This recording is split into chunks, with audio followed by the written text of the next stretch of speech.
Boom. Yes. Here we are. Live. Finally, after such a long, totally long, way too long layout. I am JG. I am the publisher of AuburnSports.com, and some of you may know me as the Commodore, both of the site and of this very show, which you may know as the Brain Drain. The Auburn Tigers, of course, are taking on the Tenneesee Volunteers. We're already going well in the chat. Hornacius, who is the worst poster ever, says, terrible hold music, Jay. If I play any copyrighted music, they smack me down, bro. It's terrible. It's rough. It's very, very mean. And they're very unruly about the way that they handle me when I use copyrighted music on the show. What up, guys? It's been so long since I've seen you, and I'm so fired up to have you guys here tonight. Let's see. Hornacius, 49 minutes to midnight in the house. Warwreck in the house, my main man. A. Robinson in the house. Canoe, Eddie. What up, Eddie? It's awesome to have you here, bro. JC23 in the house. Brad E. has our first super chat of the show, although we just have another one coming in from one of our all-time favorites. But Brad E. is another one of our all-time favorites. Says, Jay, drink the old Rip Van Winkle 10 for this game. Hell no, man. Why would I drink that now? I waited in line. I won the lottery. I'm not going to drink it right now. I'm not even sure what I want to do with it, Brad E. Cleveland Brown in the house, of course, one of our all-time favorites, who's an absolute beast and a pimp, among other things, too. BP4AU in the house. Wow, man, this is like an absolute... Whoa! We've got a Matty T on the show here. Says, War Dam and Go Jags. I feel like I may know who that is. I wonder if that's the one... That's the my daughter. That's the girl that I helped birth. I collaborated on the birth. AF Tiger Virginia's in the house. Austin's in the house. Willboy AU, my man, says he's trying Uncle Nearest for the first time. Interesting. The Uncle Nearest 1888. I thought about drinking that, and I haven't gotten to it yet, but I plan to do that. AU Taxman in the house, my man, my bourbon brother. William Taylor, my main man. What's up, bro? It's been a minute since we've seen you around these parts. Glad to have you. Nash Tiger. It says, was hoping Jay was out with COVID. Unbelievable, man. That is really mean, but I know you love me. SSim008, a one-time or two-time caller to the show, with the second super chat, says, good evening, ladies and gents. War Eagle night game. We can tie it on proper once again. Yes. We are planning to do some drinking tonight. As you guys know, that's kind of what we do on the Brain Drain. We watch Auburn. We talk about Auburn. We commiserate about Auburn, or perhaps we throw our fists up in happiness about Auburn. It just depends on how things go. We're open-minded. StewPup74, who keeps his streak alive of having super chatted for every single show we've ever done, jumps in and says, War Damn Brain Train. StewPup, another one of my bourbon bros. And I hope that you came out well with the allocation day. I don't think I saw specifically what you had gotten, Stu, but would love to see in the chat what you were able to pull down. I don't have my stuff in front of me. But I had a very good allocation day. Let's go ahead and move over to our main screen that we like to do for games and whatnot. This will be our home for game day 7 for the Auburn Tigers, who are currently 4-2 and who are taking on, as we mentioned, the hated Tenneesee Volunteers on ESPN. That game is due to kick off in about 32, 33 minutes, something like that. Oh, boy, we got the our chat font is too big. What happens is we switch between, like when we do, after the post game has a different need as far as fonts go. So I forgot to shorten that, and so we're going to do that right now. My apologies. It just takes a second. Anyway, allocation day for me in the state of Alabama. For those of you who are not in Alabama, you may be able to just go to your favorite liquor store and find good bourbons just here, there, and everywhere.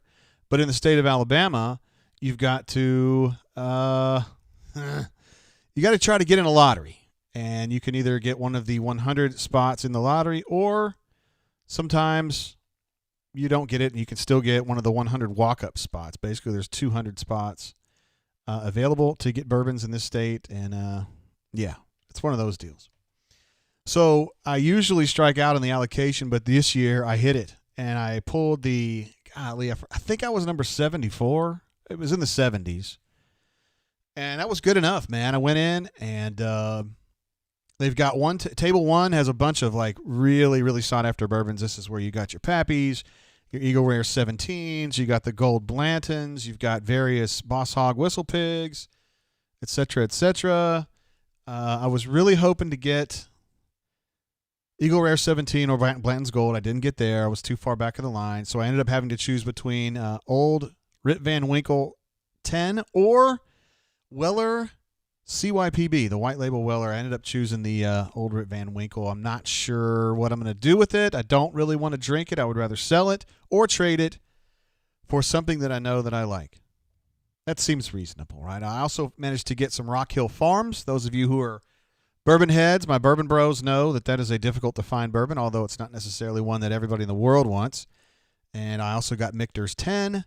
I got a couple of Blanton's store picks and some other stuff, including this sweet little bottle I've got here for you guys tonight that I got from the allocation on table 3, I believe it was. Let's go ahead and bounce over to my bourbon page. And it is the WB Saffel, or Saffel, depending on how you want to look at it. This is, if you're looking at this and you're thinking, hey, JG, that bottle looks pretty small. Well, you know what it is. It's half the size of what you would normally get. It's 375 milliliters, so it's not a fifth. And this is basically a boutique product of Wild Turkey. And it is the namesake is a dude who was distilling bourbon in Anderson County in Lawrenceburg back in the 1800s. And they recently revived his, they're trying to approximate what he did. And so we're going to knock the bottom out of this WB Saffel tonight. It's something you don't see very often, at least here in the state of Alabama. Retails for $50, 107 proof. No age statement. I read that it's got some 6, 7, 8, and 10 years stuff in there, and it's kind of mixed around, and we'll just kind of see what happens here. 107 proof for me is, I don't know, that's probably in a good spot, in my opinion. So let's pour this bad boy out and see what's going on.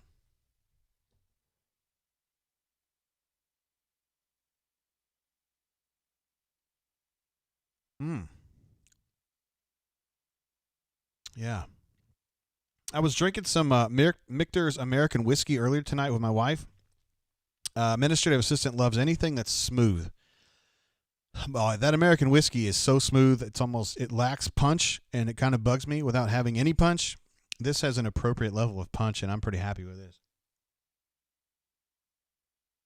Have you guys had this? I wonder if AU Taxman's maybe run across this.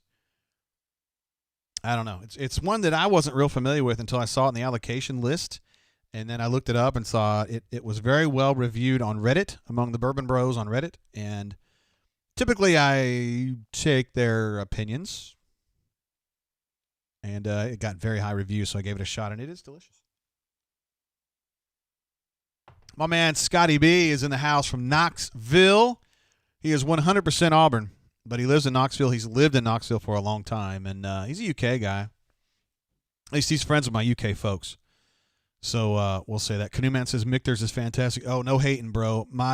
When I went in to that allocation pick on table 2, my number 1 pick was Michter's 10. And I got it. I have not touched it. Probably should have, but I haven't. I don't know what I'm going to do with it yet. Clint C. says, new to channel, I'm an Auburn fan. Do you think we have a chance to go to the college playoffs even though we lost to Georgia?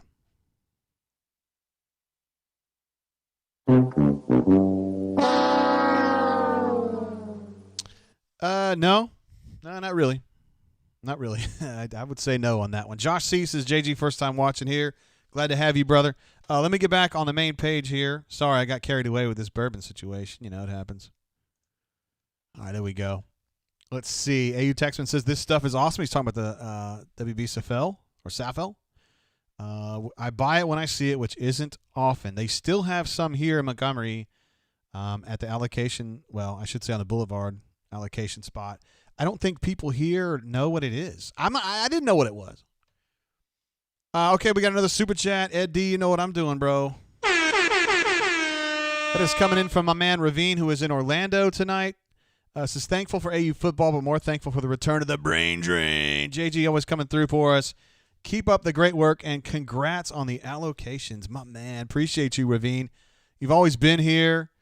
So damn supportive of what we're doing here, so thank you so much. Making sure I haven't missed anything in the chats. See, Jarrett C., my man Cardea's in the house. Can we talk about vodka, damn it? You get those vodka fingers, don't you? Man, I haven't played with you in a minute, bro. We need to get back together. Even though you have like a .25 kill-to-death ratio, it's fine. I don't really care. Let's see. Josh C., who's new to the show, says he's drinking Woodford Reserve tonight. I did get a Woodford Reserve batch proof, like Masters something or other from the allocation. It's 120-something proof. And my boy J-Dub and I were drinking that last weekend, and it absolutely knocked me out. I'm talking like Muhammad Ali. Like, oh, it was way too hot for me. I mean, it didn't taste hot going down, but about 30 minutes later, when I didn't know what planet I was on, I realized it was that hot. AU Taxman says $50 for that small bottle is off-putting for most. Absolutely true. It is. I mean, like, you compare that. I'm paying like $50 for that, and then whatever. This is a regular bottle. It's, it's like half the size, I guess. You guys know how I feel about this one, though, right? The Knob Creek single barrel 15 with the Final Four version of it. That's pretty. All right, so you guys are sitting there thinking, JG, are we going to talk about bourbon or are we going to talk about football? The answer is we're going to do both, but we're going to start talking about football here momentarily. We're going to get our main man, Christian C. You may know him as the intern who kicks ass. He's awesome. He's doing a great job for us. And we're going to get him on the horn. He is live inside Jordan-Hare. And I want to see what's going on, who's warming up, who's not. And, just check out things. I've got it set up now where you guys can't hear the ring, which I hate, but we'll see. It should work out nicely. JG. My main man, Christian C. What up, bro? Not much. Getting ready for the game. Everybody's fired up to have you on the show. Would you just say hello to all your fans out there? Oh, I don't know if I have any fans, but happy that there are a couple people listening. There were a lot of people that were impressed with you being able to eat all of that bomb last week at the Voodoo, man. You just knocked out 6 saucy nugs lathered with the bomb, and it was unbelievable. Unbelievable performance. Yeah, I'm never doing that one again, but it was definitely an experience. Well, you're still a man for doing that. Of course, you're from Montana, and you're probably a cut above the rest. Tell us what you've seen so far inside Jordan-Hare as far as players warming up and any notable news. Okay, we've seen everybody. Everybody on the 2 deep is here. Injured players, Jamie and Sherwood is here. Brandon Frazier's here. Jay Hardy is here. So Auburn looks like it has all hands on deck today. Oh, boy. I think I need to adjust my score prediction then, sir. Yeah, I was originally picking Auburn to win by 18. I might pick them to win by 21, maybe even a little bit more now. Oh, wow. Coach Cornbread might get a little beat down as you're thinking, huh? Yeah, I think this game will be close for maybe half of the first quarter, maybe. Interesting. How do you think this thing's going to unfold? Do you think Auburn's going to go on the ground, or are they going to sling it around a little bit? I think initially they're going to try and establish it with Tank Bigsby and Sean Shivers, but I think Bo Nix will get his fair share of plays too. I think it'll be a pretty balanced attack for Auburn. Balanced attack? We got to be balanced. I mean, that's what I keep telling everybody. I mean, that's how you win. Anything notable going on in the stadium? Is it loud? Is it hype? Is the band playing Avenged Sevenfold? Anything like that? It's pretty quiet in the stadium so far, but there's still 33 minutes to go until kickoff. I think they might get the LED lights going, maybe even pregame. So that should get the fans fired up a little bit. Word. And of course, you're like a veteran now at these games. How many games you've done now? Is this like 15 for you? Not 15, but this is probably getting close to double digits now. Yeah. Oh, damn. Okay. Do you feel like you're getting used to kind of being there and being around the spectacle? Yeah, no, I'm definitely getting kind of more in the flow of things. At the beginning of the year, it was a little little bit of an adjustment period, but now I feel pretty comfortable. Boy, so. That's what I'm talking about. That's what I'm talking about right there. I love it. You're getting better, man. That's what you're supposed to do, and I'm glad you're getting better because you're a badass, Christian. Well, thank you. All right. Do you have anything else you'd like to add to the show, sir? Nothing that I really want to add, but I'll just leave you with the score prediction. In the pick'ems, I said Auburn 35-17. I'm actually going to go Auburn. You know what? I'll give them another touchdown. I'll go 42-17. 42-17. Man, if that happens, I don't know how the Auburn fans on this show, well, I know the ones on this show, how they're going to react, but I don't wonder how the bunker's going to react to that, Christian, because, there's a lot of people that would rather see Auburn lose 42-17 so that Gus goes home, right? I think there are some, but anyone that thinks Auburn is going to lose to Tennessee, I think is crazy this week. All right. You heard it here first, guys. Christian Clemente from Montana, and our great intern says, Sally, bar the door. All right, Christian. It's been real. Appreciate you, brother. We'll talk to you guys soon. All right, man. See ya. See ya. There he is, Christian the intern. A man of few words, but usually when he has something to say, it's thoughtful. And Christian is thinking 42-17. I was not sure. Gus was playing little semantic games with me about who was going to be available, who wasn't going to be available. Gus is very nice to he texts with me during the week. He's very generous to do that, and didn't really want to talk to me about that. We got some of our friends from the Ole Miss world, from the Rebel Grove world on the show, at least in the chat, I should say. Avery F., who is an absolute all-star, and Leif B., who also is an absolute all-star. We have a lot of friends from Rebel Grove. Part of that is because I like Ole Miss. It's a school I like a lot. There are folks over there at the site I like a lot. Obviously, Neil, Chance the Yapper, Jeffrey Wright, he used to work over there. So I think we have a little bit of a synergy between those two sites, and I'm glad to see them here. D. Lucky, who's an absolute Hall of Famer, is checking in. Leif B says he wishes he was watching an Ole Miss A&M game right now. Very interesting backstory on that one because there has been some chatter. I don't know how loud it's been out in the public, but behind the scenes that maybe, and I'm not saying anything for sure, but Texas A&M some people believe Texas A&M didn't want to play that game. And so they perhaps artificially adjusted their COVID numbers to also include players who are not available to play due to injury. I don't know if Leif feels that way. I don't know if Avery feels that way. I think that the Ole Miss people unanimously would like to have played against the Aggies right now because Ole Miss, that offense is going to score points against anybody it plays. And if I was an Auburn fan right now, I would just say, glad to have gotten that W, and I'm going to STFU about this because Ole Miss is going to tear some asses up with that offense. Period. Just saying. And Elijah Moore is an absolute. I mean, in case you didn't know, Elijah Moore's super, super dirty. All right, let's take a look at the Auburn depth charts as we enter this game. This is pretty close to the way that it actually works. I don't know if this is completely in lockstep with what the official depth chart is, but I try to adjust it to the way that they actually play the game. Now, truth be told, Colby Wooden, who's on the right side there as the defensive end, a lot of times he is the third choice inside as well. So he would probably play inside ahead of Zeke Walker or Dre Butler. But I didn't really want to put him at two spots. I hate doing that. He's an end.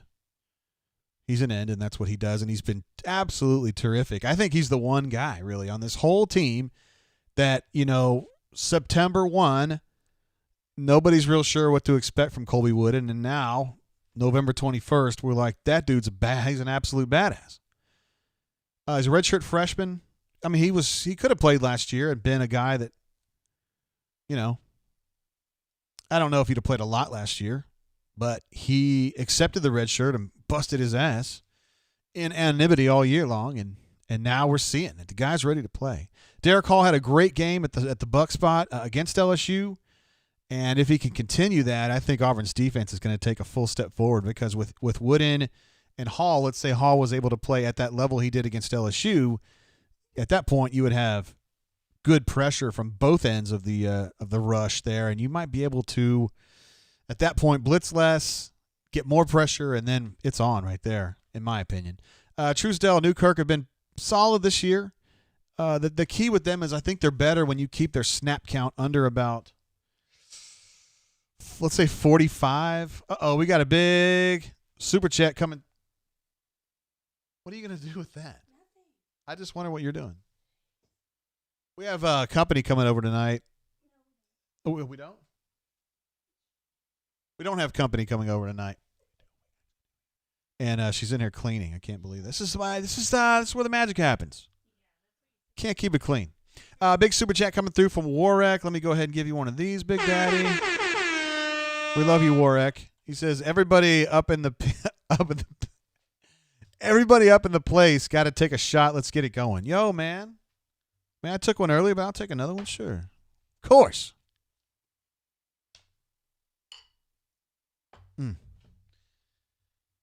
As AU Taxman knows, you don't want to drink this stuff too fast because it'll be gone. You can't get any more. Okay. Truesdale Newkirk, good. Probably at their best, under 45 snaps each. Maybe 40 if it was a perfect world. And he's been playing Zeke Walker a little bit more. I think he can play today as well, although Tennessee's offensive line is very good. Very, very good. Dre Butler was playing a little bit more against LSU. Jeremiah Wright is a guy that gets maybe 5 or 10 snaps depending on the flow of the game, but, I don't know. I think he's kind of a development guy, and really he came in as an offensive lineman, so just the fact that you're getting any mileage out of him is pretty impressive. Marquise Burks, he doesn't play much right now. We did see Romello Height jump into that LSU game, and he's a quick twitch guy that me and Brian and Jeffrey, I haven't actually talked to Christian about him yet, but we all think that he's a guy that has that Carl Lawson ability, like that super quick. He's just got to get developed. He's a kid from South Florida. They flipped him from Miami late, and I'm surprised that they played him. I mean, although this year you can play and not have your eligibility affected. He had surgery either late summer or in the very beginning of two-a-days, and apparently he's back and he's good. So I'd be interested to see if maybe this time off has given him an opportunity to be able to jump in. I mean, the snaps that Caleb Johnson gets, I could see Romello Height sliding in there and getting a few more of those. Linebacker, they pretty much go with Papo and McClain all the time. They do slide Cam Riley in there just a little bit, but just kind of depends on the situation. I think that this last game against LSU, they had gotten ahead halftime and beyond. They felt comfortable moving Riley, Steiner, Tisdall got in there a little bit too.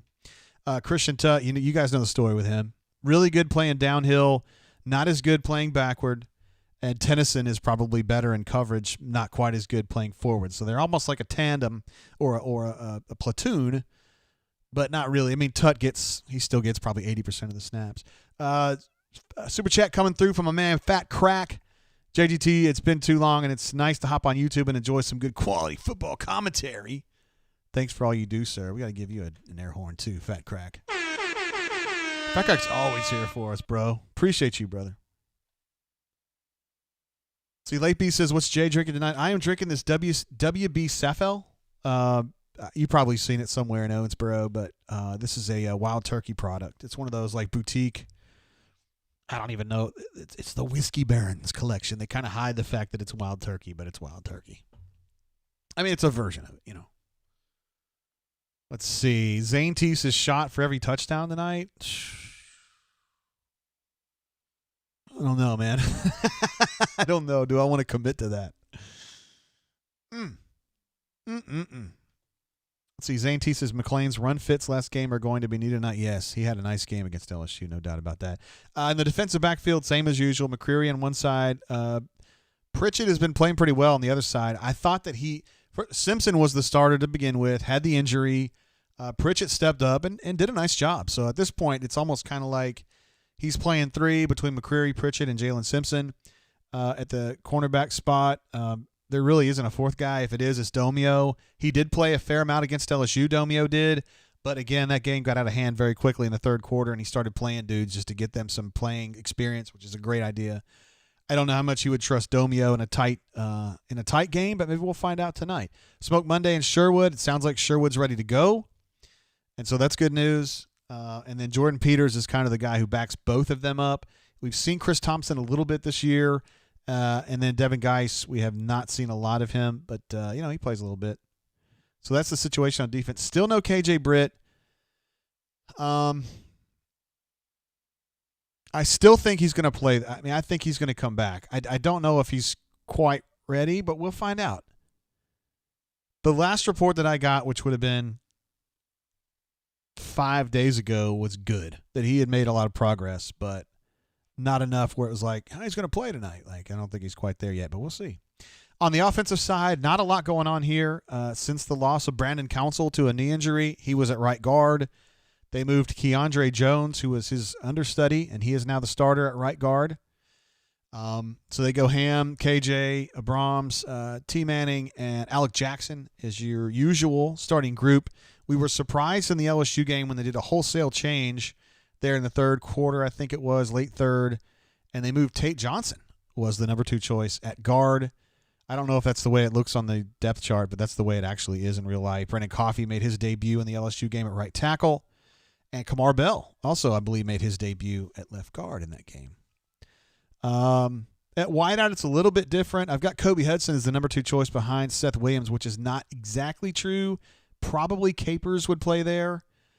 You can also play Stove there. You can play Shedrick there. So there's a lot of flexibility going on. Grind Hard in the house with a super chat. What up, yo? Says, love the show, War. Damn, glad to have you, brother, man. Thank you for your super chat. Jacob G in the house is Jay. What's up, man? Jacob, my man. Glad to have you back, bro. Rob D in the house. He says, Britt preparing for Senior Bowl and Combine. Yeah, I saw that he had gotten an invitation to the Senior Bowl, which is well-deserved in my opinion. And looking forward to him making a lot of money because he's a great kid. He's the right kind of tough guy, you know what I mean? He's not a dick. He's just tough, you know? Let's see any other. So Shedrick is back in the house. He's been messed up. He's been injured for probably a good 5-6 weeks now.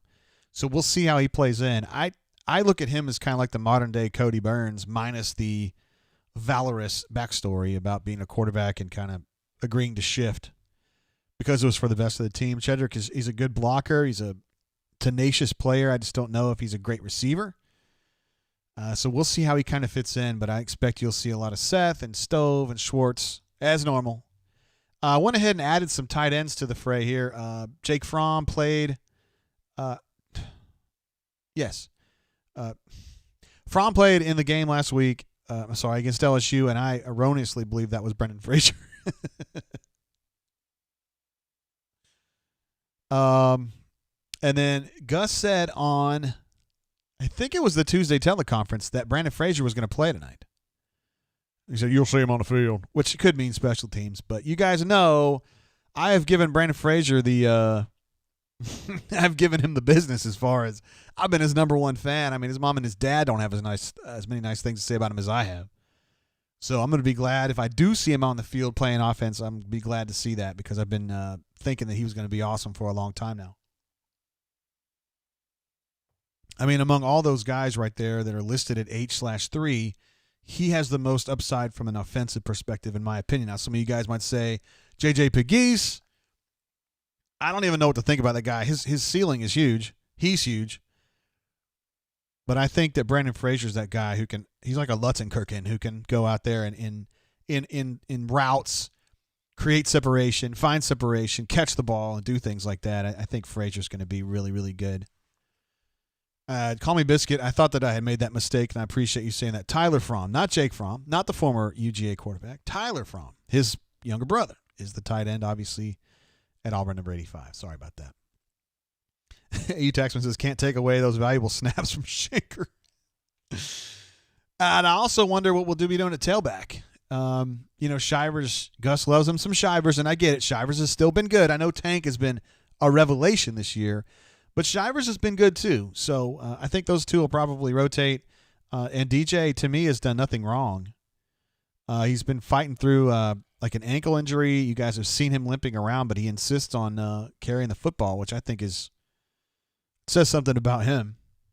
So we'll see if he fits in too. And then Mark Anthony had a chance to play a little bit against LSU, at least just enough for us to know he's not fake. He's not a figment of our imagination.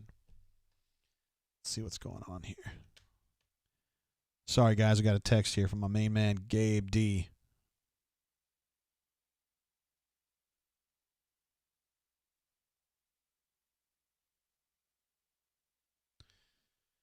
Wish I could help, man, but I'm kind of live right now.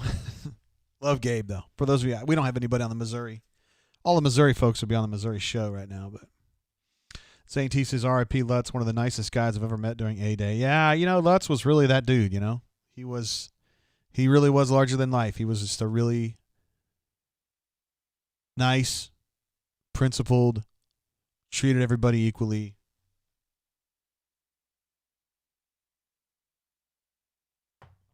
Just the right kind of star, you know what I mean?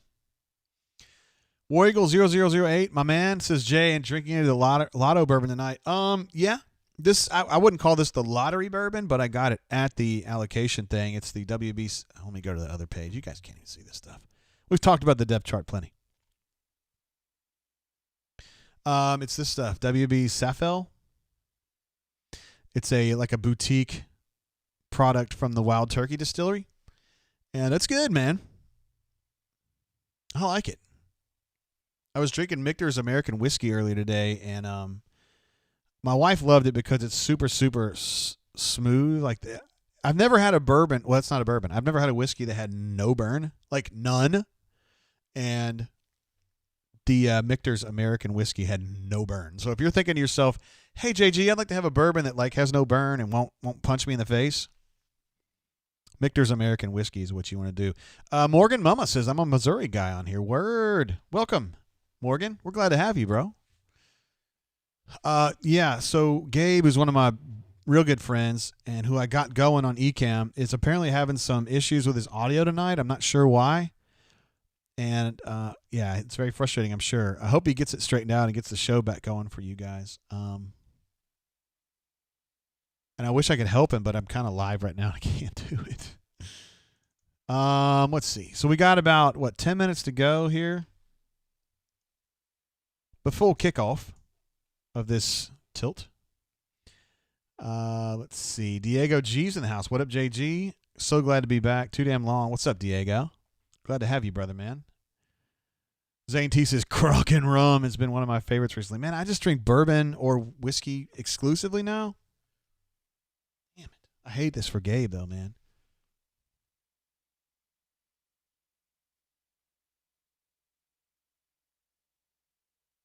Hate that when that happens. Remember when I first started doing this, I don't know, a year and a half ago, I guess?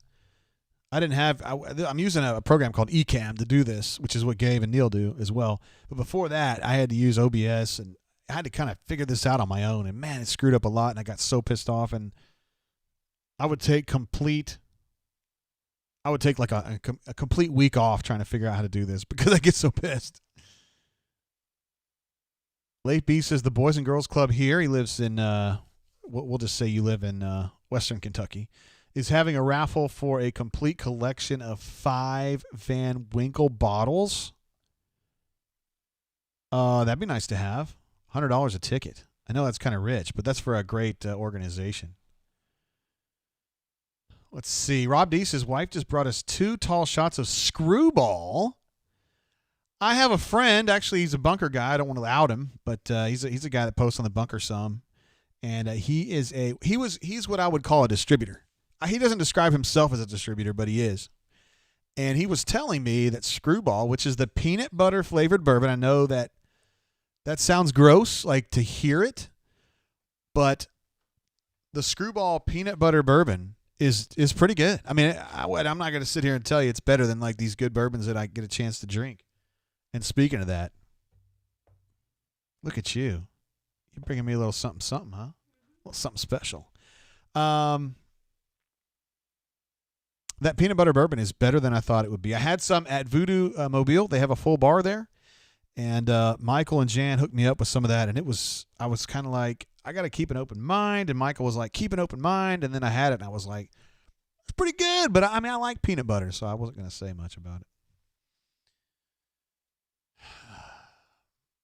Let's see what else we got going on here. Auburn alumni says, I'm assuming we're starting the game on an alternate channel since this UCF Cincy game has 10 minutes left. Yeah, I know.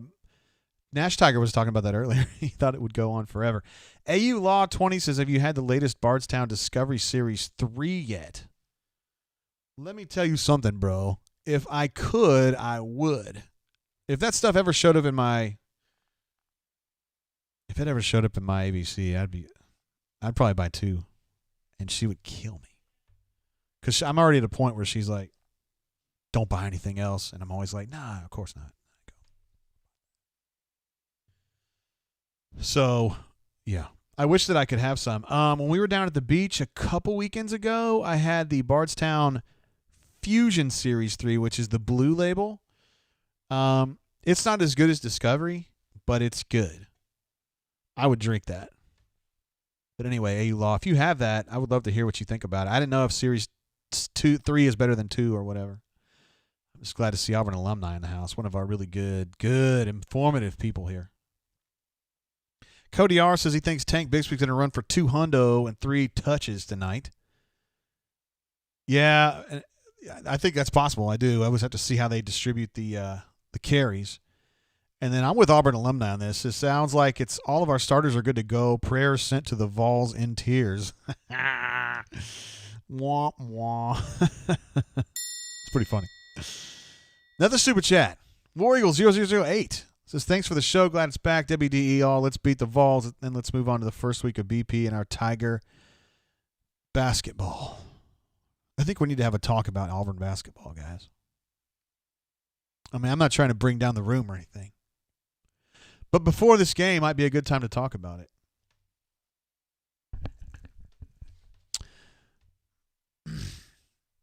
Look, the last time a Final Four was played, Auburn was in it. In my book, they beat Virginia. And in my book, they play Texas Tech for the national title. The team was super good. It had everything you need. Tons of fun. Here we are the next season where hopefully we're going to have a Final Four. And I think the thought is that BP and his crew can put it right back together. And I'm not sure, guys. I'm not sure. I look at this roster. Actually, I can pull that up. I know you guys are thinking, hey, man, we got a football game coming up. Hold on. Just hold on a minute. I want to talk about basketball for just a second. I'm looking at this roster, okay? Now, I talked to people on the inside. I've not been able to watch practice, but I talk to people because I really, really care about basketball. I mean, it's just something that's been a passion of mine since I was a kid. My parents grew up. They were Louisville people, U of L people. We watched U of L games. Kentucky was the bad guy. Then I ended up going to graduate school, Kentucky. Now Kentucky's the good guy, et cetera, et cetera.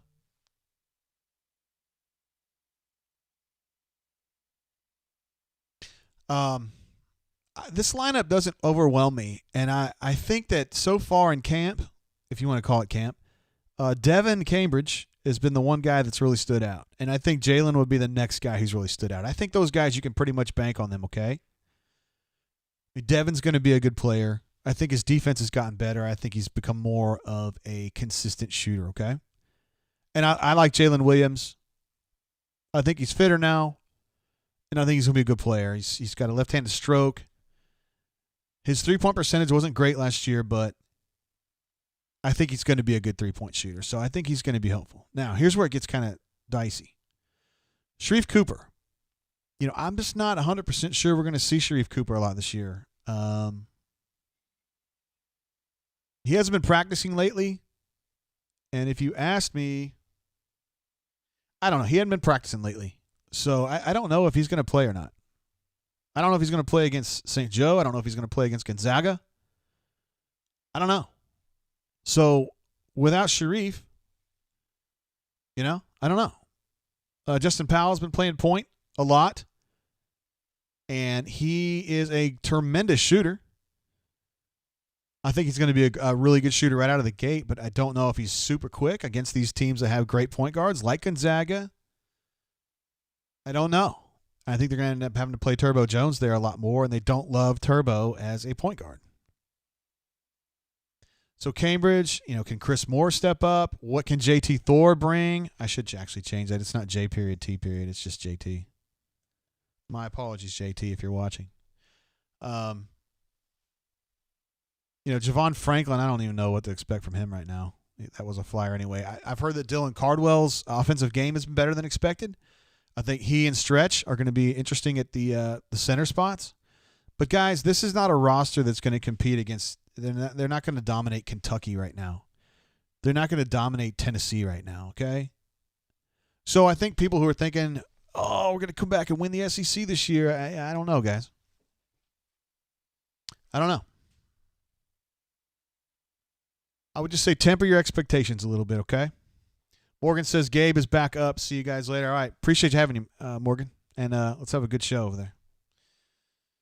Auburn alumni says, what? We've been talking about on the bunker a little bit. Let's see. War Eagle 008 says, the best part of BP in our squad is that even if we're average this season, I'm still going to be fired up for the next year, which is the opposite of how I feel with football. Fair point. Fair point. The one thing about basketball is I think the plan, if it was me, I'm not BP. I haven't asked BP this question. If it was me, I'd just grind through this year, okay, with this very young team, exceptionally young team, okay? Next year, you add Trey Alexander, who's a badass shooting guard out of Oklahoma. And then you've got Jabari Smith, the number 4 player in the country. He's like a stretch 4. He's like 6'10" with guard skills, 3-point shooting skills. You add him in there to all these dudes that you've got playing all year this year. JT Thor, Dylan Cardwell, Stretch Akimbola. Justin Powell's going to be a deadly catch and shoot dude. I think they're going to be so much dirtier next year, the 21-22 season, than they're going to be this year. That's what I'm saying. That's all I'm going to say about that. And if you guys, I would just encourage you to kind of check your expectations a little bit, okay? Auburn alumni is getting his brain fried on this one. Sharif. I'm not saying Sharif ain't going to play. I'm not saying that. I'm just saying he hasn't practiced for a while, and at that point, I just wonder what's going on. Let's see. Bradford Peace says, I thought Sharif was spotted at practice on Airs IG Instagram. I think he was at one point.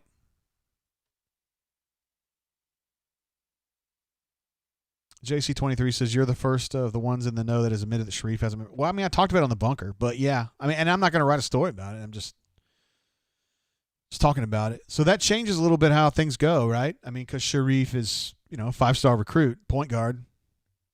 But, we'll just see. I want to see what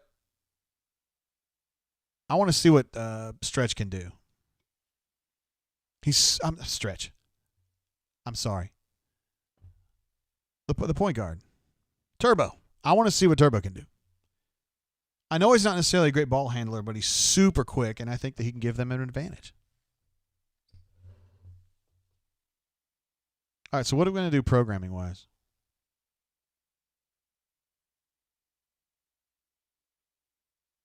You guys give me a heads up on here. How are we going to do what should I be watching here? Where's the game? You guys tell me where the game is.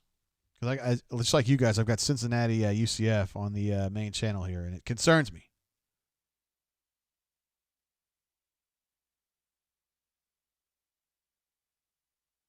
And I don't have I don't use Twitter when I'm on the air. It's too much. Jason M says, do you think if we go on lockdown there will still be an Alabama-Auburn game? Are we going to go on a lockdown? I don't think we're going on a lockdown.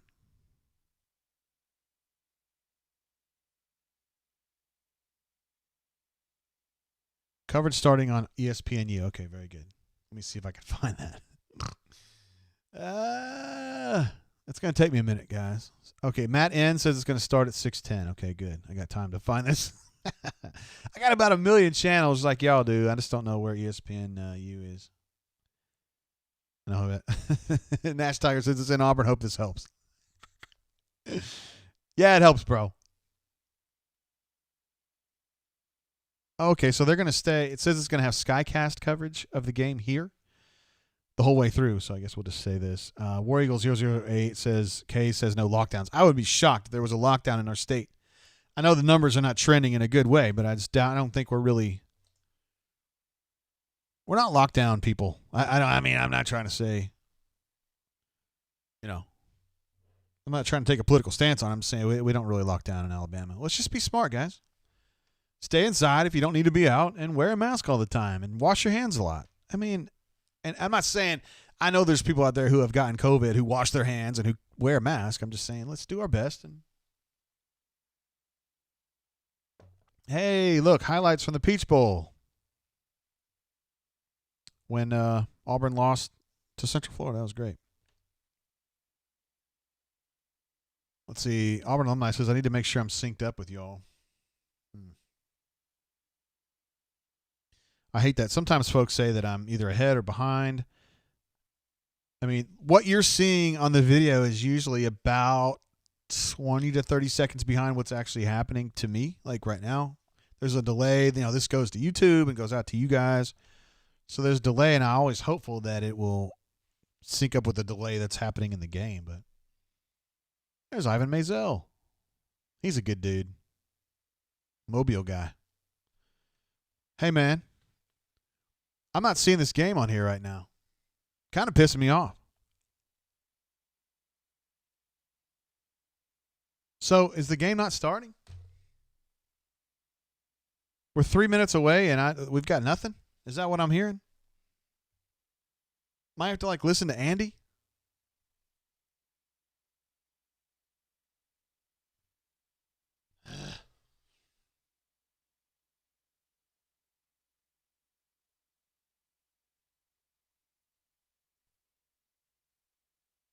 Yeah, I'm going to need some updates on this, fellas. I don't know what the game is. It's not on ESPNU at my house. You're watching on ESPN Spanish. Is that? Can I do that? Well, yeah, I can do that.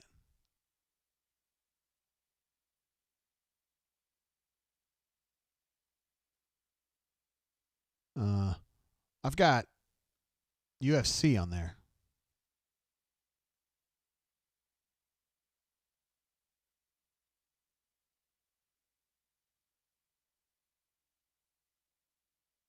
Yeah, I can't. Patrick P's watching on the Apple TV ESPN app. I don't really have that option.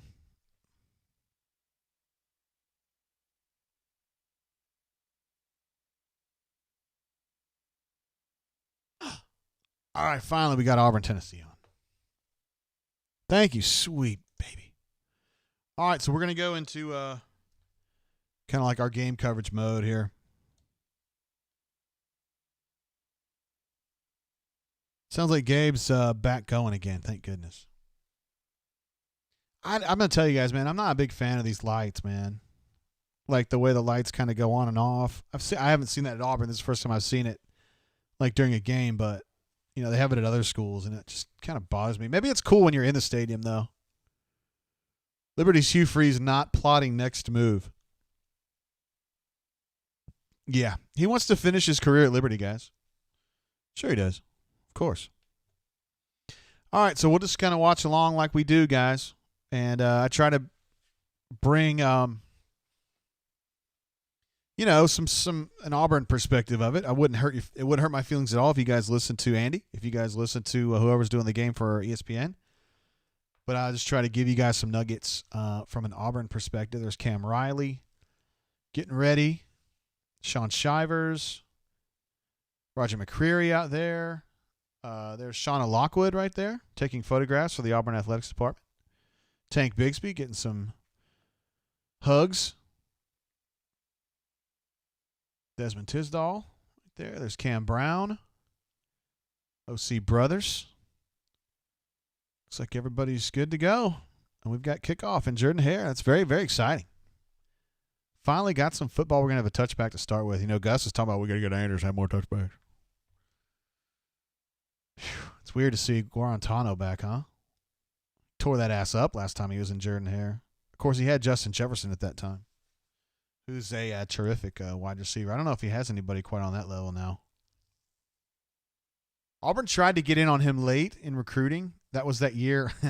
Sounds like a broken record. It was that year they were having trouble getting quarterbacks signed.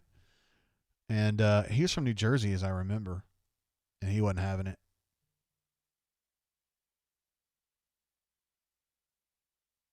All right, little read option up the middle. Not great inside. I'd like to see a replay of that. What happened? Looks like usual personnel up front. Big Cat started.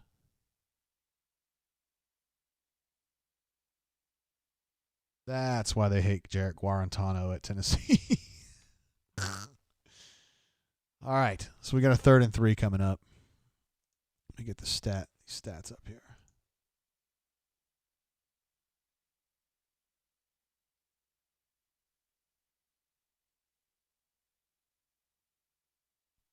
All right. Tennessee has a lead in total yards 7-0. I think it's over. This game's over. Just kidding, guys. Not really. Little drag route. Missed tackle from Pritchett there. Ends up being a 25-yard gain. Yikes. Not great. Not great, Bob.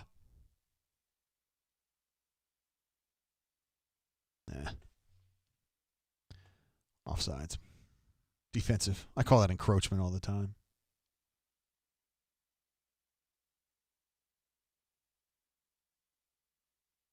Oh, it was a little mesh concept there. It's tough, man, when you're in man against mesh like that. You saw how Nehemiah, he has to kind of flare out to get away from that mesh so he doesn't collide either with the crossing receiver or the defensive back that's chasing that back receiver. Yuck. That was not good. It should have been caught. Looked like Smoke Monday was on a blitz there and was mighty close to getting to him, but not quite. 2nd and 10. We got to give UT credit for a 3rd down there.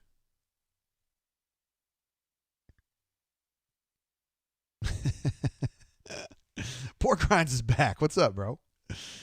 Glad to see you again. I don't know where you're coming from. Just kidding. I've got 2nd and 10 is what I'm looking at.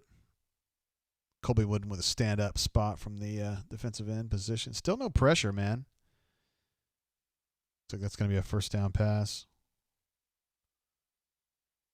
A lot of space given to him there.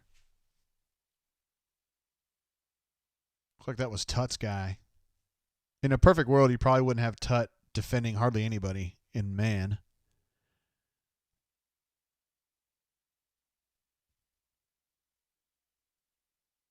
Hey, Pork Rinds, what up? Was that a 3rd down?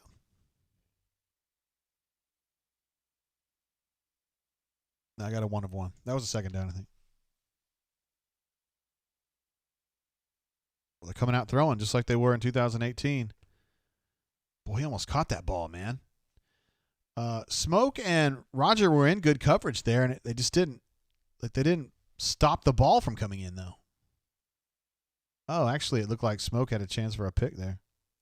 That's why he wasn't defending the ball. He's trying to catch it. All right. But they were in good position the whole way through.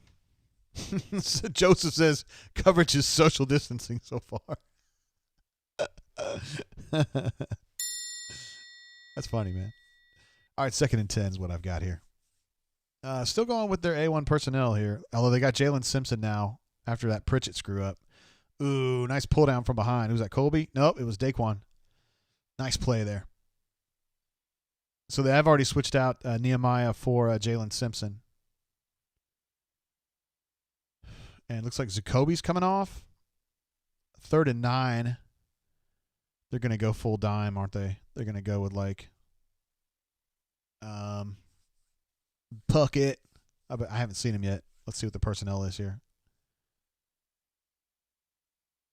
Got Jalen tight there. Sherwood up high. Or he's rolled down, isn't he? Yeah, they got Peters in there. And Lord Tennyson is in there. And they got him. Nice.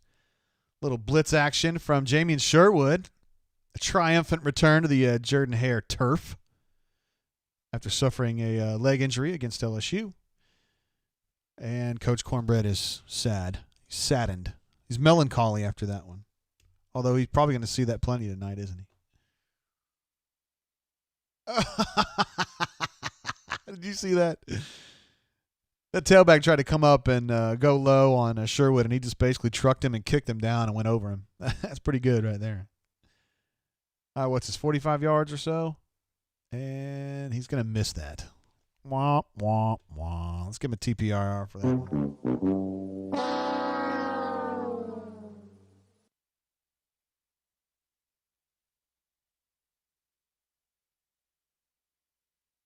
Well, that's a pretty good hold on third down, guys. Zane T like that sack. The Auburn Tigers are now coming on the field. Let's see if there's any unusual personnel. Oh, they got Tank starting, guys. Tank Bigsby gets the start. That's interesting, I think. Looks like you got Stove, Seth. I can't see who this is on the short side. Still couldn't see. Sorry, I was watching the receivers. Okay, that's 3 broken tackles for Tank already, and he's got a first down. Good God. Is it going to be like this all night? Uh-oh, Big Daddy's in the house too. Pegues is now in the house. 1 missed tackle, 2 missed tackles, 3 missed tackles. I hope Cole Kubelik is – that's technically 4 missed tackles on 1 run. I hope Cole Kubelik's doing his little counter thing because he's going to be busy tonight.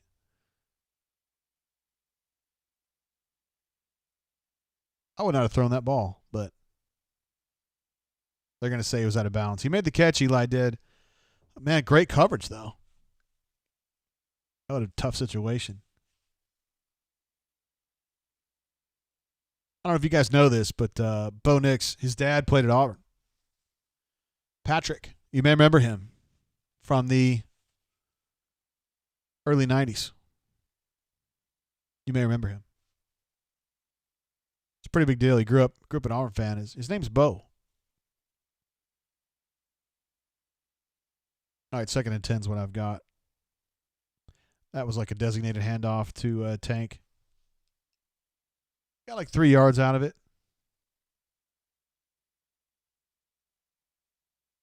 Wonder if they're going to sub out. Yeah. He looked like he's grabbing his hip a little bit on that one. The thing about Auburn is they got so much depth at tailback. They've always got somebody else they can put in there. I don't know as though they're as good as Tank, but got to keep an eye on that one. That doesn't look good. I mean, not like forever, but he might not be out. He might not be back here soon. John Samuel Shanker in the house. This is 5 receiver situation here. They got 4 to one side.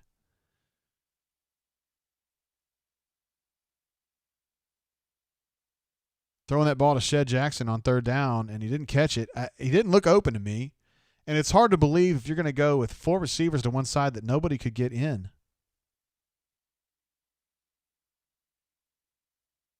That nobody could get into space over there.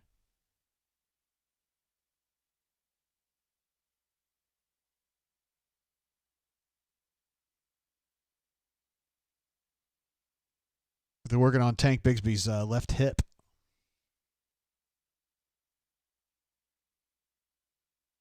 All right, so 0 for 1 on 3rd down, guys.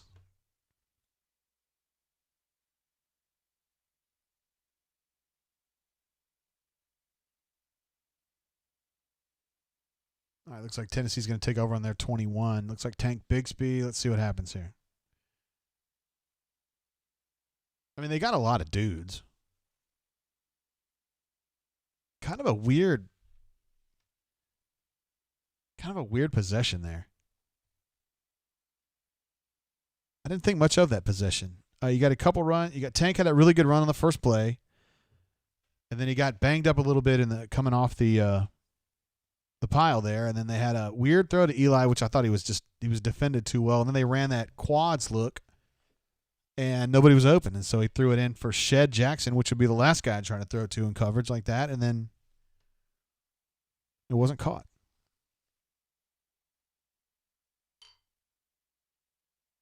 Pour a little bit more. The Auburn alumni thinks Tank's pretty sore with that hip. It looked that way, certainly. Certainly.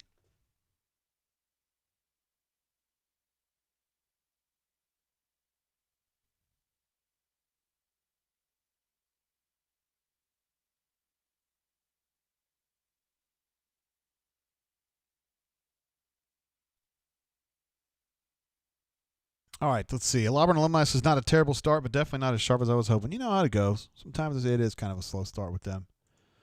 Let's see what we got so far. Bo is 0 for 2.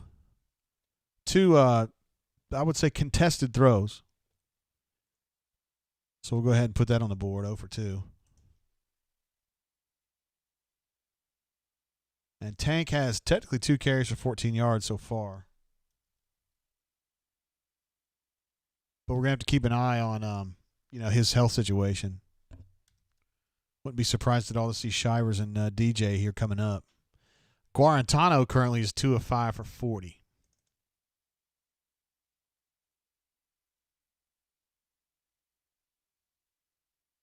All right.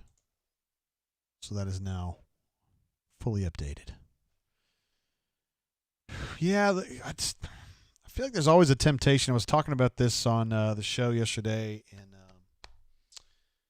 dadgummit, I forgot which show it was. The Oliver show. Anyway, I forgot his name. I'm just blanking. But anyway, I was talking about how I'm just totally blanking on that. How do I forget this stuff? I don't know. I just forget it.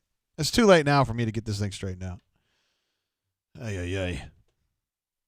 Melees, it's time for JJ to rip off a 70-yard TD burst. That would be something to see. I think he would be a hard guy to take down. He'd be like Rudy Johnson to take down, right?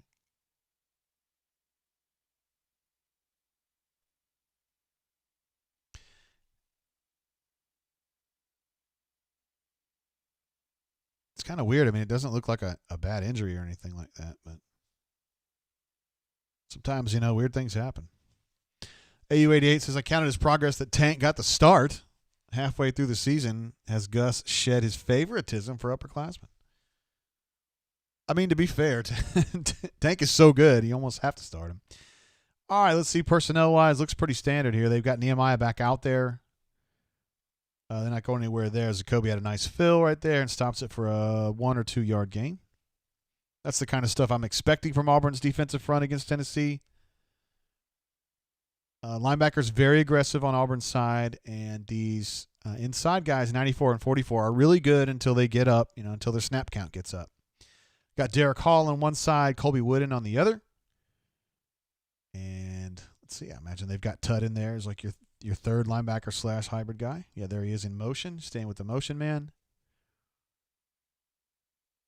Oh, there it is. Little pressure. Daquan. He had a really nice tackle in the hole in the first drive, and now he's got himself a sack.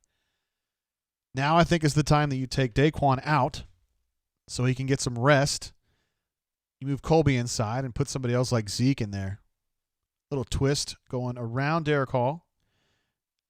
Tennessee did not pick it up, and he made a nice play on that. Daquan's a good player when he's not overworked, and he's not having to play a ton of snaps. These guys are not made for 70 snaps a game the way Montravius Adams was. All right, 3rd and 15. Auburn is going super aggressive up here. Nope, they're backing out.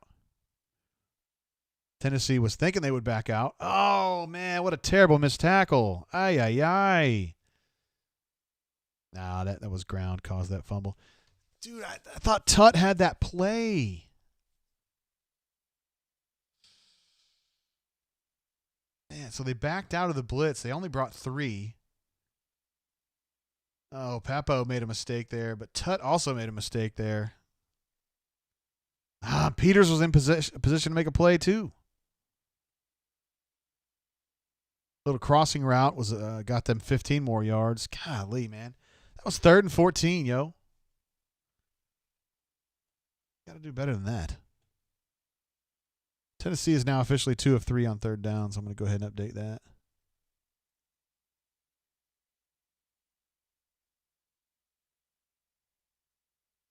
Man, that was bad. All right, so I've got a 1st and 10 here at the, 36. They're going to do a little quick screen. Auburn's having some difficulty tackling him, but not a ton. Ultimately, McClain gets in on him. Modest gain, 2nd and probably 6, 7.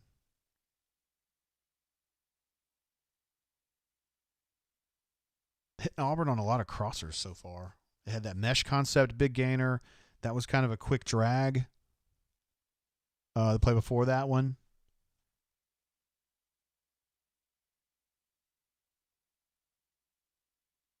That's a split zone concept run right there, but Truesdale was not in the slightest bit confused on that one. Had some really good individual plays up front so far, which is good. Which is good against looks like he's favoring that left shoulder a little bit. because Tennessee's offensive line's pretty good, and they're real good. Probably one. Maybe they are as good as Kentucky's. I don't know, particularly in run blocking. Pass blocking, maybe not quite as good. 3rd and 4 is what we're looking at here. Now, remember, hold on. Auburn alumni says not nearly as attacking as they were against LSU. Hold on a minute. See, ESPN's waiting for that. No, they didn't drag. He went out. He's open again. Remember, Auburn LSU was really tight. First quarter and the first half of the second quarter was tight. And then it kind of got away a little bit. So we'll see if that happens again. I'm curious to see again. This is against. I mean, these opponents know what we know, that Tut is not a great cover guy.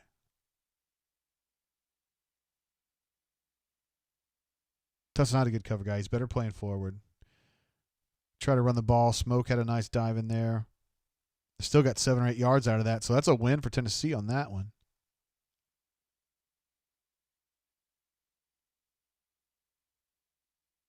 I don't think Tank is – I mean, look, if they don't have Tank, it's a problem, but they got bigger issues here, man. They're getting hit too much on 3rd down again.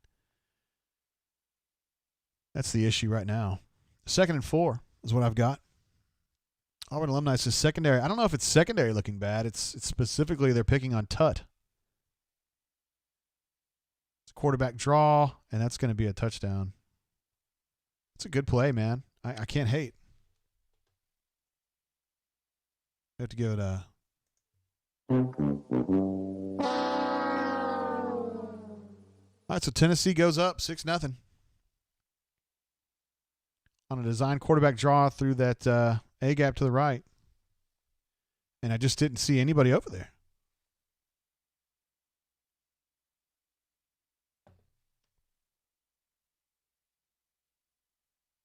I'm going to go back and take a look at this and see what happened on that play.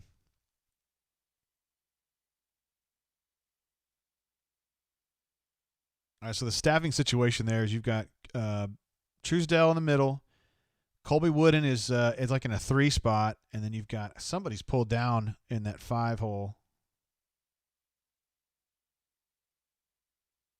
I can't tell if it's Papo or Zacoby. It was Zacoby. He got taken out by a pulling guard, which is really not his fault. It just wasn't a very good defensive front to face that particular play, and it worked. It was going to be a tough play on Colby Wood in there.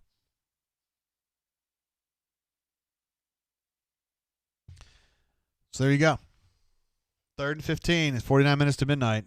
Laments a 3rd and 14 or 15 that they were able to convert. Tennessee now 3 of 4 on 3rd down. This was a theme when Tennessee won. Let me go ahead and pump them up to 7. This was a theme when Tennessee beat Auburn injured and hair a couple years ago. Difficulties on 3rd down, and honestly, that's kind of something that Kevin Steele's defenses tend to have problems with. They didn't have a problem at all with LSU on 3rd down, but in general, they have trouble getting off the field on 3rd down. And I think that at this point, you're going to have to start considering playing Lord Tennyson more in passing situations. That ball's going to go out of bounds, right? Nope. All right, so Auburn's going to take over at the 25 with approximately 6 minutes to go in the first quarter. They've had one drive that was kind of a weird drive. Looks like Tank is not going to play in this drive. So you're probably looking at Shivers and DJ, at least for the moment. Hey, there's Brandon Frazier. All right, they're going to go with Shivers here. Standard group of the offensive linemen. You got Eli, you got Seth. You've got, I can't tell who this is close to me.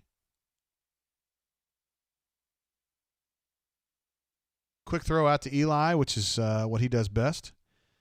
Look at that. Look at him. Look at him getting those extra yards. He got 7 extra yards on that play. Nice play. Looks like Tayshawn was no, it was Alec, wasn't it? Carried him a few extra yards. It's a good first down run, though. A good first down play. Look at that nice little move by Shiver. Look at that little bit of agility there. Shiver gets 5, maybe 4 yards on that first down run. Let's see. Patrick Peace is DJ show now. Playing Shed Jackson again. I'm just not. I don't really see a lot of value there, but whatever. He sees something. I don't see it, but he sees it. They're going to call interference on that. I'd have to see a replay on that. I'm not going to fuss about it, but I don't know. Thompson's doesn't seem very upset about it. Like he doesn't feel like he's been wronged. Let's see. AU88 thinks it's offensive PI. Maybe that's why he's not upset. Oh, ESPN, that's so dirty to show the spotlight of him. You're making him feel bad. Let's see. They're going to call it on Tennessee. He's got a hold of his jersey. All right, so they're going to say no foul. Second down, right? Honestly, guys, I think that's fair. I mean, he did have a hold of his jersey, but Seth kind of initiated contact too, so I could see that. I think that's fair. 3rd and 5 is what we're looking at right now. All right, guys. Tank's not playing right now. Let's just come on. Let's get over this. All right. Looks like you've got 4 wide. Nope, you're going 5 wide. I don't see the 5th wide receiver.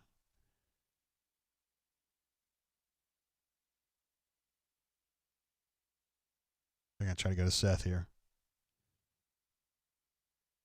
Nope, Seth was pressed. I'm sorry. They did go to Seth, who was on the backside.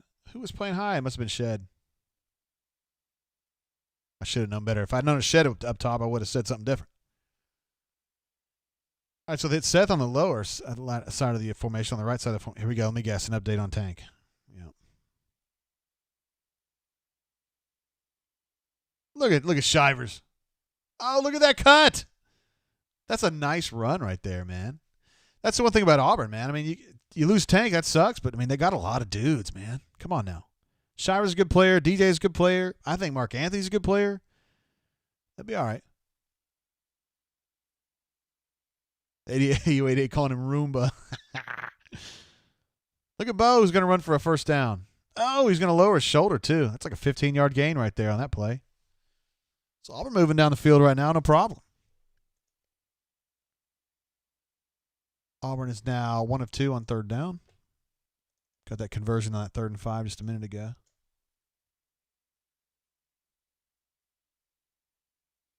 Patrick Peace is warm as wiggly. He is, man. He's cutting better tonight than I think I've ever seen him. That's pretty good. Got JJ in the game. They're going to run him in motion and either try to get him in the flat over here on the right, or they're going to use some kind of a here we go. JJ was upset about something there. I couldn't tell what he was talking about. Oh, horse crap. That's horse crap. He wants answers. He wants answers from Carnell right now. He wants answers about this. I couldn't tell who it was on, though. All right, so 1st and 15. They're at about the, 25? Something like that? 20. Got JJ in motion. They're going to try to get him. Ooh, oh! He went at the wrong shoulder, but he still hit that Middleton dude really hard, knocked him backward, and Middleton probably didn't get knocked back very often. But ultimately, that block didn't really affect the play because Warren went inside with it. What do you got now? 2nd and 13, something like that? Cornbread's pissed. I don't know what he's pissed about. Oh, they're saying no gain. Okay, 2nd and 15, fine. Melee says horse crap confirmed. Absolutely. It's an interesting formation right there. I don't know what they were doing. That play wasn't going to work. That's like what they used to call 40, but instead of having 2 H-backs, he's got an H-back and a wideout. Like Schwartz was the de facto H there. They were going to try to do something to get him out into the flat, but it didn't work, and I don't know why. I need to see a replay of that. Got DJ Williams in there now. I'll think that's fire. 3-by-1 with DJ in the backfield. Who is this out wide? Is that my man Brandon Frazier? That's Brandon Frazier out wide, you guys. Look at him. What a handsome man.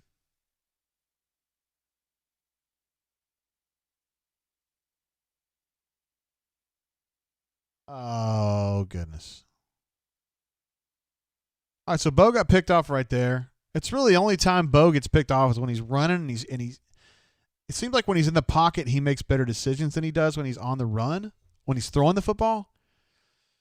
And so he just got picked off there and, in the end zone. So, I don't know. Surprises me. Those interceptions of South Carolina, the one that he had one that was similar to that on a play that was unfolding similar to that one when he was rolling to his left and kind of fired one there and had some similarities to that one. I don't know. I don't know what to say about that one.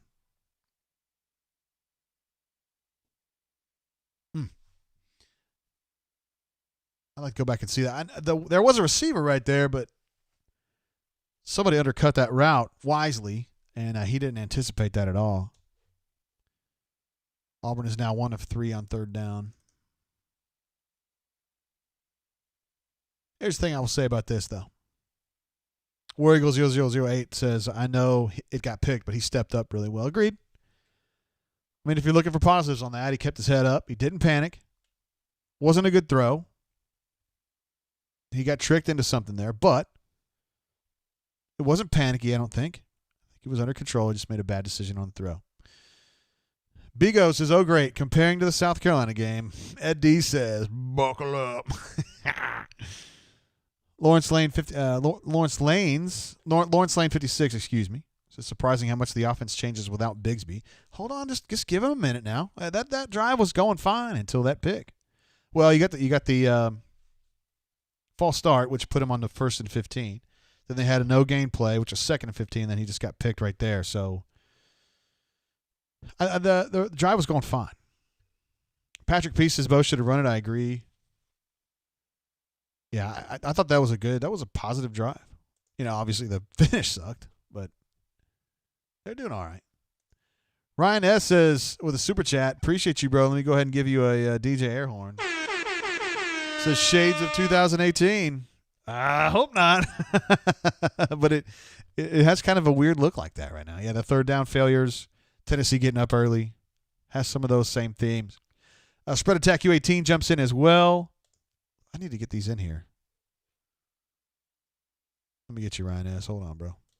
Put you right here. Appreciate you, man.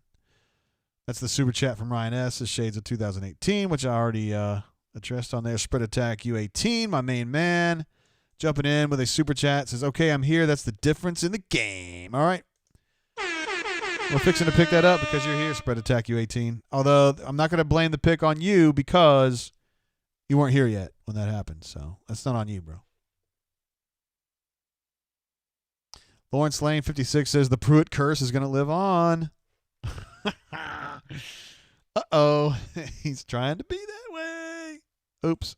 I nixed out my stats. Apologies. AU Texman says, how far has this O-line come? Seriously.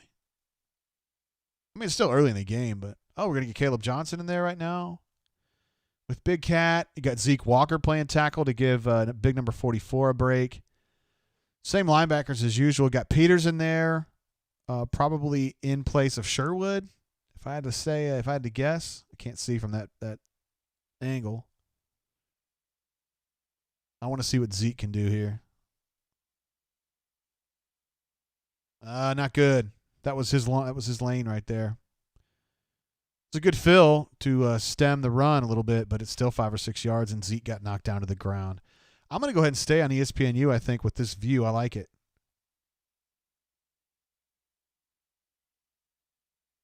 All right, so you got Smoke in there. Yeah, so Sherwood's out right now, and they're going with Smoke and Jordan Peters at safety. Looks like you got Roger over there. Still got Zeke in there. I can't really tell from that camera angle what went wrong.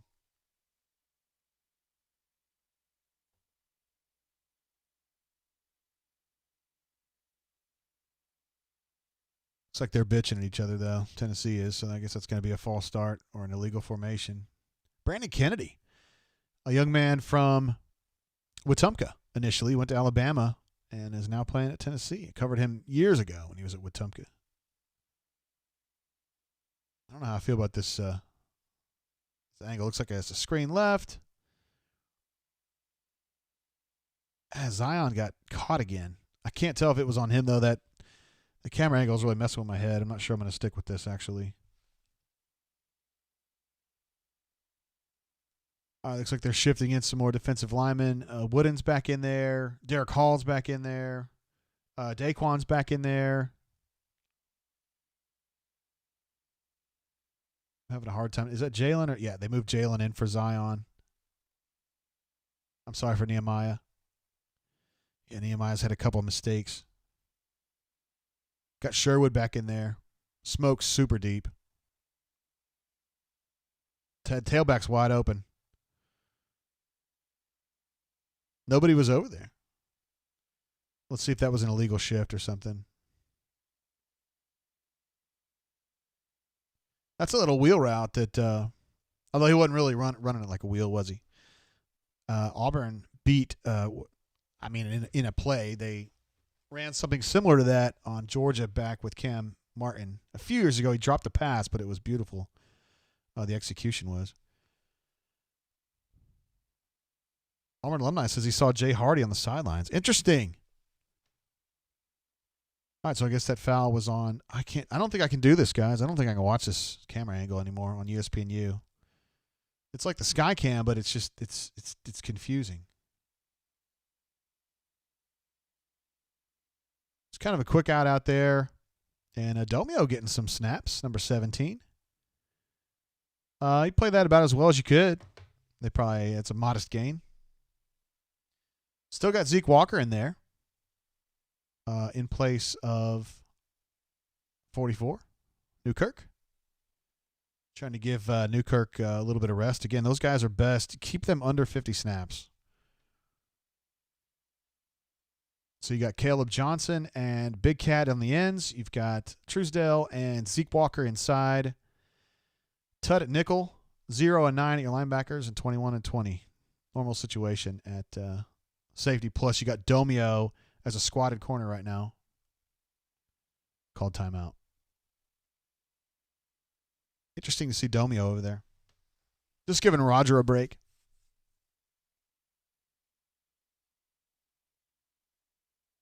The fact that Domio is playing this early in this game tells me that he's doing things that Kevin Steele really likes. Because he was out for like the first 3 games, I guess. Maybe 4 games? 3 games? 3 games. Oh, no air horn? What, did I not provide one for spread? No, AU88 had one. I'm sorry, bro. I was sitting there babbling about the game, and I missed that completely. AU88 with a super chat. Appreciate you, brother. Says our best lineman is a transfer from Dayton, and he's hurt. Gus cares as much about OL recruiting as he does bowl games. Can't hate. I mean, it's, his bowl record is not great. Thank you, AU88. Best lineman is a transfer from Akron, is what you meant to say. That might be true. Council probably was their best lineman, yeah. He probably was. Although these dudes are young, right? I mean, this is Brahms' first lick at a real starting job, and KJ's new to this, and Tayshawn hadn't played before, so it's pretty young group. I think they do a good job at center and guard. They just do a bad job at tackle, and I think Trox has a future. It's just he doesn't play that much. A.E. Robinson says our recruiting sucks this year. I mean, on the line it does so far.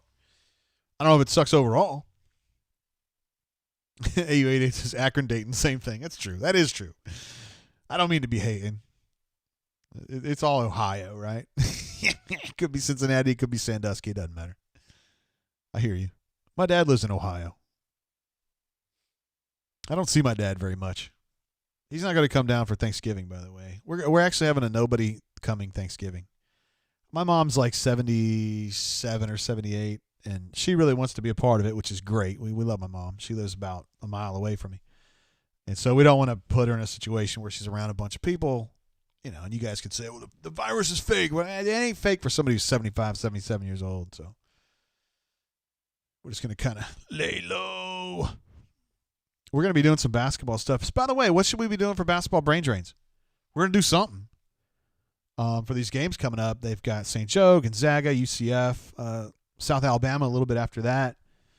I don't know if we should do like an actual game, like we're doing right here, where we stay on for the game, or if we should just do something after the game. Or, I mean, Auburn alumni, I would love to hear what you have to say about that, because you're one of our really big basketball guys. And shoot, I mean, Biscuit's always been around doing basketball stuff back last year. I mean, obviously Stoop Up was always one of our guys. So I don't know. Whatever you guys think will be right is what we'll do. Because I'm going to be watching. Yeah, no doubt. Spread Attack U18 says do the games every time. Well, that's one way to do it, yeah. Pocket Watch says live basketball brain drains. I don't know what that means. Is that good or bad? Oh, man. Definitely after the game, yeah.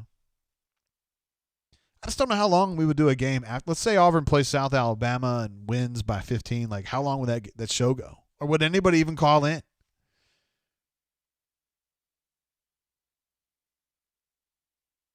Daniel P says much prefer basketball brain drains. Let's do it during. Interesting. Okay. Maybe we'll just kind of try it out. I mean, St. Joe, Gonzaga, when they're first starting out, and the team, we don't know what they're doing. We don't know who they are and stuff. All right, personnel-wise, you got the number 1 guys going right now. With Roger super tight over there. Running the oh, look at Roger McCreary. Nice play.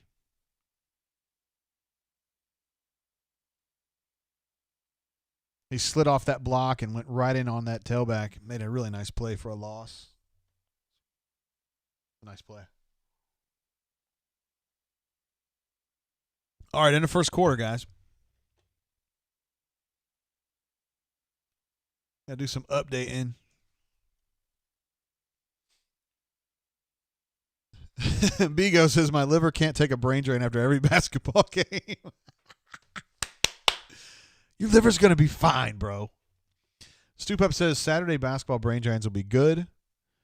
The thing is, man, I mean, I know, look, man, if there's like 25 of you guys who would want to do it, then I would do it. That's enough for me. I'm not, there's streamers out here that are like, if I don't get less than 100, I don't care. I'm here for you guys. Most of you guys are subscribers to auburnsports.com anyway, so, I mean, like, I'd be doing it as a service to you guys. Doing what you guys expect me to do, I mean.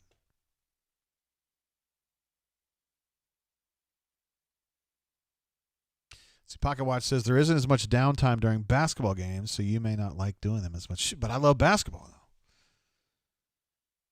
Love basketball. That's my thing. Okay, let me update. Bo is now, 2 of 7? Is that right? Yikes.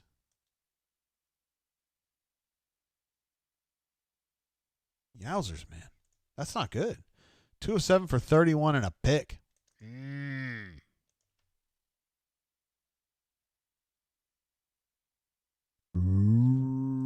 Giving you the moo on that one. Yikes. Of course, nothing happening with Tank right now. He's out for the foreseeable future. Maybe I should move that over to Shivers, eh? All right, Shivers has 3 carries for 16 so far. All right. Quarantano is currently 9 of 12 for 116. Ay. He had one of these games last time.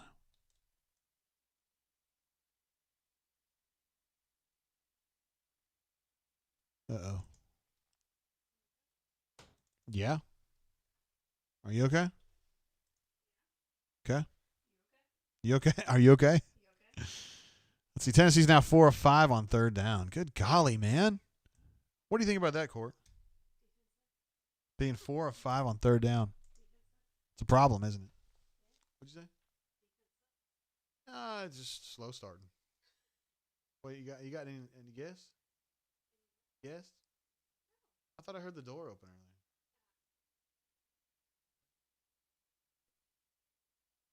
All right, good talk. Let's see. Lawrence says, do the basketball games. Mayor Mixlot says, I'd watch any basketball. Brain drain. Thank you, sir. Appreciate that.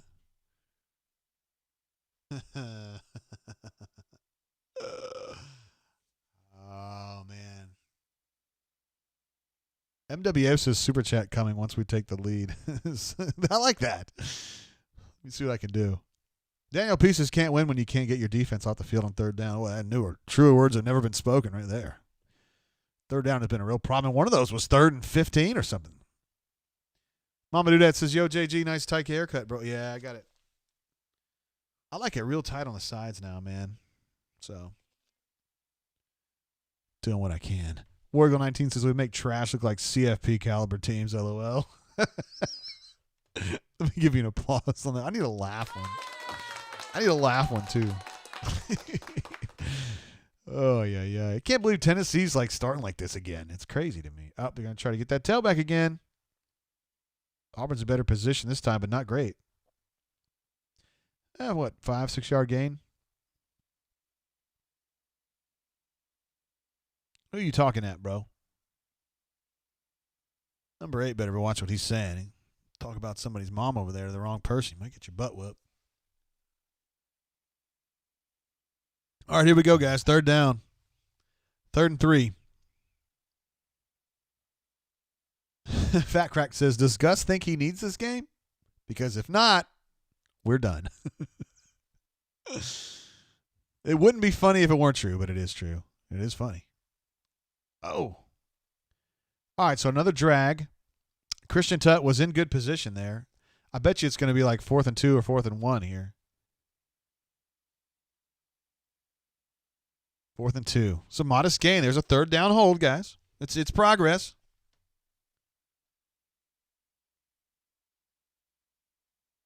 Going to go for a field goal. What is this, about 35? Something like that? 32? Nope. Yeah, 32. Is that right?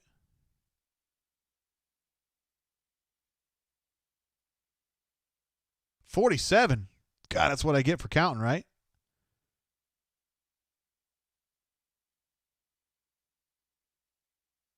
He hit it. Double-digit lead for Tennessee. Let me go ahead and give one of these.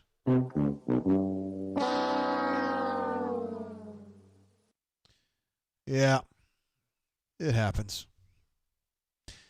True Crime Investigation says hell is frozen over. I don't know why, but I think I know why, though. Nash says 5 of 7. I'm telling you, the official stats say 4 of 6, so I'm going to go with that. Not a math major. No, sir, I am not. Not at all. I only missed it by 15 yards, guys. That's only like 60%. Wait, I just did another miscalculation, didn't I? Oh, man. Stoop Up is getting pissed. This is ridiculous. MWF says Jabba. Bego says, and they already have a missed field goal. Saying that, it could be 13-0 pretty easily. Oh, AU88 stop. Says Gus is about to be 0-2 against Cornbread. Hold on there, bro. Hold on. Just go. Come on, man. That last Auburn drive was good until the interception, which is understandably an interception by definition makes the drive kind of shitty. Fair enough, but they were doing fine, and I think they're going to continue to do fine. This Tennessee defense is just so. Lucas, I appreciate your pleasant delivery here. He says, "Please fire Gus." I like how nice, congenial you are with that, and I think that's good. AU Taxman, $1 to Sonny Smith says JG failed math in 3 states. Hell, failed math in 3 states. Can't wait to hear Coach Sonny back on the air. It's gonna be awesome. 49 minutes to midnight says if Tank is hurt, take him in the locker room already. I mean, I don't think there's anything they can do. Might as well stay out there. How long is he going to walk around on the sideline? I mean, if he can't accelerate, he can't turn, Again, Shivers is good. DJ's good. I think Mark Anthony's good. They'll be all right. If they lose this game, it ain't going to be because Tank ain't in there. It's going to be because this defense can't get off the field on third down, and Bo Nix is going to suck. But, we got a long way to go. Oh, Stefan wants to know what I'm drinking now. I'm drinking this WB Saffel or Safel. It is it's like a product of Wild Turkey. It's like one of their boutique bourbons. It's part of their Whiskey Barons collection. And I saw this in the ABC. I saw it on the list in the ABC allocation, and I looked it up, and I was like, it had some really good reviews on Reddit. So like, okay, might as well, because it's still sitting over there at the East Chase. Not East Chase. On the Boulevard ABC store here in Montgomery. Like, nobody wanted it. There's plenty left. I think it's pretty damn good. I wouldn't say it's like the best I've ever had, and it's probably too expensive because this bottle is $50, but it's small. It's not the normal size that you would see from a bourbon. It's not a fifth. So it's pretty expensive, and I'm not sure it's worth that, but it's good. MWF says we're a pick six away. My God, that's a horrible kickoff. What is he thinking? Well, hell, it worked. They're at the 21. Tank Bigsby warming up on the sideline, trying to get himself going. I wouldn't play him right now if I didn't have to. They're going to show this again? God. All right, let's see what we got here. Got Luke Deal out there.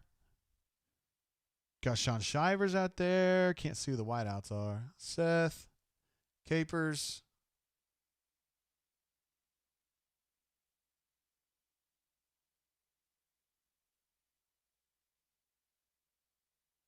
Boy, I tell you what, man. When Shivers is going outside, there ain't no way you can stop him. Like, you're not going to deter him from continuing on that path. He's just going to go. He doesn't care.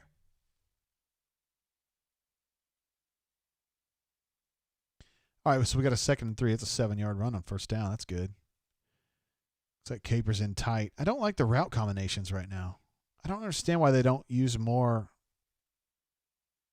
like, trips, clusters, bunch sets, and stuff like that. I feel like they had success with that. Oh, another broken tackle for Shivers. Another nice little cut there, too. A couple nice cuts, really. He's been good, man. He's been good so far. Melee says we're second half juggernaut. Late Beast is $40 for a pint. Yeah, this is just it's expensive. I just thought it was worth a shot, on the show, and I do like it, but I'm not sure that it's worth that. Because to get a fifth of it would be $100. I don't think it's $100. But Shivers in the open field. It's kind of a weird finish, though, right? Kind of fell on his ass and fell backward. But Auburn alumni says Worm is running well. I completely agree with that. He is running well. We got a Tennessee injury. Can't really tell what happened on that. Looks like they're feeling his left leg a little bit. Yuck, I hate injuries. We all do. All right, let me update this situation here. Nix is now 2 of 2. He's still 2 of 7. Sean is now 6 carries, 41 yards. They have a nice drive so far. Auburn can still run the football great. Without Tank. Tank's awesome, but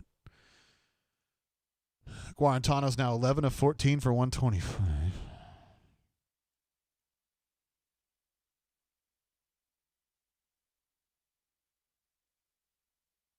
Big. Auburn's third down. Still 1 of 3 versus 4 of 6, so that's accurate. All right, so that's where we are.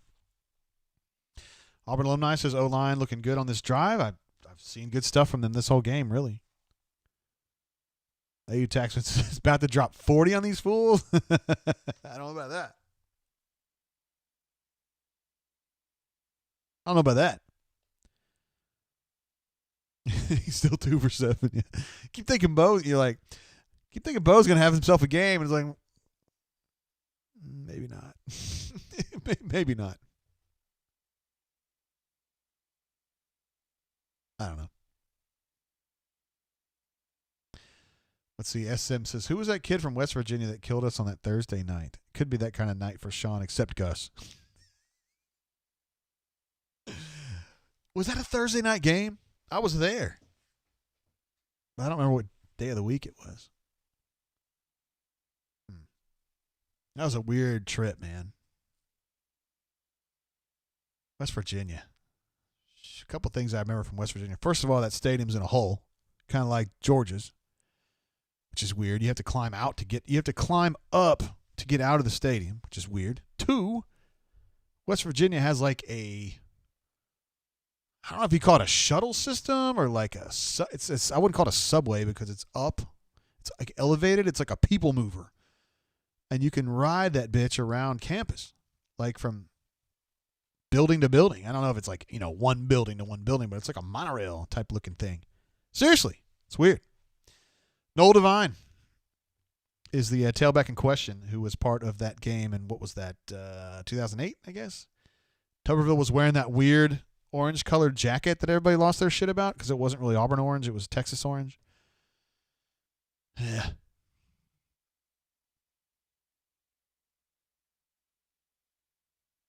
See, is it really? Yeah, Auburn's running at a nice clip here. Tank is averaging 7 yards a carry. Sean is averaging 6.8, 7 yards a carry. And then Bo's got 1 carry for 13. So Auburn's right now averaging 7.6 yards a carry. I mean, shoot, Dad. That's great.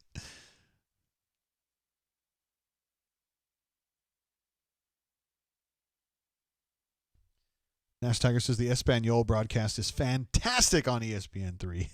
I don't have access to that right now. All right. So we got JJ in there, Luke Deal in there as well. DJ Williams. They're going to try to run a split zone concept here. Watch this. Now, there's too many dudes in the box, so he's going to call out of that run play.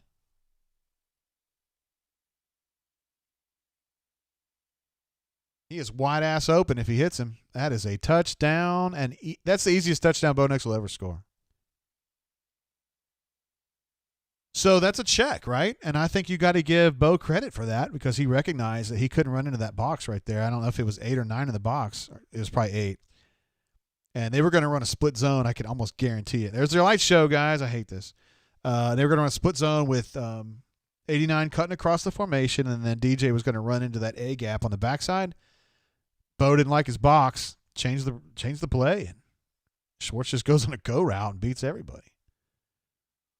And it was a bad play action fake. He faked to a guy who wasn't even there, but as long as it sucks in the Tennessee defenders, doesn't matter.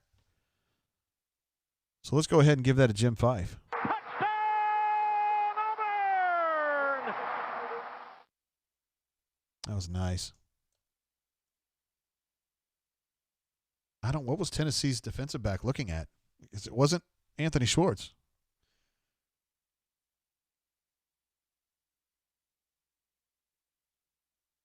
Look at Bo Nix. He controls it's his sideline. It's Bo Nix's sideline. The son of former Auburn quarterback, Pat Nix. He is now Excalibur. I'm just kidding. He's not really. What are we waiting on here? And why are we staying? Oh, that's because I'm watching the ESPN. Yeah, they're doing the weird thing with the cameras. They're still showing it really wide on Bo Nix here. All right, so 10-7. Auburn Tigers are right back in it.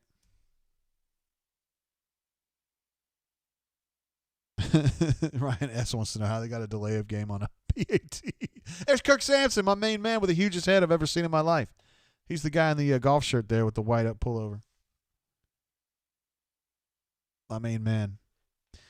Mark C. says, who knew Flash was still on the team? I love you guys, man. Nowhere I'd rather be watching this game with you guys. I'm going to try to figure out what the hell happened on this play. This Tennessee's got some answering to do for this bullshit right here. That's some bad defense. I said a bad word. YouTube's going to put me on like probation now. You watch. I said, this is not suitable for children. To be fair, I'm drinking bourbon. I'm trying to watch this replay here. Hold on. All right, so it was a 2-by-1, looks like. Just a complete screw up by Tennessee. So that he was up against the nickel, which is probably to Auburn's advantage anyway, and then he did like a little stutter step, and that nickel just totally went for it. It's like, you throw some skanky chick like 6 roses, and she just, you guys know the rest of that story. You guys have all been there. But just like a very slight hesitation, and that nickel was just like, I'm done. And then I guess he thought the safety was going to pick him up, but it doesn't make any sense that he would do that. Regardless, that's another shrimp on the Barbie right there.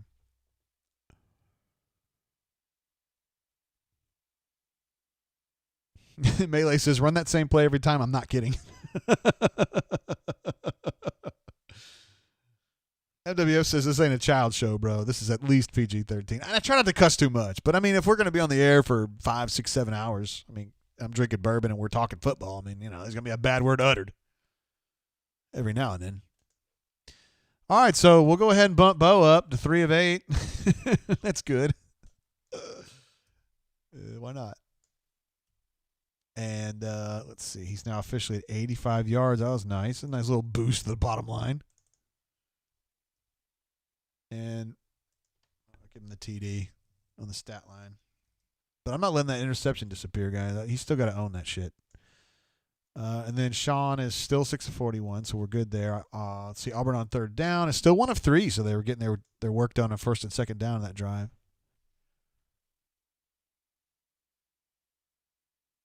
He says Nix is not 2 of 7. That's right. He's 3 of 8. I got it corrected, brother. Well, I just got to update it, I should say.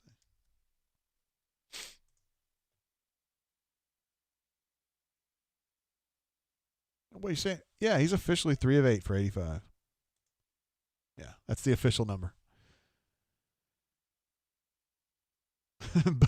My man Bo says, Crocky Poo was trying to breastfeed his baby. Get out of here, man. Oh, man. Where is Crocky Poo? I think is back on the I'm sorry, Crocky Poo. Yeah, I could see that. I was thinking Ruxy Poo for some reason. That was a nice kickoff. He got it pretty deep. That was a good one right there. We got a TD Moultrie sighting. Ladarius Tennyson sighting. I think Rux is back on the bunker, right? He's got himself a new handle.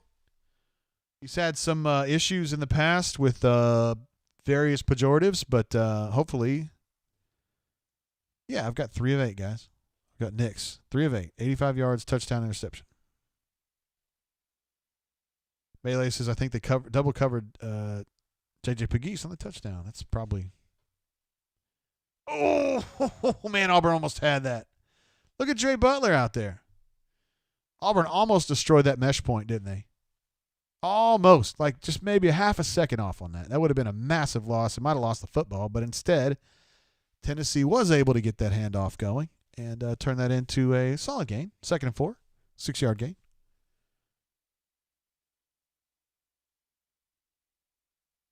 Let's see, 2-by-1 with an H-back.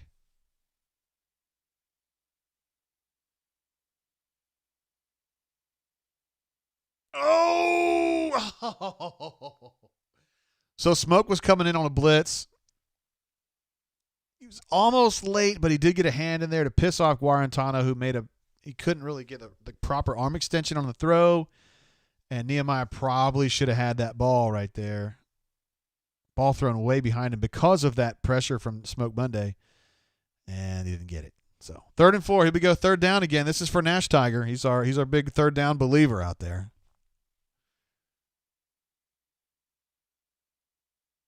Like Derek Hall is ready to pounce, isn't he? Oh!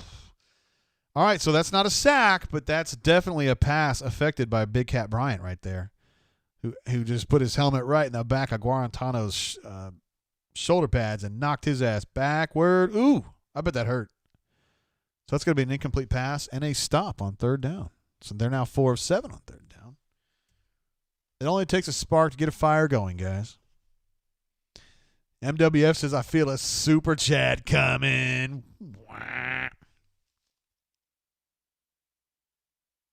All right, Eli Stowe back to field this bad boy. He's probably going to get it to like the 30 maybe. Depends on the kick. Nope, he's going to fair catch that at the 23. So that's not too bad. I mean, that's not bad. We got about a 22% chance of getting a touchdown there. when Eli threw the ball back to the ref, he damn near hit the camera, didn't he? Tank Bigsby is coming back out, guys. This is like Willis Reed coming back out for the Knicks in 68. Here we go, guys. Or 71, whenever it was.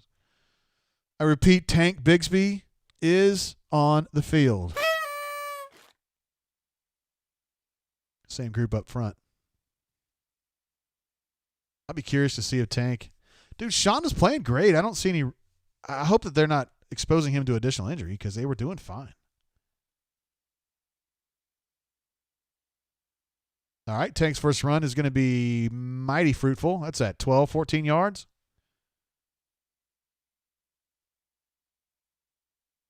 Oh, he wants off after that.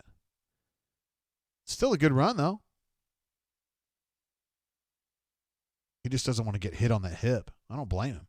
Why was he out there? I don't understand. That's confusing to me. I know he's a great player.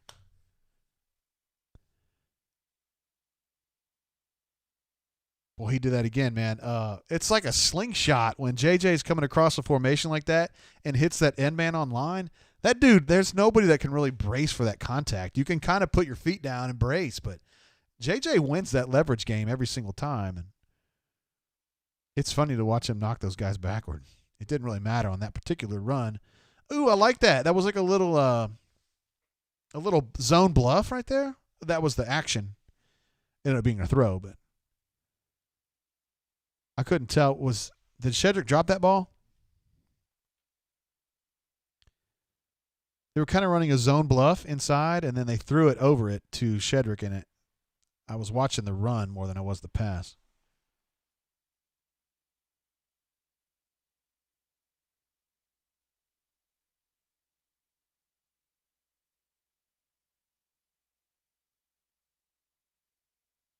DJ up the middle.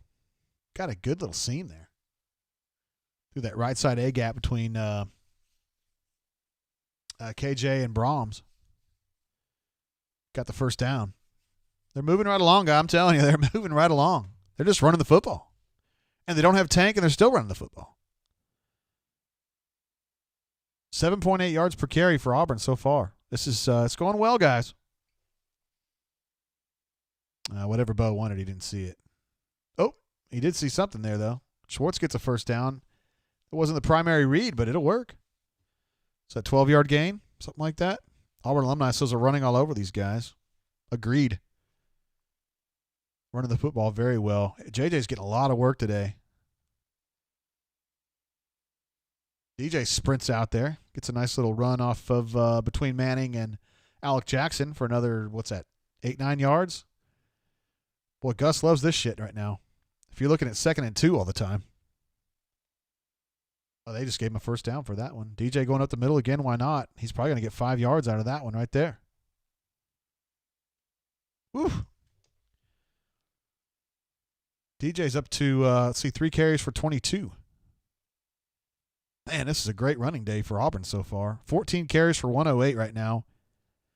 If you're just counting the tailbacks, that's 13 carries for, 90, 95. Still pretty damn good. 13 for 95. That's really good. All right, Shivers back in there. Still running with JJ. So he's definitely getting his fitness up. Look at that. Oh, they don't do this very often. Oh, JJ got knocked back a little bit. And it might have made a difference because Shivers went right up under him. If he'd had more of a solid block there. Surely the big man's getting tired.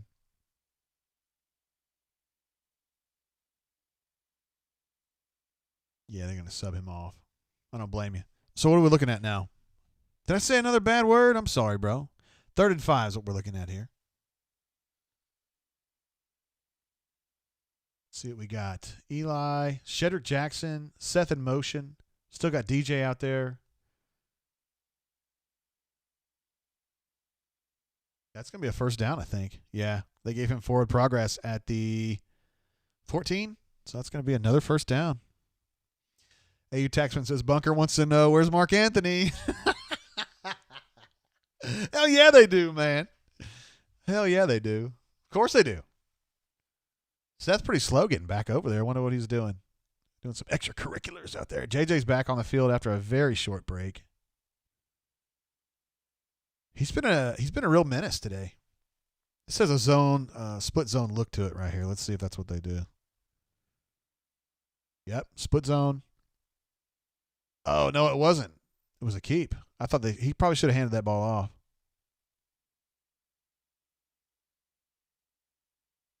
Because DJ he was gone. Or he was at least going to get deep.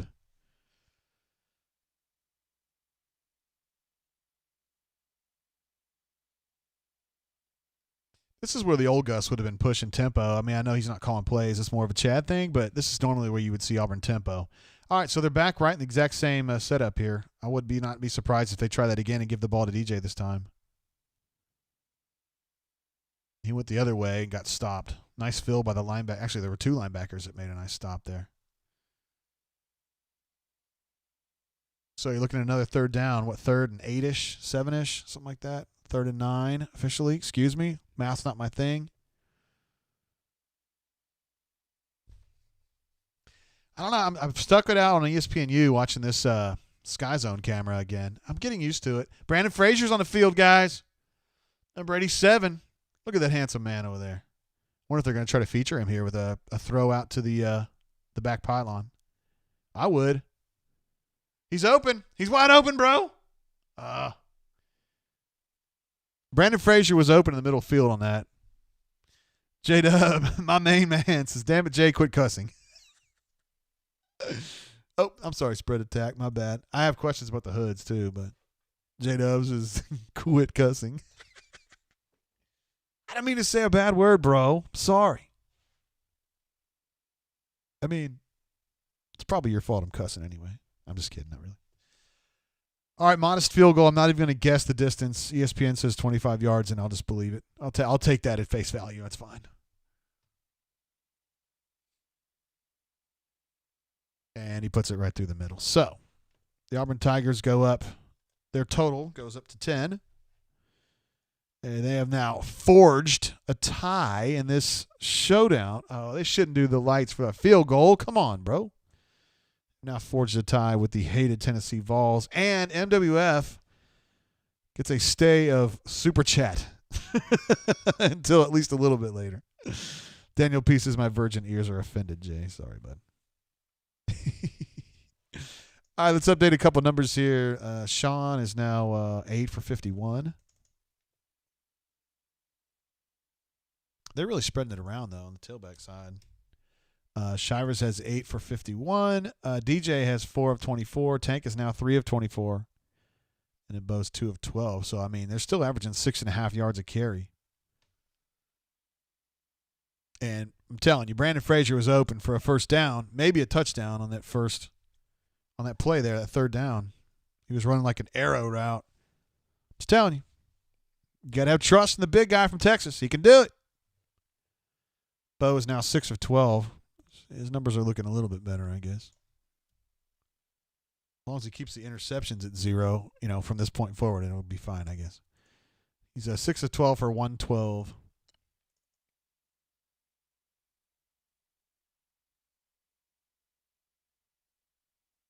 Guarantano is now 11 of 16 for 125. So he had a bad little drive there, didn't he?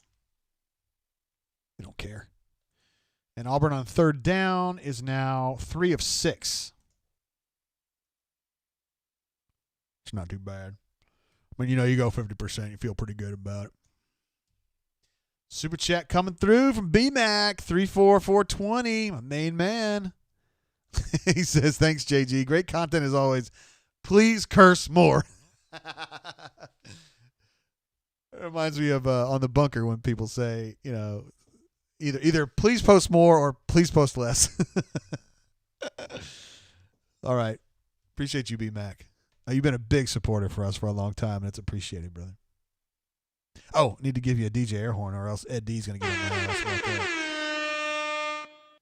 Sterling, I'm with you 100%. Sterling says the light show is stupid. I mean, hey, look, man. For a touchdown, I can get it. Field goal, no. I'm not doing it. Don't do it for a field goal. Spread Attack U18 jumps in with another super chat. One of our great super chatters says, "Loving you tonight, Jay. Killer personality. Appreciate you, brother." Give you a triangle for that one, bro.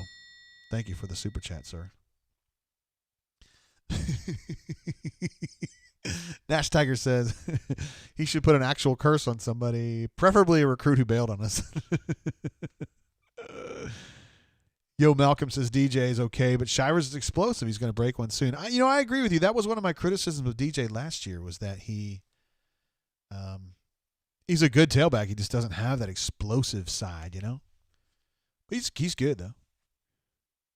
Ryan says, have we confirmed hit pointer yet? I mean, I don't know if it's official, but yeah, it's definitely what he's dealing with. But he came back in and had another run on that last drive, and I don't know, he got 12 yards maybe, something like that, and then he just kind of pulled himself out of the game. So kind of sucks seeing Jordan Hare like that, Like my trained eye, having been there so many times, when you see the stadium like this, you're usually playing Tulane and you're up 6 touchdowns. Instead, this is a tight game against Tennessee. It's it's just weird. Just got used to it. Hopefully by this time next year we'll be all good, though. We'll get that vaccine. And okay, this young man is out in the open field. Roger McCreary makes a nice stop there. Anders Carlson was going to be there to knock his ass out if he needed to, but let's see. Cam Riley again. Ladarius was in the neighborhood. Bo is great, says Jay. Coughing again. Jay has the Rona. No Rona here, bro. No, sir. No, sir. All right, we got a 1st and 10 for Tennessee. That's what's on my screen right now. And they're about at the 32-ish, something like that. It was a nice return, really. I was surprised he tried to return it from so deep. Uh-oh. Somebody got his ass. That's Caleb Johnson with a nice play. I think that's his first tackle for loss. Nice play. Young man out of Columbus, Georgia. And he was all over that. Okay, so we got 31. Is that Tisdall? No, that's Wesley Steiner, isn't it? I should know these numbers by now. Somebody didn't play very much. Dre Butler's in there. At 3 technique, you got Caleb Johnson and Big Cat with Tisdall, I guess. I got to look that up, make sure I know what I'm talking about on that one. Ooh. Pritchett dropped the shoulder and laid a lick on that one. I like that. Yeah? No, I'm good. Thank you, Matt. Yeah, Spread Attack U18 like that play, didn't he? Super chat coming through from a man, Fat Cracks. Just need a stop and a TD before half and score to start the half off. That would be perfect. Yeah, it would be. 4:22 to go right now. 3rd and 6 for Tennessee. If they're going to make your dreams come true, Fat Crack, this is where it's got to start right now, right here. Pressure coming from the backside a little bit slow. Nice throw. It's on target. Caught. First down. Not bad coverage from Nehemiah, honestly. Just good play from Tennessee. So first down. Thank you, Fat Crack. And we got to give Tennessee credit for another 3rd down conversion. 5 of 8 now.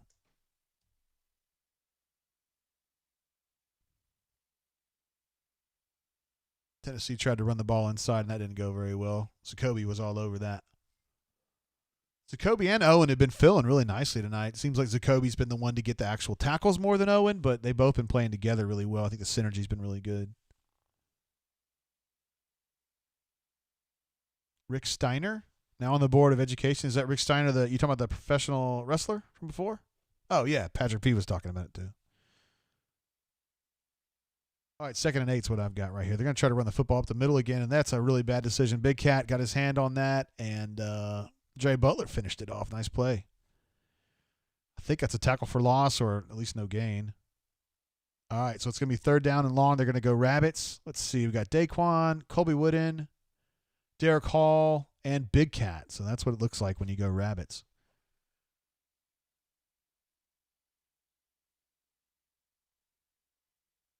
Sterling wonders why Auburn's struggling to cover the running backs. Yeah, I know. It's been a little surprising. All right, so they've got Sherwood rolled up real high and Owen in there. Looks like they got Lord Tennyson playing slot right now. That would have been a tough catch because it was off target, but Jalen was all over his ass. It wasn't going to be a first down regardless. All right, so it's going to be a turnover on downs unless they choose to go for this, which I doubt they're going to do. But it's 4th and 8. Regardless, yeah, they're going to punt this. So that's a hold. And, yeah, I'm with Fat Crack on this. Let's get this see Auburn get this touchdown, and then all of a sudden things start looking kind of ugly for Tennessee going into the second half, assuming that Auburn can come out and do something positive. Trying to do a little trickeration, just change their formation a little bit on the punt, but oh damn, was that? I bet you that was Peters, wasn't it? Somebody almost blocked that. It seems like if there's a block punt, it's almost always Jordan Peters.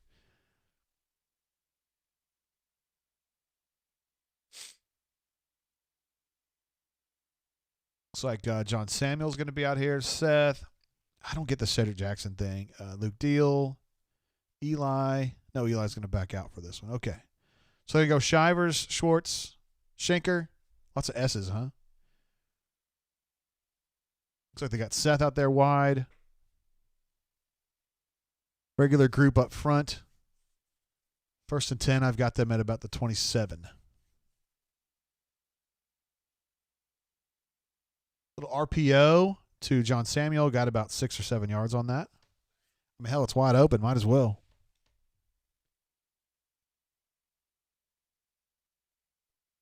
Chris says we threw to Schenker. He gets like 4 catches a year, doesn't he? Dude plays like 250 snaps and gets 4 catches.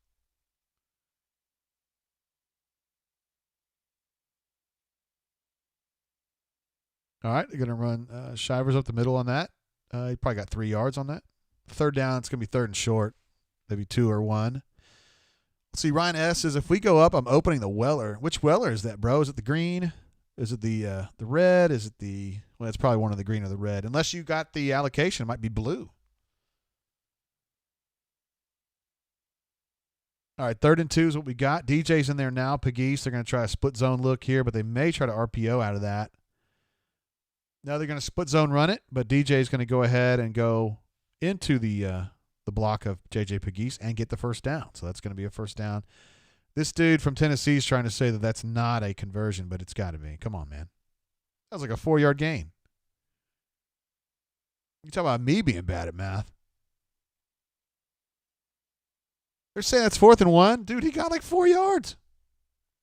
They're officially saying it's 4th down. I can't believe it. Well, my math's been really bad tonight. I say go for that. You going to go for that? No, they're going to punt it. Yeah, minute 18. You know, I get it, man. You don't want to leave yourself hanging that far back. I'm really surprised at that. That seemed like that was a solid run.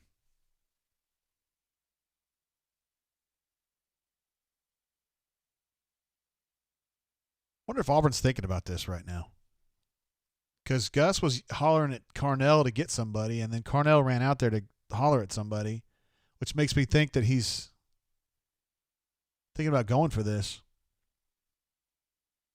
The good news is that if you get it, you're probably going to be able to do something here because Tennessee's being pretty – I think you could still push them pretty hard. The bad news is you lose it. You know, you're giving them possession at 35, but their offense has been kind of crappy. And you only got a minute 23. They've got 1 timeout. What do you guys think? Would you go for this? I think I would go for it. All right, they're going to go for it. Or it could be one of those pooches. You know, because Bo can still punt pretty good for what he is, you know.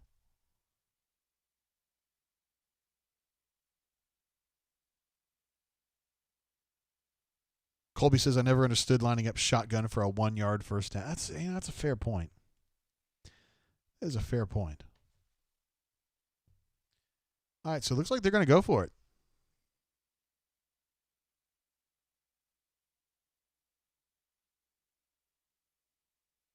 No, they're not. That's kind of a cool play, though. They like subbed in the punter right at the last minute, or I don't know. He might have been in the formation or whatever, and then he just punted it. That was pretty cool.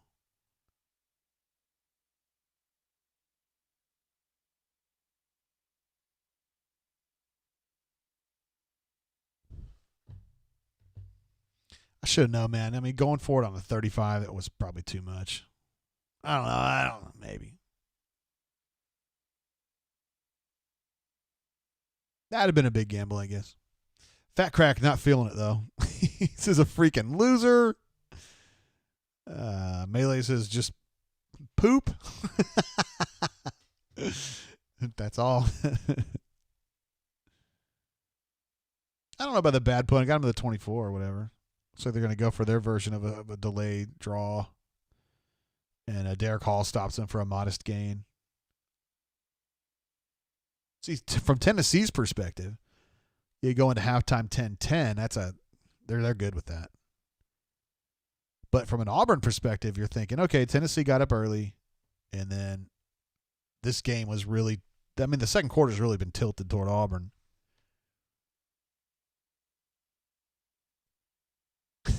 Call me Biscuit, you're killing me, man. That's funny as hell. So he said, probably spent a few hours drawing that one up at practice. 49 minutes to midnight's hoping that Tennessee scores a touchdown here. Come on, man.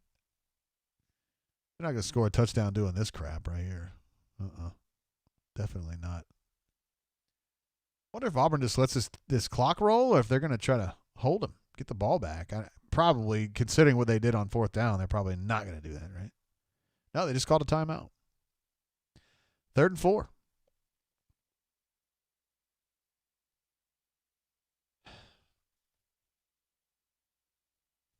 Trying to make sense of what they're doing here. Like, I kind of understand that you're going to want to get the ball back. And you're playing for a good return to try to set up something. There's Romello Height, by the way. But if they want to be aggressive like that, why didn't they do it when they, Jay Hardy, number 4. There he is. Barton Lester, hero of, what game was that? Arkansas game, maybe?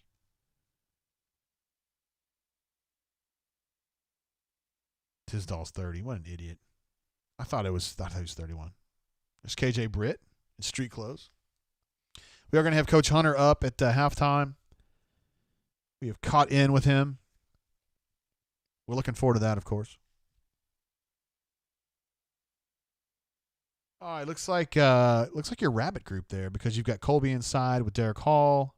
They seem confused. Auburn is definitely confused on the defensive front there. Dude tried to spin away, but only got another yard or two. That's probably enough for the first down, though. It is indeed. So that's going to probably be it. I mean, Tennessee's just going to – you would think they would just run this out, but maybe they're going to try to do something big here. I wouldn't blame them for doing it. Yeah, they are. They're going to try to do something as a middle screen. Modest gain. They call timeout. They're using their last timeout right there. Okay, cool. Whatever. Call Me Biscuit says, AU88, you kind of salty tonight. It's a little bit. Joseph, I'm with you, bro. I'm a little confused. I don't think it's necessarily like bad clock management. It's just weird clock management. Whatever. Ryan's had enough of this too. Oh man, it's just a confusing.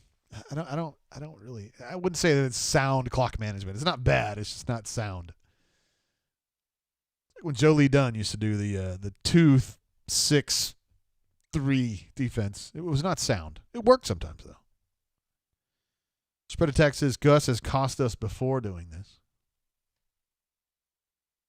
A time or two. All right, so I've got a 2nd and 2 with 13 seconds to go. Tennessee's trying to run a little route combination to the sideline there, and they did get it. So it's a first down with 9 seconds to go. They're around midfield now. They do not have any timeouts left. So I guess they could go for like an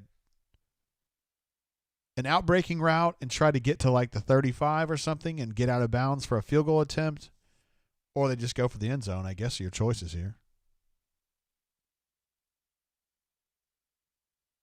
AU88, come on, bro.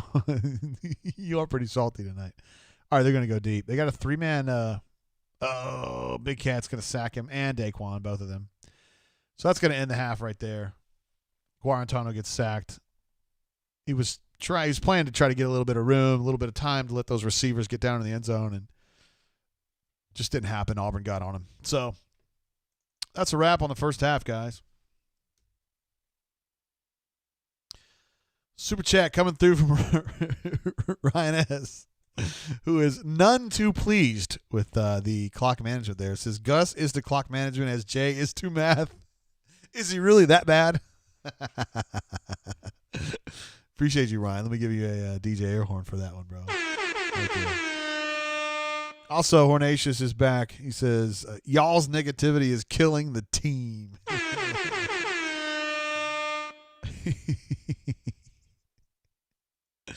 Yes, our bastion of positivity, Sir Hornatius. I picked Oklahoma State in this Bedlam game, and it's not looking great, is it?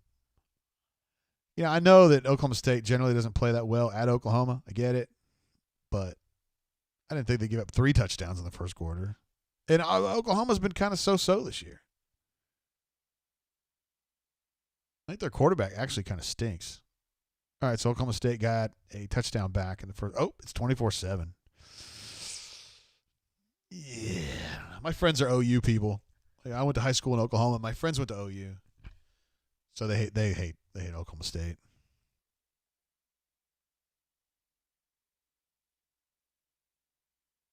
Melee says it's my fault for the basketball negativity. What? Come on, bro. It wasn't negativity. It was pragmatism, bro. Thank you for the super chats. D Lucky did say, I don't mind. It's not worth a risk on the on 35. Okay, he's talking about the clock management. There's another side of that. Maybe we'll talk to Coach Hunter about that. See what he thinks about it. Yeah, get him on the hone.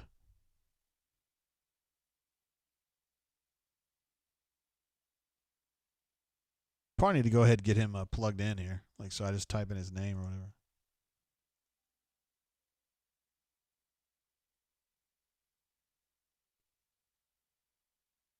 All right. Yeah, this new sound system I got, you guys can't hear the ringing, but I promise he's going to be there. Talk to me. My man, Coach Hunter, what's up, bro? It's been a minute, bro. It's been a minute. I know. It's been too long. Dadgummit. All right, so 10-10 first half. What do you think? Not terrible, but not great, obviously. You know, Tennessee's offense, I mean, I know that they scored twice, but it's really been attributed to basically just 3 plays. You know, the draw play on the first scoring drive that converted where Auburn showed blitz and then bailed out of it. Yeah, it was weird. You know, and when you're bailing and you get the run action coming, you're in bad position because you got to redirect, take a good tackling angle. Smoke had a chance to make the play, and it was a bad angle, and he whiffed. But it was a good, you know, kind of one of those good play calls versus good play calls deal. And Tennessee won that rep. There was a busted coverage on a wheel route where Sherwood in the boundary corner didn't exchange. Got a big gain there. And then they did some motion stuff and isolated Tut man-to-man up top for a couple of plays. But, I mean, they haven't established anything on the ground. There's not one consistent, you know, passing concept that's hurting Auburn. They've just got to not have busts, and especially not on third down, and let Tennessee extend drives. Third down has just kind of been a pain in the ass, man, again. It has. Now, you know, they've had some really good third down stuff. The line stunts, you know, which I mentioned in the article on Friday, that Tennessee's had trouble with line stunts all year, and Auburn's capitalizing on that very, very well. They're getting pressure with 4, especially the combination of Newkirk and Hall running the stab stunt a couple of times has really disrupted that side of the line and allowed them to get pressure, only bringing 4. You know, that's big when you can get pressure against 4, especially against an offensive line that's that good. Oh, yeah. And so Derek Hall's been giving you some yummies. Daquan's been giving some pressure. Lining up off sides on 3rd and 3 like a damn Monday night 8th grader. Yeah, that's a tough one right there. Christian Tutt was getting hurt there in the first quarter, but better in the second. You think people are still picking on him? Well, I think Auburn just changed what they were doing. I think instead of carrying the man-to-man coverage across the ball with motion, you know, that they're just checking into his own coverage, so he's not being able to be isolated in the slot by himself right there. Now, the one thing it is doing, though, if you've noticed, when they shift his zone with trips to protect him right there in the slot, there's not a man player responsible for the running back. So Tennessee's getting some, 5 and 6 yard plays flaring out there to the back because now the defenders are having to come up and rally. And it looked a couple times like Big Cat was in a peel technique and responsible for that. I don't like that matchup. Yeah, there was a few plays there where he was just wide ass open. They had the one that was flagged, and they ended up taking the penalty yardage on that. But over and over again, he's kind of been going out the backside, and nobody's there. Is that something they just have to kind of make a little bit of a scheme adjustment on that? Yeah, and you'll have to know your down and distance, because obviously if it's a 3rd and 12, you don't want to jump that flare because that's going to open something else up. You want to make them throw that and rally. But if it's a 1st and 10, you're going to have to be a little more aggressive in your coverage. And do you think ESPN's getting a little carried away with Tank? It's like they keep showing it like he's Barry Sanders or something. Like they still have good tailbacks. Or like, his hips disintegrated like Bo's was. It's just it's a strained hip flexor or a bruised hip flexor from where he rolled over and hit the ground. Old school. When I was in college, we get a couple of Toradol needles and you go back out the second half and you rock and roll. You've done that a time or two. I don't know if they do that in the 10 anymore. I know you used to do that. You probably had a few of those in your career. Dude, my shoulders look like a dartboard. Dang, bro. All right, so at this point, I was thinking with a full roster, and Auburn has a full roster, that they would be able to pretty much crush Tennessee.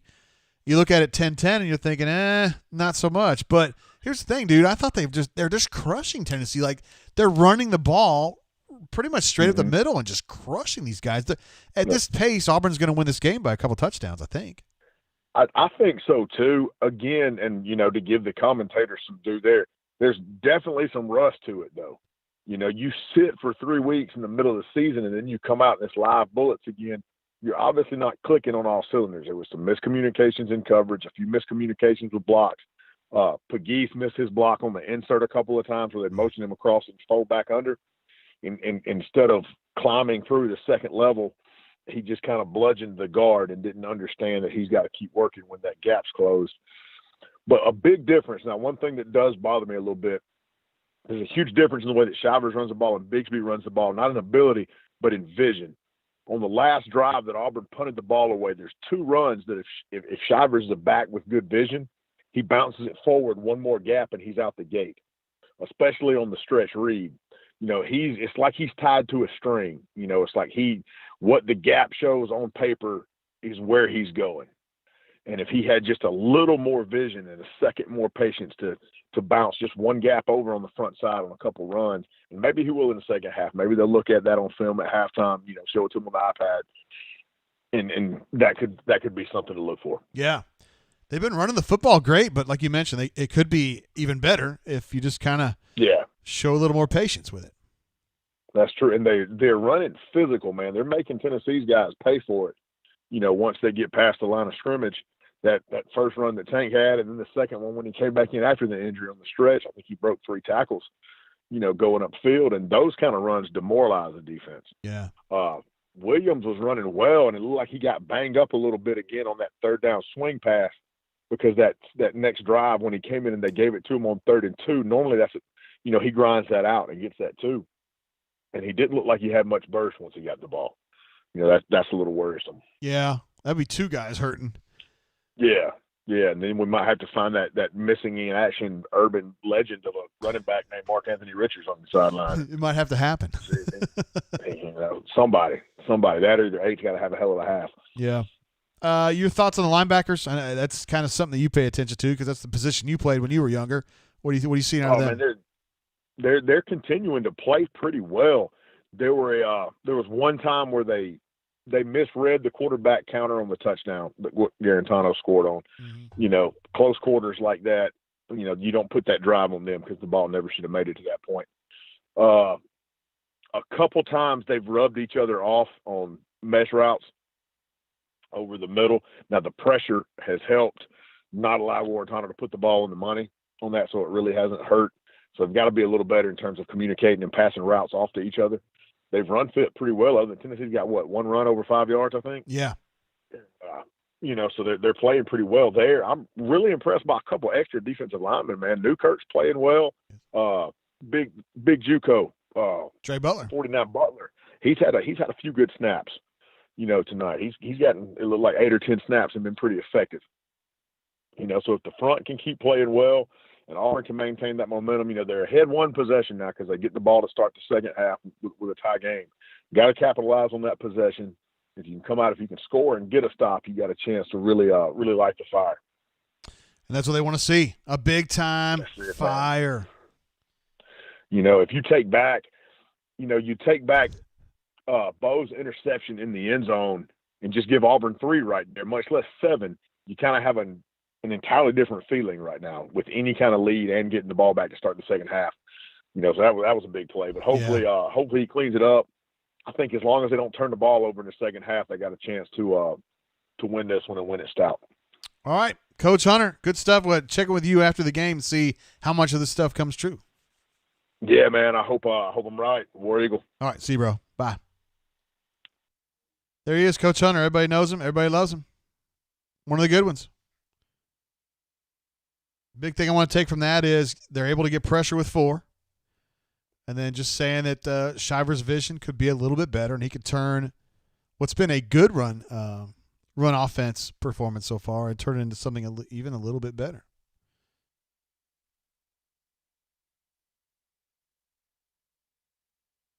I'm going to take a quick break here since we're at halftime. We'll come back. Maybe we'll check in with Jeffrey Lee or I don't know. We'll see what kind of shenanigans we get into. I'm going to take a quick break here, and we'll be back with the Brain Drain at auburnsports.com. See you all in a minute.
All right.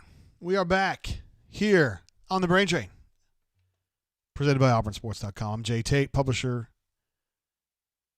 of AuburnSports.com. They're showing some highlights. You know, Florida always has trouble at Vanderbilt. I mean, 38-17 is not really trouble, but it took a little while for them to get going. So you guys are providing some updates on Mississippi State, Georgia, but wow, State is giving them trouble. They're leading late in the second quarter. That's interesting right there.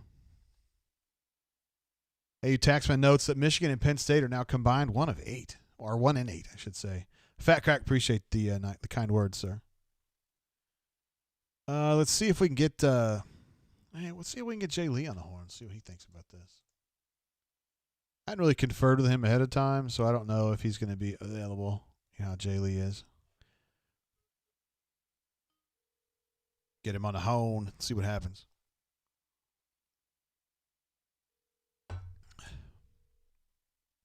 Yes, sir, Mr. Jeffrey Lee.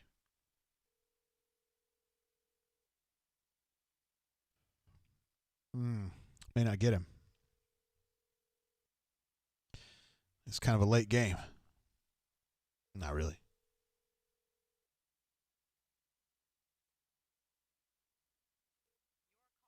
All right, no go on Jay Lee.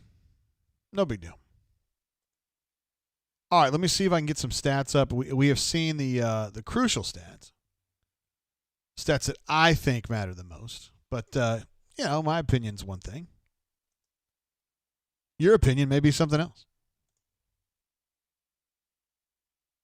Let me get these up real quick so we can talk about it. Oopsie. I'm going to do that. Dadgummit, I think I screwed that up. Oh, I know what the problem is. Sorry, guys. I got to drag that one in, and I can't find it. Can't find it. Kind of funny.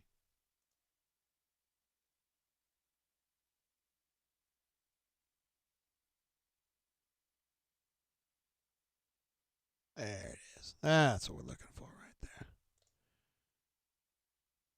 All right, so those are the stats so far, halftime. I mean, total yards, pretty much right down the line. Auburn's been rushing a little more effectively than Tennessee, but Tennessee has kind of accentuated the pass a little bit more too, so that's not surprising. Third down, 6 of 10. Kevin's not going to be real happy with that number, but it was like 4 of 5 at one point, so they've been better. And then Auburn's doing a lot of their damage. Their touchdown drive was mostly done on second down, really, so you don't get in a lot of third down situations. Other than that, Tennessee looks like they're holding the ball more. It surprises me. I thought Auburn held the ball about the same, but, you know, numbers are what they are. Tackles for loss, 4 for Auburn. Looks like they're showing who is this getting the knee brace there? Unidentified player getting a knee brace. Oh, it's Smoke Monday. All right, so these stats, I don't know. I don't see any surprises right there. What man's opinion? So we're about to fire up the second half now after we finish this light show. Not sure how I feel about that. It's terrible for TV, obviously. Spent a lot of money on that, though. And I would wonder if it's better to shoot, you know, the photography. I don't know if that maybe the field's a little bit brighter. Whoa! If the field's brighter with these new LED lights. But anyway, you know, you got to keep up with AF Tigers. Says Spencer Rattler, the quarterback at Oklahoma, the ugliest player. Goes, he is not attractive. I bet he gets a lot of chicks, though. I bet he does. Call Me Biscuit says those stats look like a tie, plus that bad interception. Yeah. And that was a tough one. And like Coach Hunter was saying that, you know, if at best that could be a 7-point possession, at worst it's probably a 3 without the pick. And you lose that. Auburn should be ahead right now. But Auburn's going to take possession here to start the third quarter, and we'll see what they can do with that. No return on that one, so they will start at the 25. Lord Tennyson was back pretty deep on that particular play. They just showed on. I'm watching the ESPNU feed still, which is like the Sky Cam. They just showed Brandon Council on his crutches.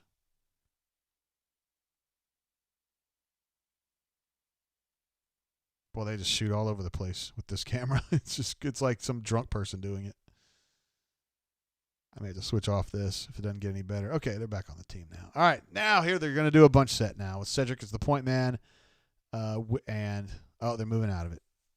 Seth's going to go in motion.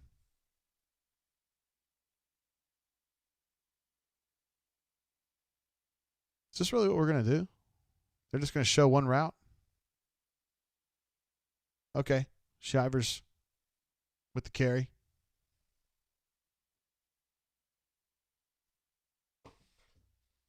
Let's see. Stupup says 2 plays really hurt AU. The draw on the 3rd and 15 and the pick. Yeah, true. Yeah, I'm fine. It's doing better now.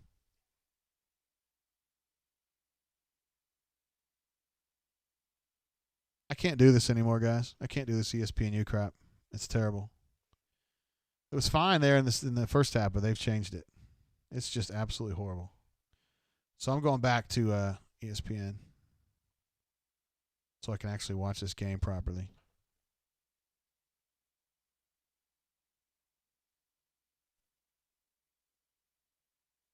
All right, here we go. Looks like JJ had the ball in his hands there. See, to get a first down there.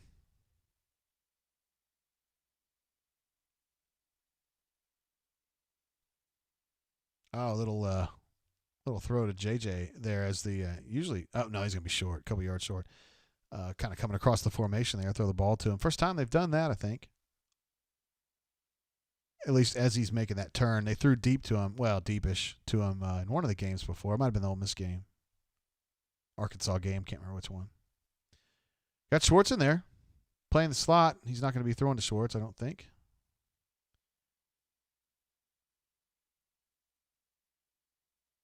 Yow. That was a weird play. MD says Tank's out for the game. Yeah, that would be bad.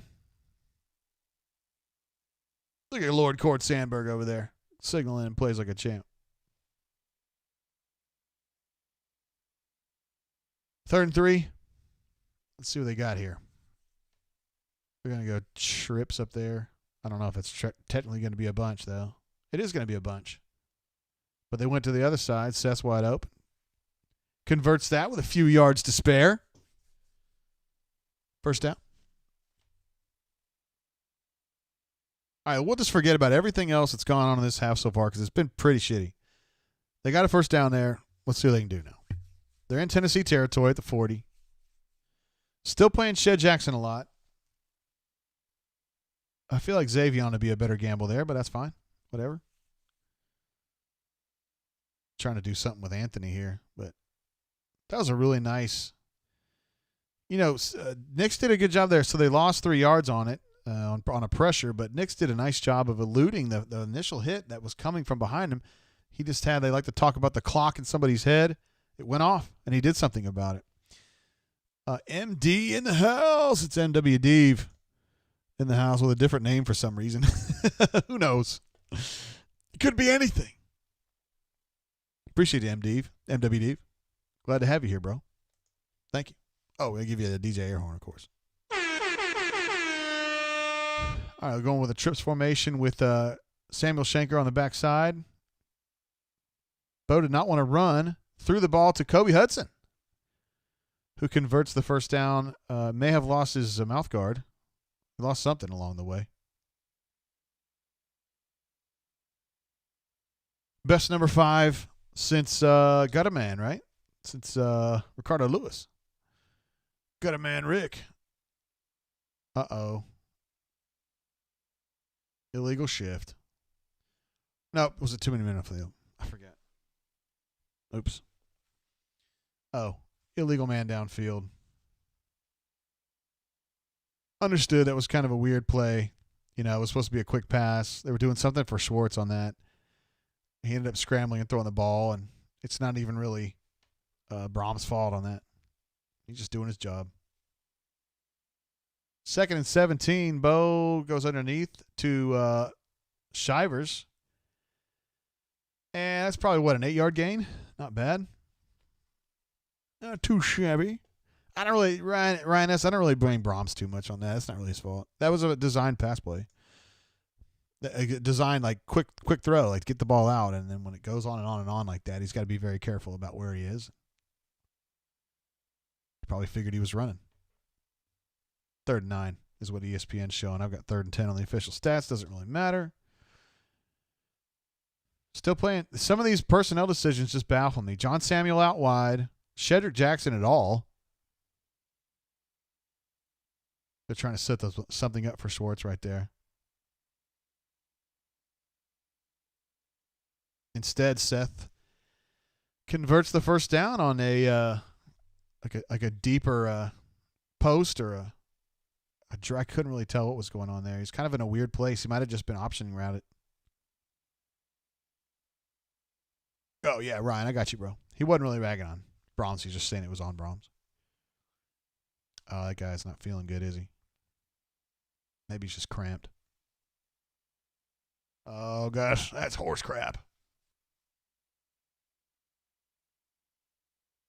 So Auburn was ready to run a play there, and then Tennessee dude was like laying on the ground, cramped up, it looks like, and then Gus is so pissed.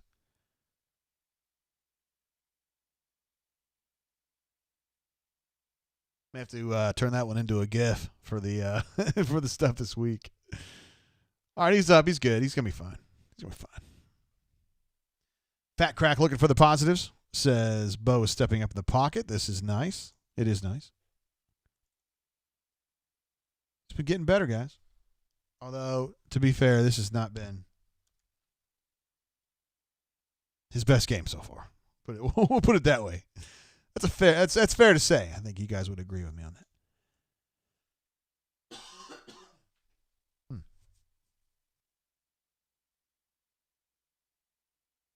MWF says, Super Chat alert, size depends on the size of the lead. Well, I think the maximum they're going to go up here is 7, so I don't know. If it was a 20-point surge, I don't know. Maybe we should hold off on the Super Chat until we can assess just exactly where everybody is. Oh, Liberty has evened it up with NC State. It's kind of funny that they would be the NC State would be the underdog against Liberty at home. 49 says, my gosh, please run it up on these losers, talking trash and faking injuries. People say that about Auburn. They've said that about Auburn a few times. When a homie, was it Anthony Swain that had the sniper that got him in the end zone at Arkansas? Was it about 4 or 5 years ago? I think Canoe Man might have that as his avatar on the bunker. AU88 says, run it up. I'll settle for taking the lead. Playoffs? I'm just trying to win a game. Colby says, I guess you're asking me if I'm watching the ESPN. I'm on regular ESPN now. I couldn't do that. I liked the other view on ESPNU during the second quarter, but in the third quarter, it's like they changed operators, and it was terrible. I couldn't watch the game. Oh, yeah, we haven't even brought this up yet because my guy Against the Spread likes to do this. But smash a like on this video if you guys are enjoying it, if you find the content useful, engaging, if it's making your day better. There's no cost to it. You just give me a thumbs up, and that means that YouTube realizes that I have real watchers instead of bots, instead of Russian bots who are infiltrating.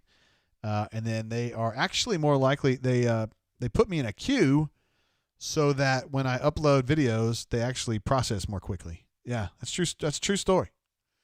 So if you guys want to smash a like on this one, I would love it. Again, no cost to you. Doesn't mean anything. There's no lifetime contract or anything like that. There's no contract at all.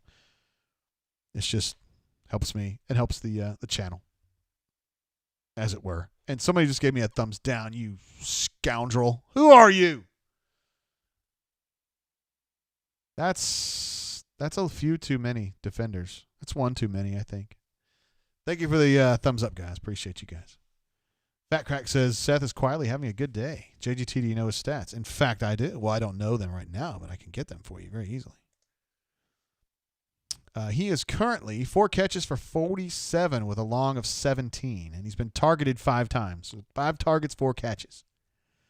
Next highest target man is Eli with 3. 3 targets, 2 catches for Eli. Bo is running out the back of the pocket. He had to. Gets it to Deshaun Samuel in a desperation throw. Still gets a little bit of a gain out of that. Matthew M says, JG really joined tonight. Mr. Monson, appreciate you, bro. Thank you for watching the show. Stoop says, I'm a Russian bot with a $2 wheat gift coded in. That's hello. Yes, my name is Stoop. I am not from St. Petersburg. I promise you. I am from Pineapple, Alabama. Just kidding. I know you're not really. All right, so Shivers gets the first down. Auburn is now in the zone of red, and MWF is getting nervous because he might have to super chat here in a second. Third and wait, what? Oh, I'm sorry. It's 3rd and 1. I thought they had gotten right across that first down marker.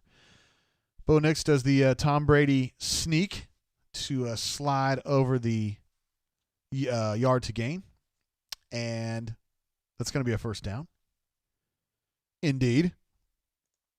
They are at the 12-ish, 13-ish, somewhere like that. And again, I feel like Auburn has been the better team for a while now. At least, I mean, the full second quarter, part of the first quarter, and now in the third quarter, I feel like they're just pushing their way down the field. It's been gradual, but Auburn's been playing – there's no way that's legal, right? Are they going to call a flag on J.J. Pegues there? Because when you're in motion, you got to go parallel to the line of scrimmage. You can't go in motion ahead. You can't go forward. And he was definitely coming forward when he – you can't do that. Crocodile in the house with a super chat. Oh, man, Crocodile.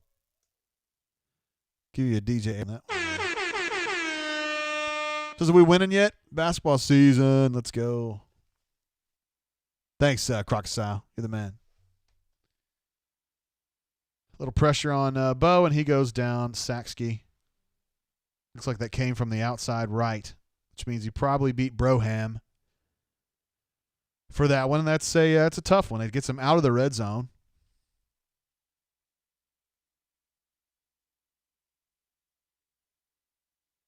Yeah. That was definitely on Broham, but John Carolina says it's legal in the CFL. Did you guys see him in motion then? Now, see, this is where Eli's really good right here. He's really good when he's kind of in space. A lot like the way Ryan Davis was. Not good enough to get that first down, but he was good. All right, so you're looking at a 4th and 8, 4th and 10, something like that. 4th and 7 officially. From the 10-yard line, that means Anders is I'm just going to go ahead and say Anders has a short field goal. I'm not going to estimate the distance because I've been so horrible with that tonight. Dude, Broham, what happened, bro? This is like the perfect angle for Anders. Let's see if he can hit that. Yep, no problem. Throw another shrimp on the Barbie. 13-10 now. Auburn Tigers. Look at Gus out there. Good job, guys. Way to be. That's good. You know, Auburn's been the better team here since, like I said, midway through the first quarter. I mean, Tennessee goes down there and they missed a field goal. They had a touchdown, and they had another field goal that they did hit. So, really, they could have definitely been up 13-0. But ever since then, Auburn's been, I think, the better team now. They're up 3, which is kind of a small advantage. But They've been playing pretty good football, honestly. That pick aside, we got a super chat. MWF has come through. Super chat of $1 because he said he would super chat as soon as Auburn took the lead, and that the size super chat, but we still enjoy it. We still appreciate it. Of course we do. Thank you, MWF, coming in from Oklahoma, I believe. He says, weak lead, weak super chat. That's completely fair. I think that's completely fair. No problem like that. Auburn alumni said Frazier was open on the right side. How dare this happen again, man? This happened down on in the red zone last time. I'm going back to look at this, Auburn alumni. Thank you for alerting me because I'm pissed. Might have been Schenker, though.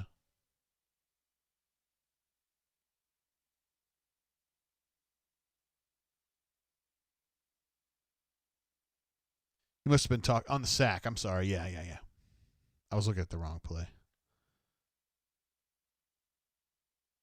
He may not trust Frazier yet.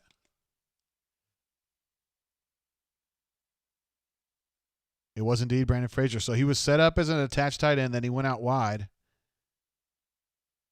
I'm not sure he was open, though, dude. He had a guy pressed up on him, and he was kind of pushing him off, but he almost looked like he was stalk blocking, really. I don't know about that one. But, hey, good eye on noticing that Frazier was playing because, I'm pretty fired up. John C. says he got approved for 2 weeks paid off from Amazon because 45 people tested positive in our facility on Tuesday. Good God, that's a lot. It seems like a lot. I don't know how big your facility is. Maybe it's 5,000 people. I don't know. But a week's paid off is good. My wife runs a child care center, and she's had to send some people due to contact tracing. She had to send some people home for a couple of weeks for quarantine, and they don't get paid. That really stinks. I hate this whole virus thing, man. I hope these vaccines pop out starting whatever, December, January, February, and we can really start moving forward. I know we're all just tired of being stuck like we are, worried about it and how it affects everything. It sucks. AU Texman says, are we sure that Frazier is a real person? I will not stand for this crap, dude. What do you mean is he a real person? He's out there playing just because they won't throw to him. John Carolina says he thought his facility had about 300 people in and out a day. 45 positives in a group of 300. That's a high percentage there. Spit Attack has a good question. Why are we not running? Why is Auburn not running the football? I don't know the answer to that. This is a good question. Let me take a look and see what was going on that drive.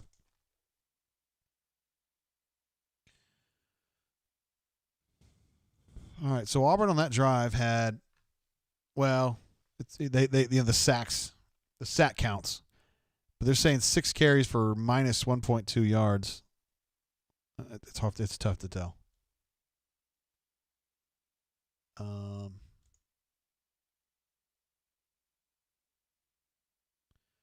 Let's see that last drive. Sean Shivers run.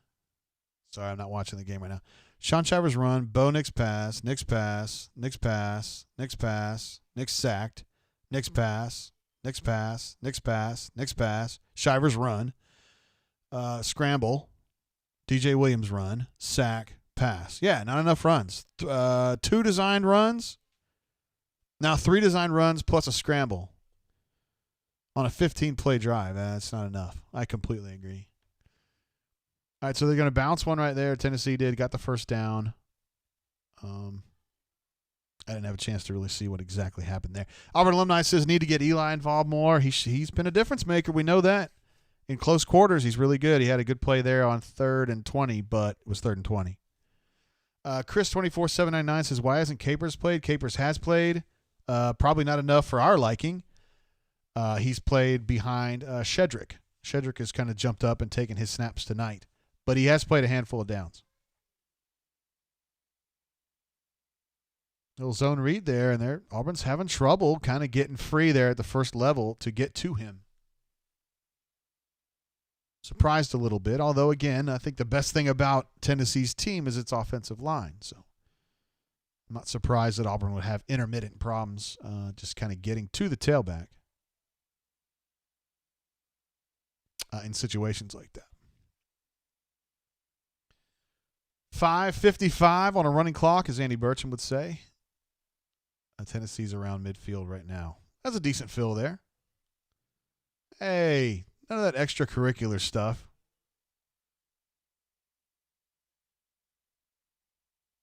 So Tennessee has come out this drive, and they've been running the football. Somewhat successfully, too.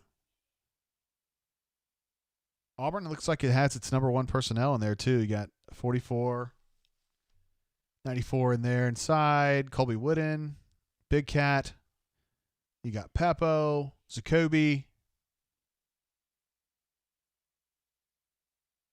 Oh, no. Papo got knocked backward. I don't know what happened there.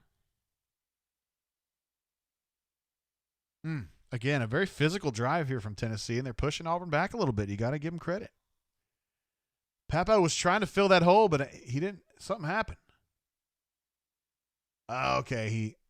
He'd kind of guessed on the hole, I guess, and then got washed down.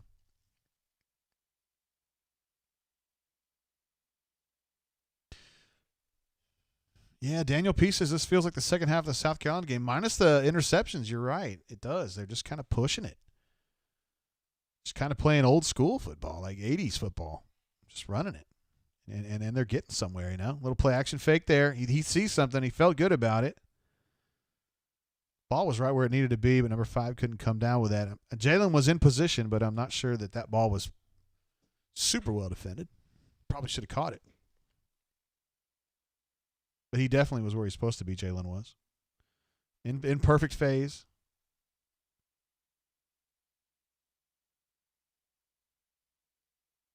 I'd give him a good grade for that one. I am trouble says since Tank down Nux. That's not true. He went down the first drive, so Auburn was playing well without him. That's a good, strong run right there. Again, Papo just kind of getting taken for a ride a little bit.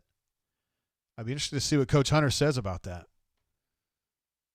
He's not playing downhill as much. It seems like he's kind of being reactionary. And he's kind of he's not even really making a play until he's 3 yards deep, you know. They're sticking with him. There's really no other way to go. He's the guy. Hey, Tim Cook. What up, bro?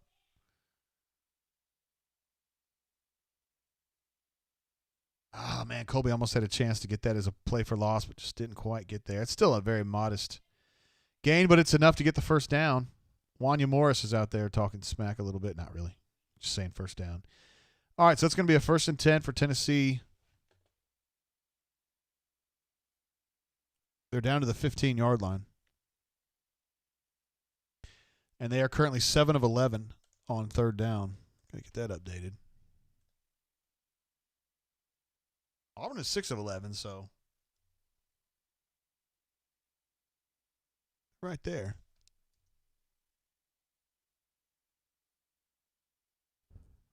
All right, there's a well-defended run. Papo filled it. Daquan had his hands on him as well. So I just think you're getting to a point right now where Newkirk and Truesdale are getting a little winded. And we got to – when their snap counts get up, this is the kind of thing that starts happening, and they haven't felt comfortable playing Colby inside against these guys. Tennessee's guards are really good, and he hasn't felt comfortable. He did give Zeke like a full drive in the first half, but we haven't seen Zeke since then. You know, and you kind of go with what you got when the game's really tight like that. I get it, but at some point those guys are going to wear down. Little play action. That ball was picked off. Smoke Monday is out in the open field. He might go all the way, guys. I'm serious. Oh, wow. Guarantano got hit right as he threw that football. Wow.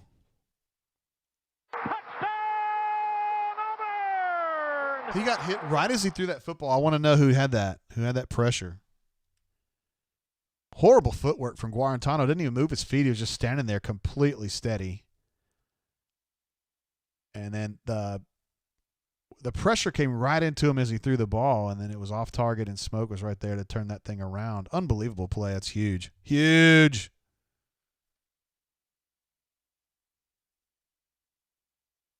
Let's show us a replay, or can we just see Tank's hip again?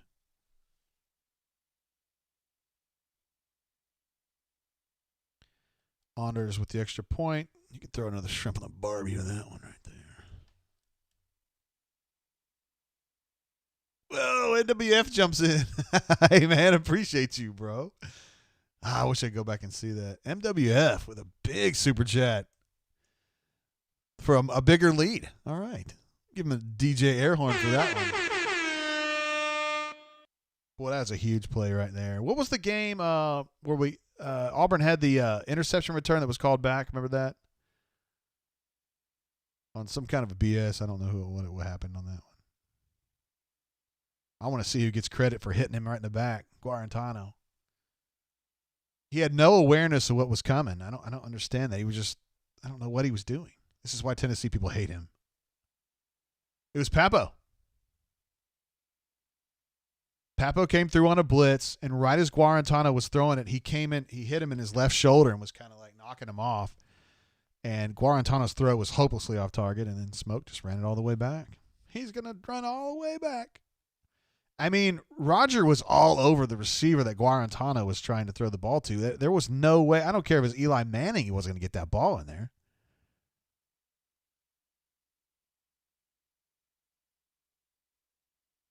I mean, there was 0% chance that ball was ever going to get caught by the receiver. And so he got hit, the ball was underthrown, and then Smoke's gone. And this is why Tennessee people hate Jarrett Guarantano, because he does stuff like that. MWF says Arkansas earlier this year. Man, MWF, thank you for that super chat. Was unbelievable. Also got one coming in from Spread Attack U18. It says smoke that greater than Tank's hip. We need another shot at Tank's hip. Also, J-Dub jumps in with a $10 super chat. Let me give you some DJ air horn for that one, Big Daddy. And this is also for Spread Attack U18 right here. Thanks, J-Dub. Appreciate you, brother. You're good people. Whoa, we also got Ryan Schuler jumped in. Ryan S., appreciate you. Gives you a DJ air horn, brother, man. Appreciate that. And, of course, I'm going to leave MWF up. He's a man of his word. You got to give him that, no doubt. He said super chat's coming when they get up. When they got up small, he gave me a small super chat, but now that they're up bigger, I get a bigger super chat. I hope that's the end of the road for you, though. That's plenty. That's plenty, sir. Thank you, though. Patrick P. reminds me, yes, targeting was what – it was in the UK game. Targeting brought back that return. Awful. AF Tiger in Virginia, who's been fired up by this game from the start and getting yelled at by the wife for clapping at a pick six after the kids are tucked in. Let's go. That one's for you, AF Tiger in Virginia. Thank you for that, sir. And I like the visual. I've been there. I've been yelled at. Although I didn't have kids, I only had kid. But it's still the same thing. Got one right there. Super chat from Hornatius, a guy who has been unbelievably positive all year long, and he wants to remind you guys to stay positive.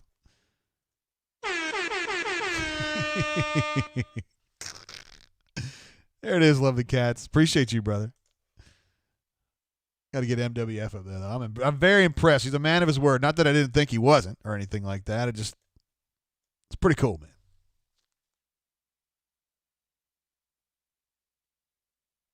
Smoke Monday did take one back early in that Iron Bowl game last year, didn't he?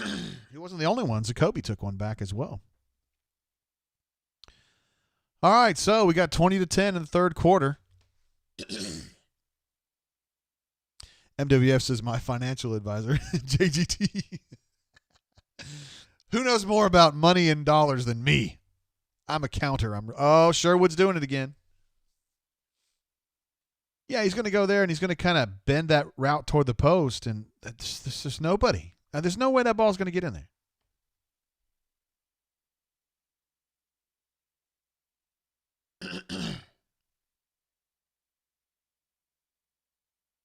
I mean, Roger was going to knock that ball down. I mean, no doubt about it. Nice job by Sherwood just to get out of Smoke's way.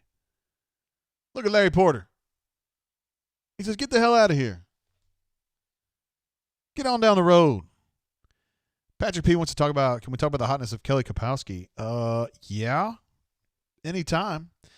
Nick M. says, Jay just popped in to thanks to my man, Mr. Monson.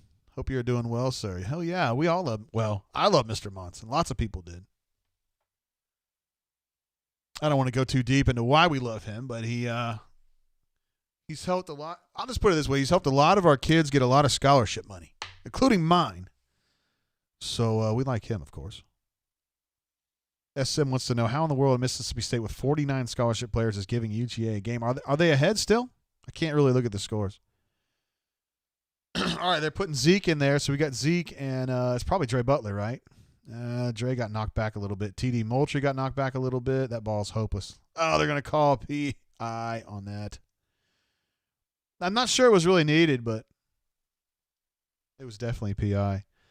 Wow, this is quite a group in here. We got TD, Caleb Johnson, Dre Butler, and Zeke. That's your defensive line right now, which I think is wise. You got to give those other guys a chance to just cool down a little bit after that last drive. They really had to grind the whole way through. It was a long drive too. Patrick Peace's breakdown of the names are so clutch for non-obs. Yeah, Smoke Monday's actual name is not Smoke, you'll be surprised to learn. It's actually Quindarius. Now, I understand what they're calling that, PI, but it's pretty soft. I mean, it's a mistake, though. Marco providing some counseling there. Some counsel, I should say. Let's see if they still got, TD in there. Trey Butler in there. Might explain why he just got all the way through there. Derek Hall with the stop. Oh, wow. Chris Thompson playing safety, too. Wow, this is a real patchwork group here. Got some second and third team guys in there, which is good. He's just trying to buy some time because those guys don't need to play, 80 snaps or whatever.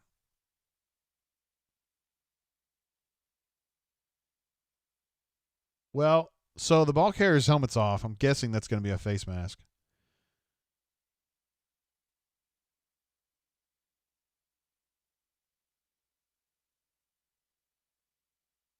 No, it would be it is a face mask. Sorry. Those are all personal fouls now. I'm old enough to remember when there were two different kinds of face masks. Look at T. Will. Says, here's what you got to do, man. All right, I would say this is a little concerning here. I mean, Tennessee's put together a little drive here.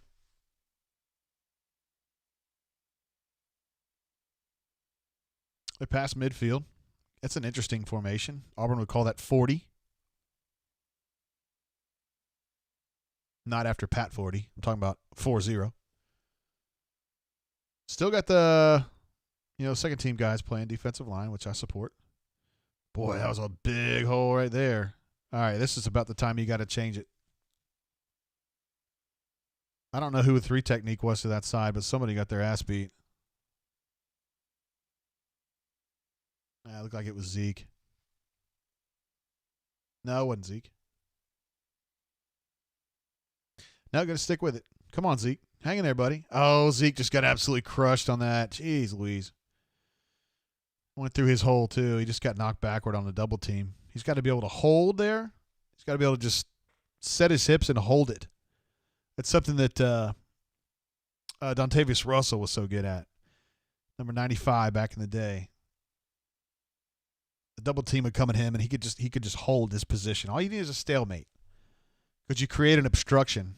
If you're getting double team, that's going to be somewhere they want to run the football. So if you can create an obstruction there, you're doing your job. So that's the end of the third quarter. Auburn leads by 10. Not a big enough lead for comfort, so to speak. But John C. says that Gray, yes, he is indeed. Well, close. Very close. Gray has 16 carries for 136. He's averaging 8.5. They just dropped him down. They just, yeah. So he's at 8.4 at this point, which is really, really good. Auburn's rushing numbers have tailed off. Remember, they were about 7.5 in the first half, I believe, or at least into the second quarter. Now they're at 4.3, so it's slowed down a little bit, although they've de-accentuated it. Let me go ahead and update the numbers for Bo. 14 of 21. Oh, MWF anyway. You're the man. 14 of 21. Good start. Well, I should say crappy start for Nix, but a good rebound. I think it was 2 of 7 at one point. 14 of 21 for 195. That's a good he's coming back a little bit. Shivers is still the leading rusher, 11 carries for 56 yards.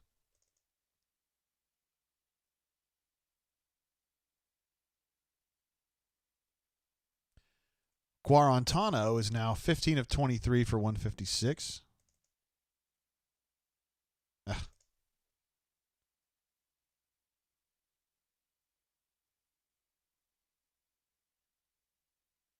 And I think the other numbers are up to date. Yes, they are. Stoop Up says the only bad thing about a pick six is the defense is right back on the field, and that can cause issues in managing snaps. It is true, but he's got second and third team guys in there right now, so he's just trying to – he's hoping they can just kind of tread water talking about what you're talking about. Kyle S. says Zeke Walker needs to put on some weight to be a true DT. I agree. He's definitely a physical specimen. He's a strong kid. He's just a little bit light, and so they need to add he probably needs to add 25 more pounds, which he will in the offseason, but he's a true freshman right now and might as well play him. I think he's going to be good. I really do. He looks – to me, he looks like a very young, thinner Marlon. He's got some Marlon ability. Of course, he's going to be playing inside more than Marlon, but Marlon was just like a big athlete, you know, and I think that's what Zeke is. But I think he'll play inside a little bit more.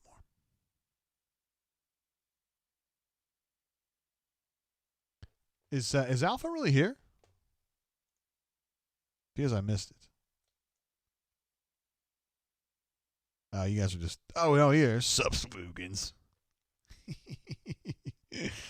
Says I'm the hero you deserve, not the one you need. A. Robinson says we need more D linemen. Yeah, you need better D linemen. Like you need to have guys right behind Daquan and Truesdale that you can just feel like you're going to go in there and punch people, you know. Jamarcus Ricks type people, Pat Sims type people, Alton Moore type people. Dontavius was a starter, but at least late in his career. Yeah, you need guys like that, pluggers. They don't have to be super crazy athletic guys that are going to give you sacks. You just need somebody that can hold a double team. You got to have somebody who can hold a double team right now. And Zeke can't against this team, but Tennessee's offensive line is really good.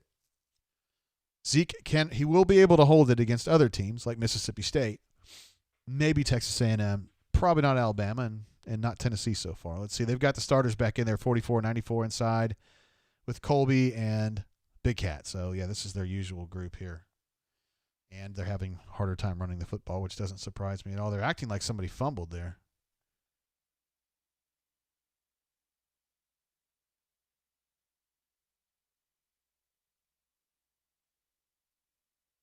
It's only their third 100-yard interception. Dude, that's such a rare thing to have happen, a 100-yard interception return. Such a huge failure on the quarterback's part to give that up. Or a huge success from Auburn's part, it's also fair to say. There you go. Tyrone Truesdale got to him pretty quick there and wasn't going to let go. All right, so they're looking at a third now, right? Nope, 2nd and 7, sorry. Now inside the red zone for Tennessee. They might call it the orange zone, who knows. They've been playing some better football, we'll say that. They've been running the football, and they've been good. Gray's been really good. Offensive line, run blocking, that's what they do best. They're just kind of going to their strengths, and you got to give them credit for that. Boy, that dude hopped that cluster and then got crushed right there. That dude's jersey's like green as can be.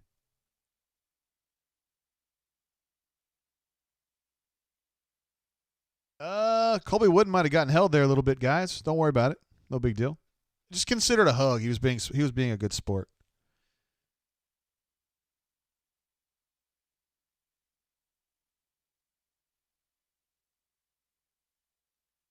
Third and 5. A semi-big play here.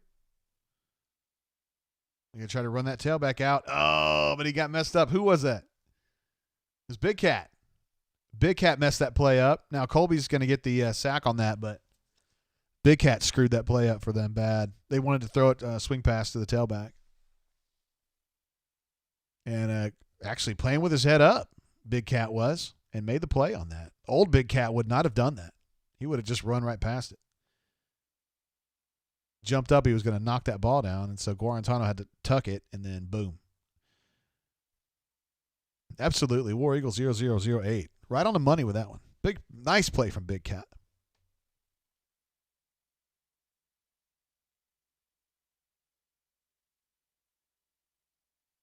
You're going to miss that field goal, too. You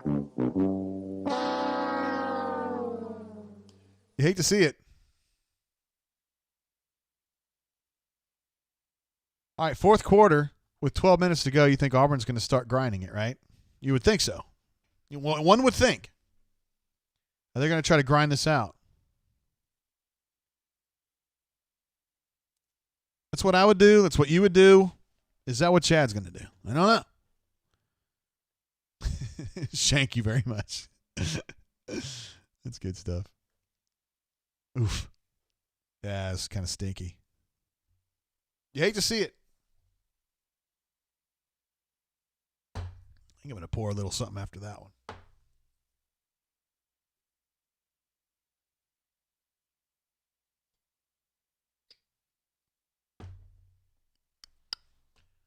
Not drinking as much today. Let's see. Ryan S. with the super chat says sleeve tat kickers. That's what you get for being a, yeah, you know what I mean. You don't expect that from kickers, right?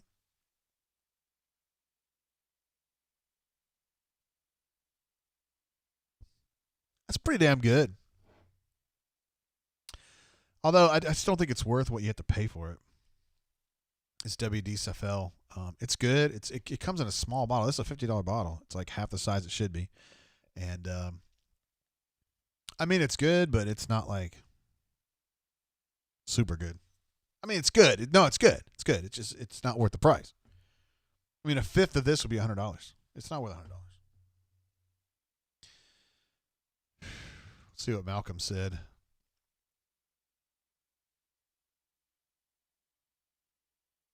Fat Crack says JGT for our radio voice. Let's go JGT. I would never watch the game again. I'd like to, but the thing is, man, Stan's really good and Andy's really good. So I'm never going to be as good as those guys, which is fine. They're experts. I'm a good talker for a guy who's not an actual talker. Patrick P says, yikes, UGA. What does this mean? Is Georgia in trouble? If Georgia loses this game, dude, we might actually have to go to midnight on that one. Are they going to really lose? Are they going to lose? Tell me, God, are they going to lose? BP4IU is concerned that Najee Harris is going to run for 500 next week. Yeah. All right, so Mississippi State has tied the game 24-all here in the third quarter, and they're hanging right there, man. That was surprisingly, that was a 7.5 point spread, which I would have thought it'd be like 20. And Mississippi State's hanging in there, man, hanging in there.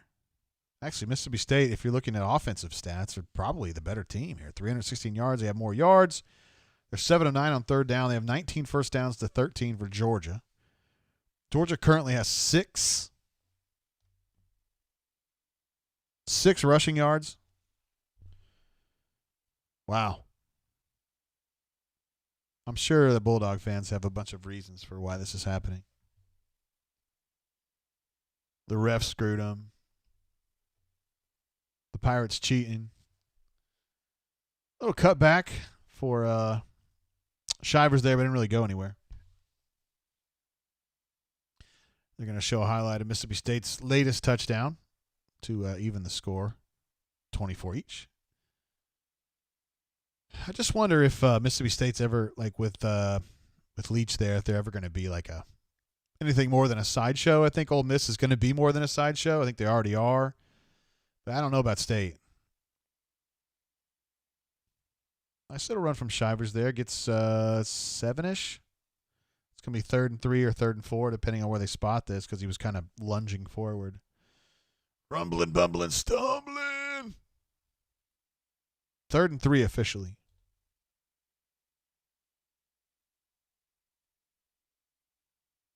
Caitlin Newsom on the sidelines. Xavion Capers on the sidelines. Javarius Johnson on the sidelines. No, that was Malcolm Johnson we saw there. My bad.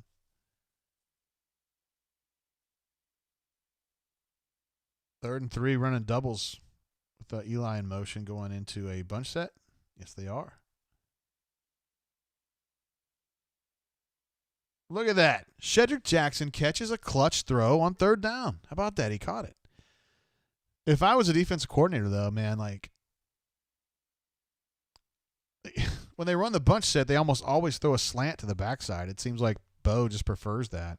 So I'm not a defensive coordinator, but I would probably play inside leverage on that backside receiver and force him to go outside. And then I think Bo would probably just pass on it. DJ Williams going inside. Solid run, 3 yards. Not a lot of room to run, but I thought he made the most of it. Oh, Austin Troxell's in there. I wonder why. I don't know if Alec Jackson got hurt. I didn't see it, if it happened.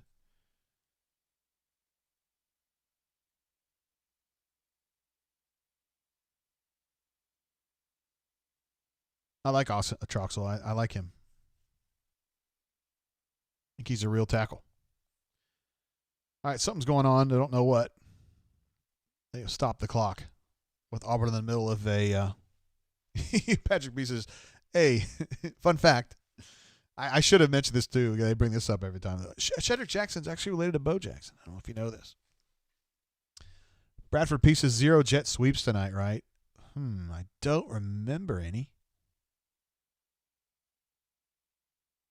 Nephew is correct, War Eagle. Shed Jackson is Bo Jackson's nephew, correct. Played at Hoover, I believe. Oh, third cousin. Close enough. I don't think we've seen a jet sweep, Brad. Ferd?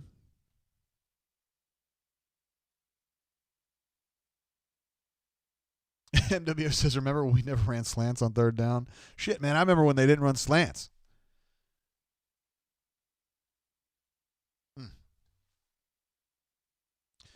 All right, might as well update some of these stats while we're here. Bo's 15 of 22 for 201 now.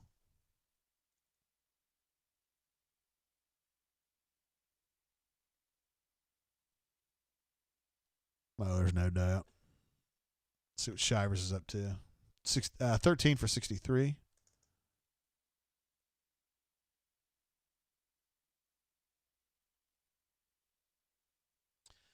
Let me see. The rushing numbers, Auburn's got 28 carries for 116. You take away Bo, who really, I think he's only had one designed run today. What's that? 23 for 115. It's not bad. Sean is averaging about 5 yards a carry. DJ's 4. Bigsby is 8, but Bigsby's out. I wonder how long he's going to be out with that hip pointer, though, or bruised hip. It looked more like what it was. I mean, it's going to be tough to play against Alabama, I think, with that. Although, to be fair, if we're just talking real among friends here, I mean, what are Auburn's chances in Tuscaloosa next week? I mean, you're never going to say 0, but 5%, 10%, something like that. I mean, I just think that Alabama's I just think they're a lot better than Auburn right now. But we'll see. Spit Attack U18 thinks that Tank would have run for 200 tonight. Tank, every carry he had was a good one, I think. Except for the one he got hurt on was just kind of average, but the other 3 were like 15-yarders. Hell, he ran for 15 yards when he was hurt. Thugger says 0 as the chances for Auburn to beat Alabama. It takes something special to beat Alabama in the Iron Bowl at Alabama. It doesn't happen very often. It takes Cam Newton. He's pretty special. It takes Lutzenkirchen. He's pretty special. War Eagle 008 says 1% need lots of turnovers. I tend to agree. 5% I think would be about right.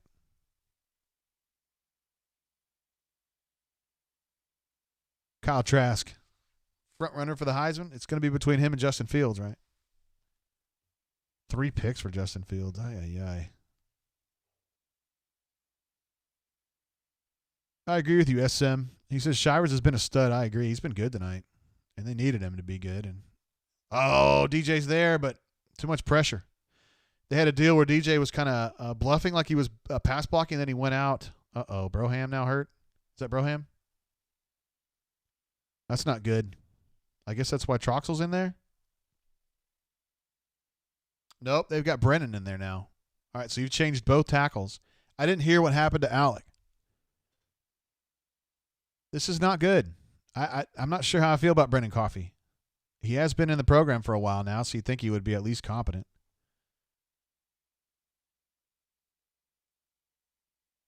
Let's see how he holds up here.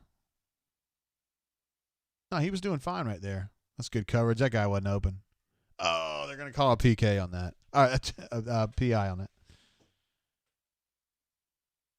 I don't think that's a good throw. I don't think that's a good decision. He's going to get bailed out, but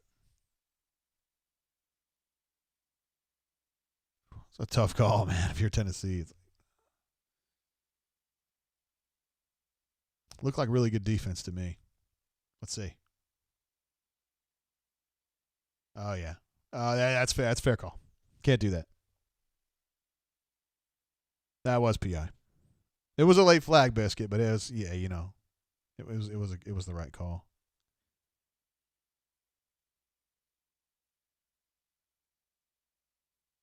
Man, that's the second snap in a row. If you saw when we were watching the ISO on Shed Jackson's catch route, the last play, he got punched in the throat by that defensive back. He just kind of punched him right at the snap.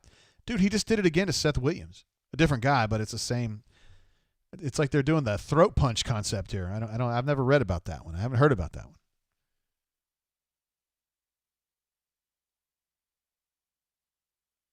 That's horse crap.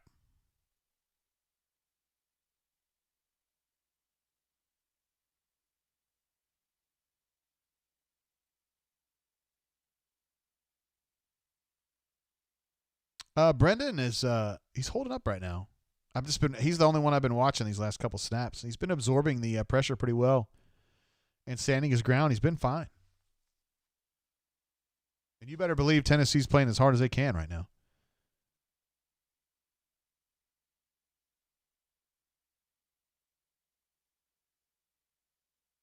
Oh, what a catch by Seth, man. That's a great catch. All right, so Auburn's at midfield here, 3rd and 5. They got a bunch set wide with John Samuel as part of it. Little throw to Anthony Schwartz. Catches it away from his body with his hands. Nice job. Good technique. Pulls it in. Gets the first down plus about 7. So this is definitely the drive right here where you can put him away. You get a touchdown here, and that's probably a wrap. I don't think I've ever seen them go bunch with another receiver outside of it, though. It's kind of an odd look.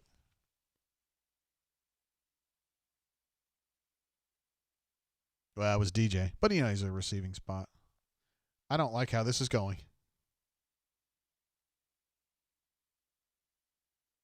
Wow, that was a great catch, too.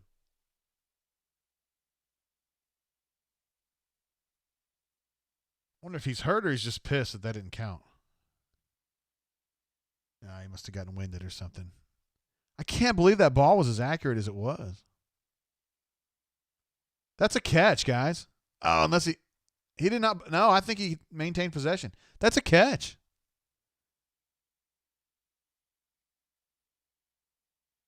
That's going to be a catch. Isn't that going to be a catch?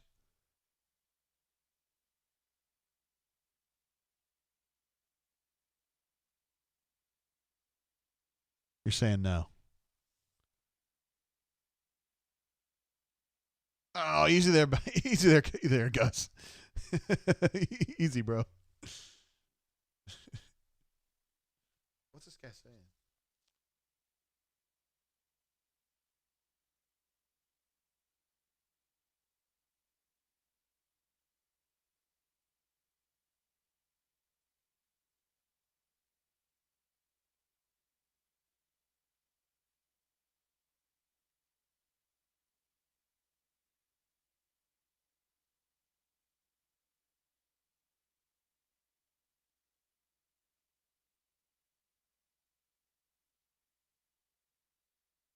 Wow, that's kind of a quandary, huh?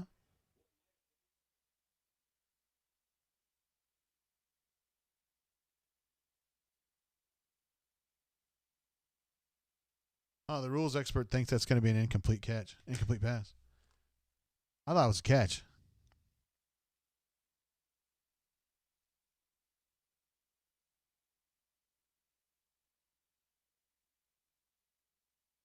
Oh, Gus thinks that's horse crap. I understand. I understand why Gus would think that. I mean, it looked like a hell of a play. Uh-oh, Gus is really pissed. This is as mad as he ever gets. That's as mad as he ever gets. Well, what about if Muschamp was there? Muschamp would lose his mind. Absolutely. War Eagles 0008 says, what an effort. Unbelievable effort. That might be the greatest thing I've ever seen Seth do. That's an unbelievable play.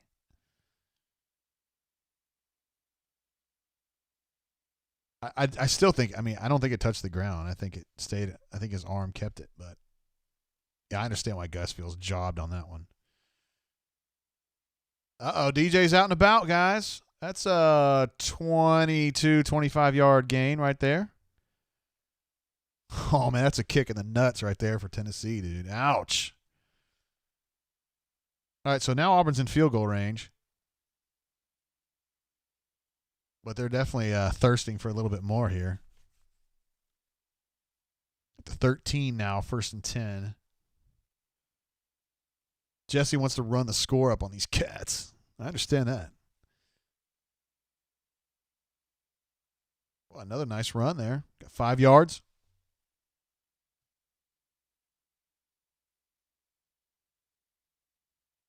I'm curious, are they still running Trox at left tackle? I didn't understand what was going on there.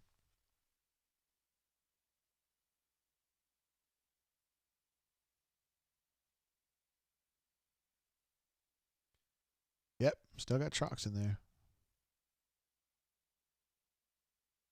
Coffee had a nice block on that run right there and a touchdown for DJ Williams. Look at Gus. Gus fired up, man.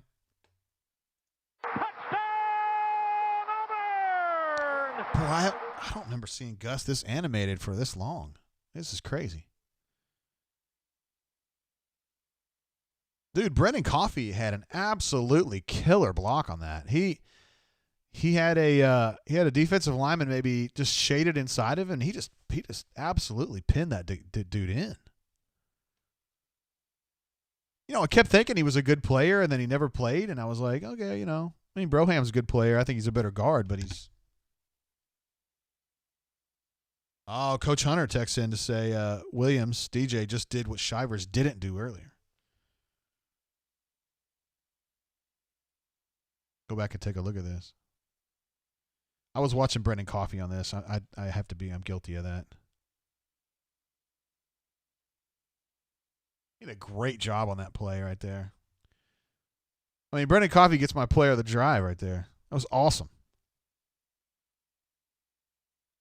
All right, I'm just watching DJ this time.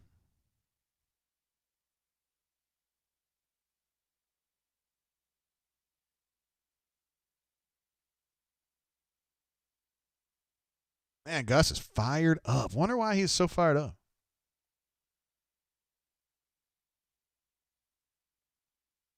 All right, that's probably going to put them away. You would think. And, this has been one of those games where, Auburn didn't just crush this team, but they kind of just suffocated them. You were kind of expecting, a 40-point game and just to absolutely annihilate Tennessee. And, you look at it 27-10, it's not an annihilation, but they've just been suffocating them. It's just Auburn's just been just kind of like a locomotive slowly going down the track. And you just can't really, like a little dude's trying to get in front of it and slow it down with his hands. And it's just, it keeps going 5 miles an hour and 5 miles an hour, and finally it goes too far. Horse crap has a future. BP4AU says, okay, first of all, spread attack. I had a super chat. Let's go ahead and, you know what that means. It says, boom, mofos. Never touch the ground. Not on the touchdown. No way. Ryan S. is with me on Brendan Coffee. Looks pretty good. I've been impressed. Let's see. Crocker South says, Gus hates the fat oranges just like me. Flip those recruits, Gus.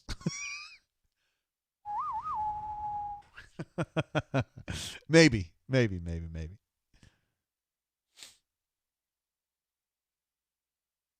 see. Melee says this reminds me of CPD game. That is an interesting parallel. I hadn't thought about that. It's kind of the way that Coach Dye used to just kind of push you back and just keep doing it a little bit at a time. Gus is going to be really proud of this one. I'm telling you. He's going to be really proud of this one. Thanks, Spread Attack, for that was at least your third super chat of the day. Thank you. Hey, Taxman, he's thirsty. He says, I'm still expecting a 40-point game.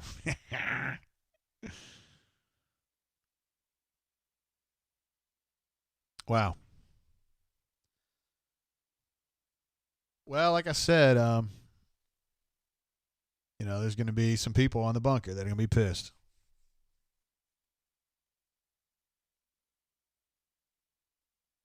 This essentially eliminates any chance that Gus is going to get fired. Not that I didn't think it was likely at all or anything before this, but I kept saying, I had a couple guys. Chuck Oliver was a guy I was talking about way earlier about whose show I was on the other day. Yeah, people would say, I had a couple of people text me this week and be like, there's some people that really still hate Gus. And I was like, I know they hate him. And I understand why they don't like him. They get tired of this up and down business and you don't have any tackles and that whole thing. But they were like, well, if they lose this game, and it's like, dude, the Auburn's pretty good. Like, they're a pretty good team. I don't think they're Alabama good. I don't think they're Clemson good. But they're pretty good. Like, they're pretty good. They're pretty good. Like, they're a pretty good team. In a regular year, this is probably a 9-win team. Maybe they get to 10 in a bowl game, and they lose. I mean, they got crushed by Georgia. They lost the South Carolina game. They shouldn't have lost that, but they were nowhere near as good as Georgia on that night. Georgia, I think, slipped back a little bit, but nonetheless. Hornicius jumps in with a super chat. Again, another one says, do a drink or do the truffle shuffle. Okay, I'm going to take that into account. Brad E. jumps in with a super chat, says, take a shot, Jay. Okay, I think the consensus is that I need to take a shot. I guess we have guests now.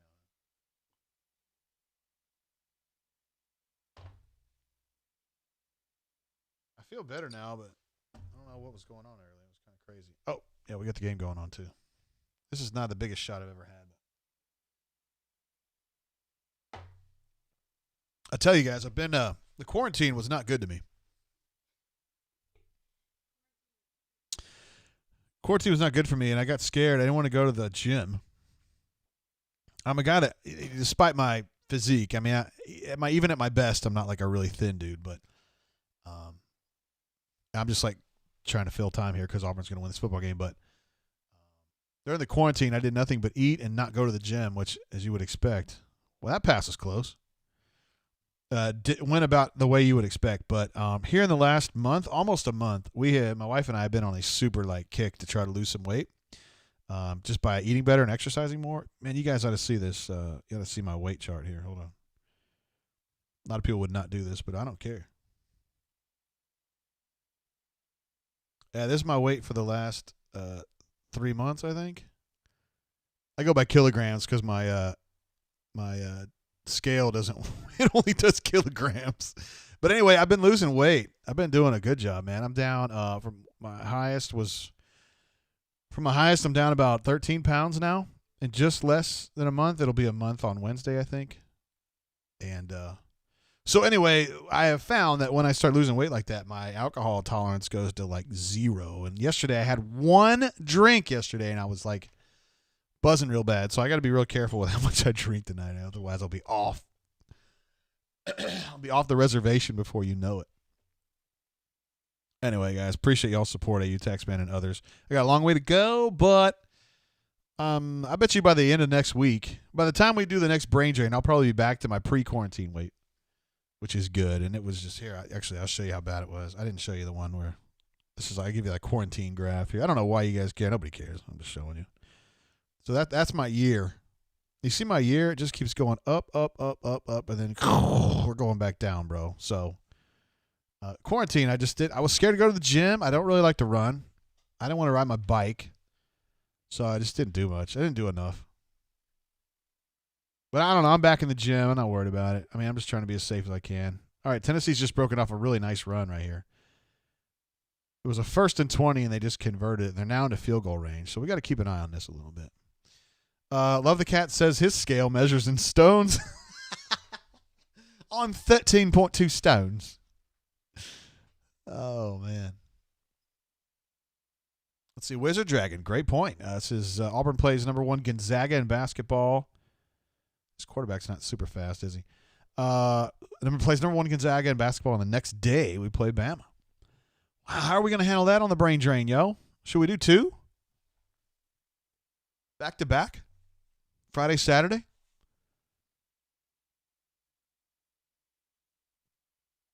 Daniel P., I don't know my scale. I have one of those. It's a Fitbit scale, the Aria, but it just reads in kilograms. I think it's messed up. So I just do everything in kilograms. I don't really care. It doesn't matter to me. I know what the numbers are.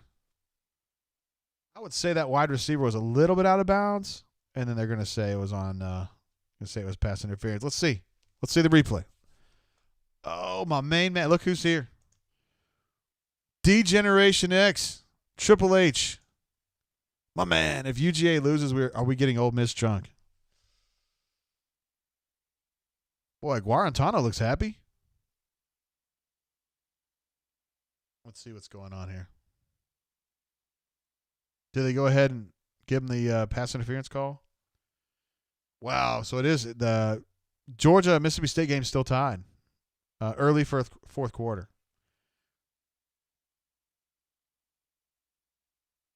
Surprises me a little bit, considering Mississippi State has less than 50 scholarship players. Oh, wow. Auburn alumni notes that it could be a 3-nighter. The St. Joe's game, the Gonzaga game, and then the Iron Bowl. I think I'm up for it, man. I think we can do that. A lot of pressure there. Nice throw under pressure. Dude, he had 2 guys hanging on him. Good coverage from Peters, but a better throw. So Tennessee's knocking on the door here. Trying to cut this thing to 10 or 9.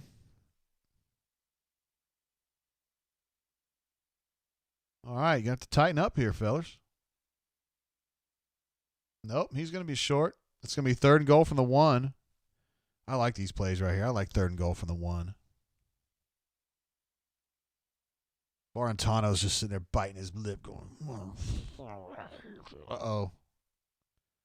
He's all right. He's up. Can't afford an injury to Newkirk.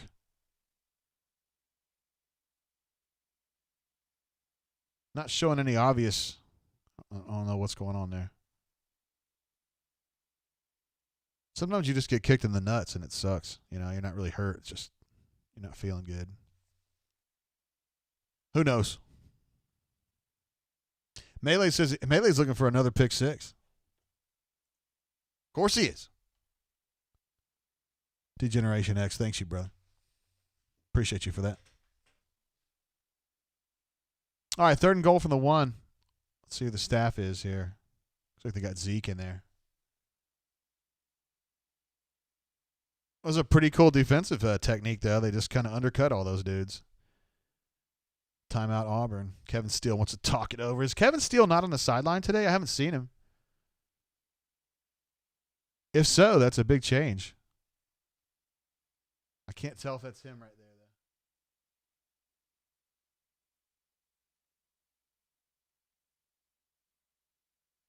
though. No, it looks like he is. Somebody's out. It looks like him. They never do any close-ups on him. Usually you'll see him at some point, you know, doing his thing.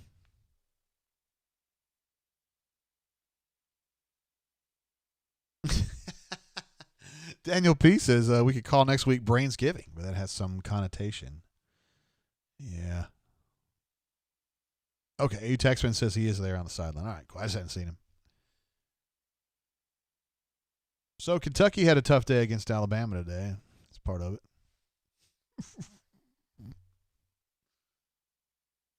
I wonder if Kentucky feels like, are we doing another tank? Yeah, I think you got that one, guys. All right.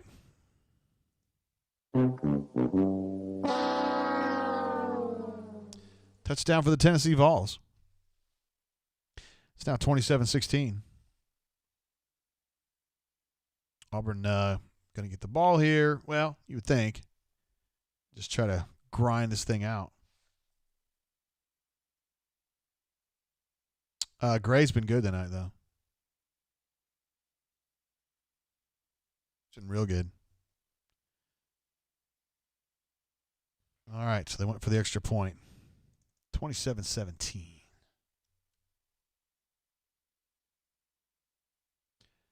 Let's get some of these stats updated. Tennessee now on third down, 9 of 14. Good God. Kevin's not going to be happy about that. Good golly, man. That's way too high. Way, way high.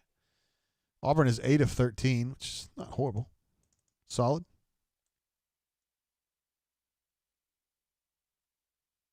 Guarantano has since been benched.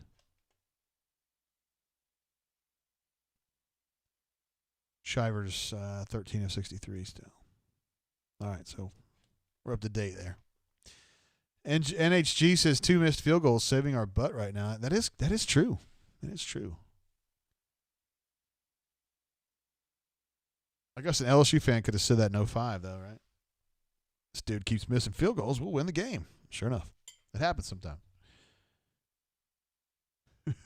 SM says Bama will probably dodge this game coming up, claiming vid.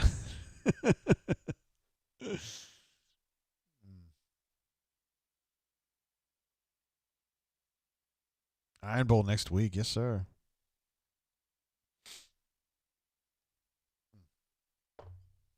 Crazy.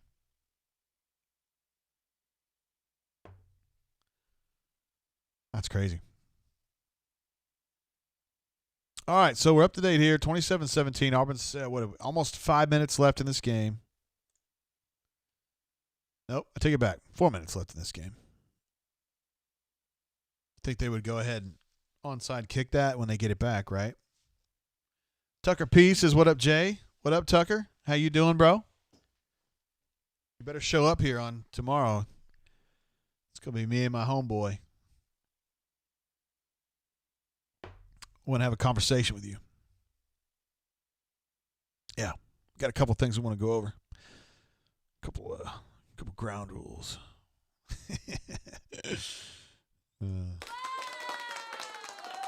Yeah. Poopy Doopy says, ready for the call-in show. Are you calling in tonight, bro? I hope so. Let's see. Auburn alumni says, I don't think we're going to win. He's talking about Tuscaloosa. I don't think we're going to win, but I definitely don't have the feeling we're going to get mauled again in T-Town.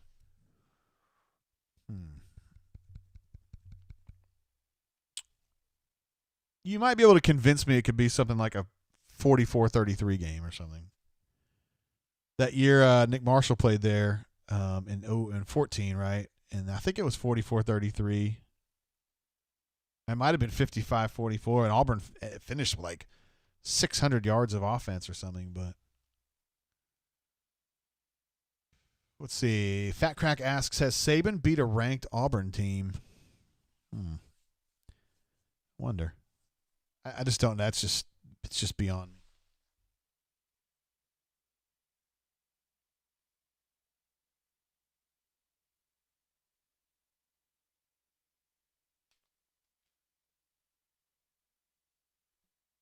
I have a little book here. I might be able to answer that question. Let's see. All right. Let's see. He either came in 07, I think, right?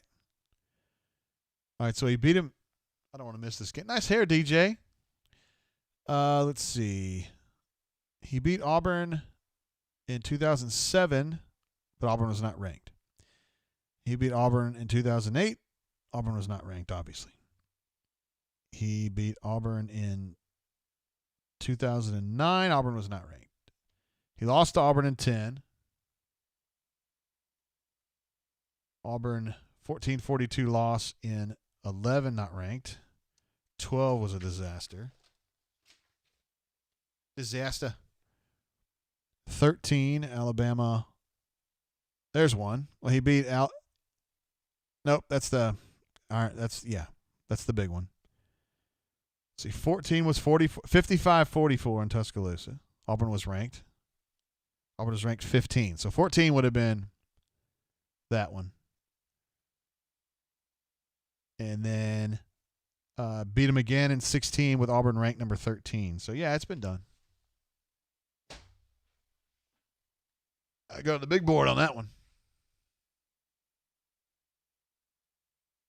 Boy, Eli running away from that one. I don't blame him.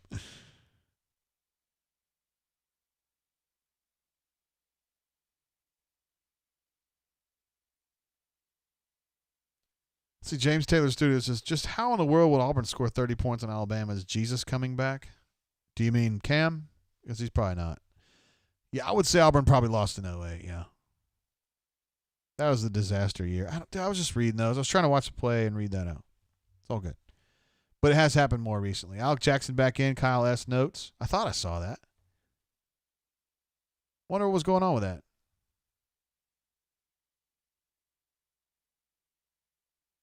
Boy, now we're going to have to get a bunch of Jarrett Guarantano close-ups and be like, this is the guy who lost his job. Job.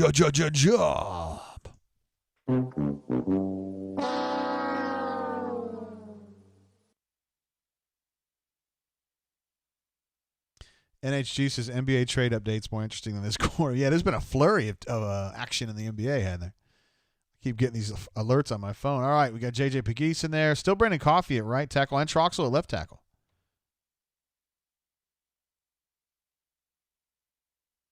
Nice little move there by Nix. Get a little cut back underneath that linebacker. Gets it. That's an 8-yard gain. You're almost to the point now where they're just out of chances. It's going to be a 3rd and short, maybe a 3rd and 2.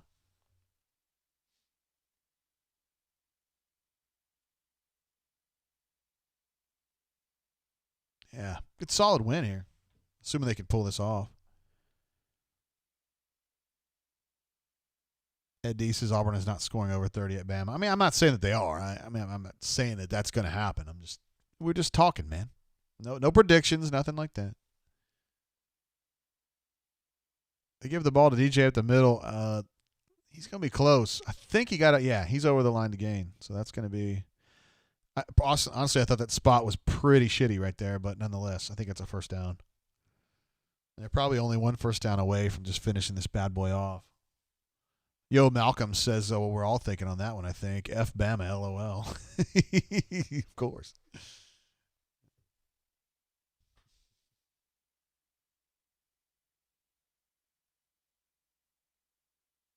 Boy, King by default. Are you getting defensive? What's the deal here?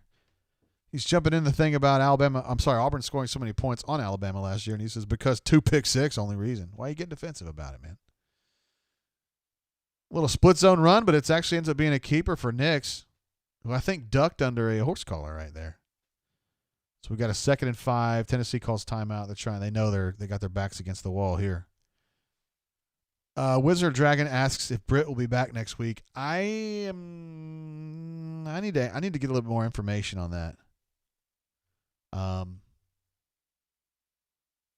I think that he would be ready, but I wonder if now he's just kind of thinking, I need to get this thumb situation completely rectified so that when I go to the Senior Bowl, I'm 100% good. I don't know if he would, put himself at risk for further injury to play in the Iron Bowl and Mississippi State and A&M. I don't know. KJ is not the kind of kid that would want to do that would want to not play when he could. So that's kind of in my head, kind of where we are on that. But we'll have to check with Gus on that and see what he says about it. He's usually pretty open about stuff like that. There's Bicknell. Got a little shot of Coach Bick. Ooh, a double shift for the tight ends.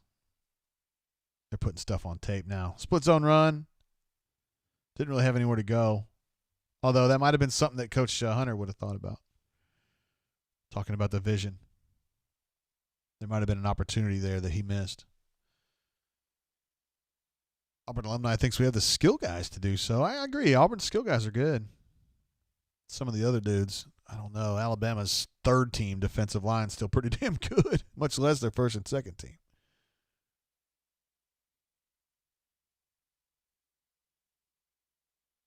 Yeah, hold on, guys. It ain't like Auburn alumni was predicting a win here. Don't give him too much trouble. He was just saying he doesn't think Auburn's going to get annihilated. That's all he was saying. That's all he said. So Missouri's up 17-3 on Carolina, which surprises me a little bit. I thought Carolina would have a little bit of a fight there. Georgia just went ahead on Mississippi State, so they're up a touchdown. Darn, I know the game has been over for a long time. I didn't know that Arkansas had lost to LSU. I picked Arkansas to win that game. Was it close at least? I mean, I know it was close. Let's see. LSU scored with 4 minutes to go, and that was it, huh? Wonder what Arkansas's last possession was like. This is what we do late in the game, guys.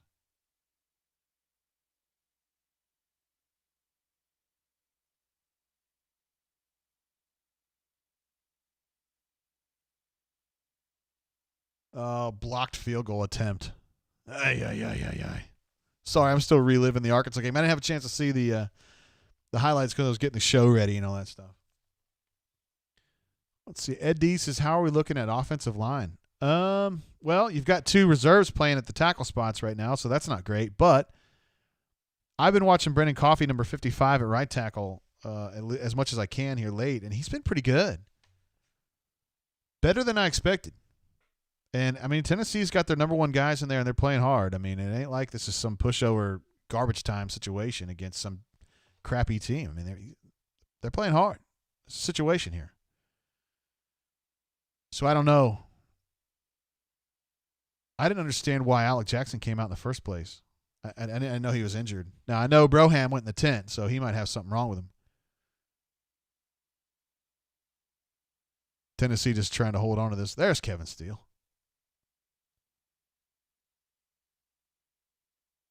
Tennessee just trying to hold on to this. Kevin Steele's got a long history about Tennessee. He's been up there a bunch of times. Spent a bunch of years at Tennessee.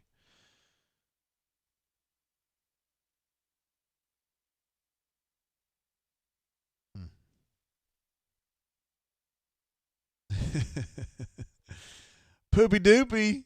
This is a terrific job from head coach Malzahn tonight. We just call him Coach Gus. By the way, we are due for an answer on Monday. You're going to have Tiger Talk on Monday this week because Thursday is going to be Thanksgiving.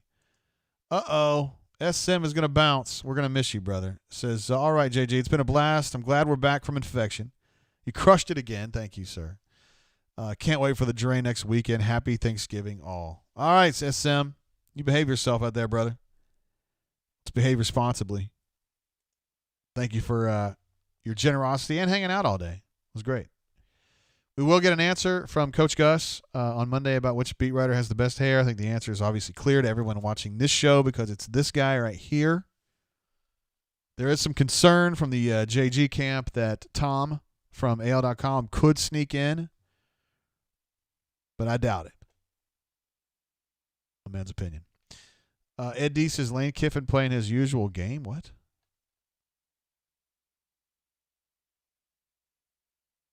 King by default says, I'm surprised Auburn didn't land Kool-Aid McQuincy. McKinstry.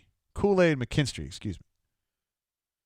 I'm not surprised. I think all along it was like if Alabama offers him, he's going to go to Alabama. And Alabama was dragging their feet. They weren't sure, and then they offered him, and then he went there.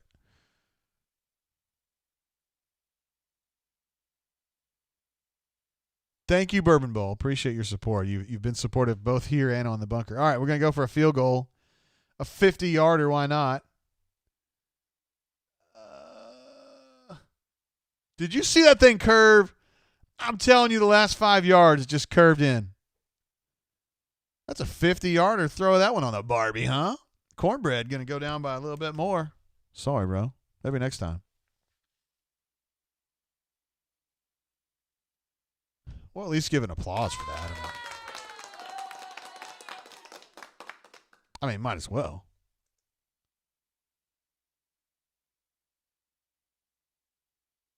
Kyle, Crocodile says Jeffrey Lee has the best hair. Give me a break. I'm not even going to listen to that. I'm so disappointed with you, Crocky Poo. Jay Lee hasn't had hair for 20 years. But you start with me. I'm wise to your game. JC23 says Gus is still scared. Well, there's no doubt. No, he would never say that. Hey, Gus, who's your favorite ska band from the 90s? No doubt. Okay, less dancing from these girls, please. If you're cool with that. Let's go ahead. Yeah, thanks. Scotty P says, I must know the genesis of cornbread. He said it in an interview. I think somebody asked him what his favorite food was, and he thought about it for a minute. He could have come up with anything. He could have said filet mignon. He could have said Gulf fresh shrimp. He could have said Tennessee mountain ham or something, and he says cornbread. I mean, listen, I like cornbread too, but how could somebody think that's their favorite food? Bourbon Bowl says, I like my cornbread cooked in an iron skillet. Now, that sounds delicious, too.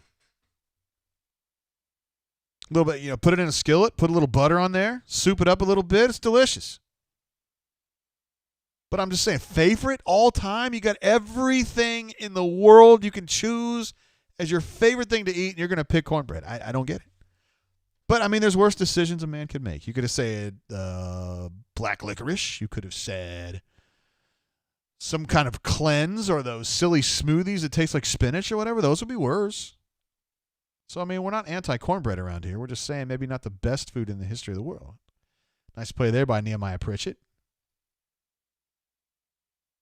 to break up that pass. Auburn's defensive backs had a tough go of it in the first half, but been better since then for sure. Hell, that's just kind of the story of this game. Auburn had a tough go of it in the first quarter, and they've been better. Scotty P wants to know perhaps Voodoo Wings would be something that I would consider. I have a good experience there every single time, that's for sure. Ed D reminds us that Penn State is 0-5 right now. Hard to believe. Falling off very quickly. BP 4AU says one of the worst covers I can remember, but I'll take it. Of course you'll take a cover. Of course you would. AU Taxman says nanner pudding. I don't know what that's in reference to, but it sounds delicious. Yeah, Tennessee just trying to get a few extra yards here to pad the stats a little bit. Biscuit says, take the camera off Garatino. I know, man. He lost his job. This is like the ESPN equivalent of the picture of Tony Franklin loading his books in his car. It happened. Let's post it. He's fine with it. Let's move on. You don't need to keep posting it. BYU's undefeated this year, and they just beat North Alabama. That's great. They're playing a bunch of goob teams. I mean, isn't Troy the best team they played? Oh, speaking of that, how did the Jags do today?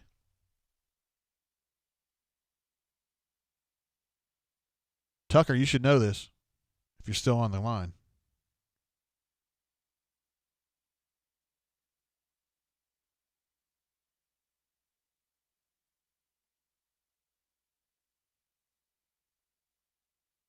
Jags lost to Georgia State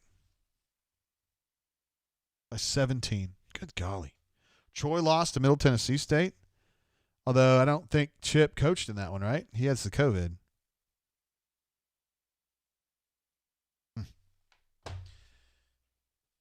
I wonder how the bunker's going to take this one, guys. It'll be a painful win.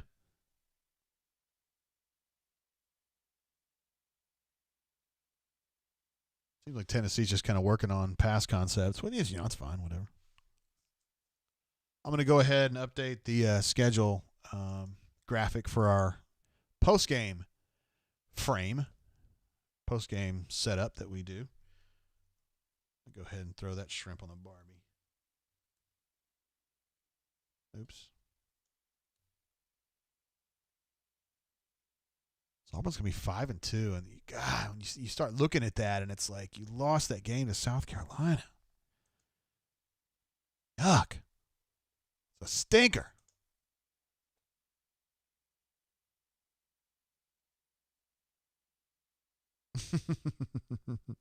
Oh, there's no doubt.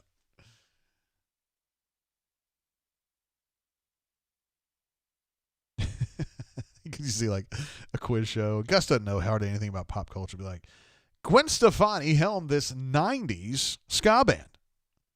What was the name of this band? And he goes, no doubt. That's correct, Gus. You won. Did I? Well, that's pretty big. I didn't know. Of course I did. Keep wanting to call this guy Homer Bailey. Auburn alumni now echoing what Ed D said earlier. Penn State 0-5. How about that? Shane E says, just want to duck in here right quick and say no fruit sucks like the big orange. Oh, my goodness gracious. Kyle W says, did Tut get hurt? I missed that if it happened. That would not be good. Of course, you got Lord Tennyson in there.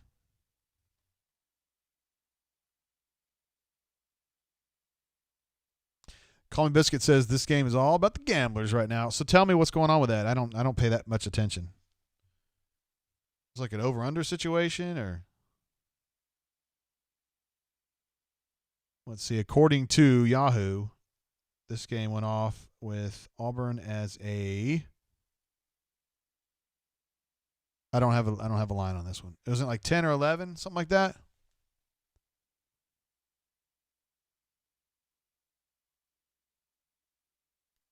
He's down. Saxky for Big Cat. Could have been Daquan, but it actually ends up being Big Cat. Thanks for watching, JB and DC. Appreciate you, part of the DC Elite. All right, so that's 30-17. Okay, line is 10.5. So yeah, it's like, oh, can't have a Tennessee touchdown here.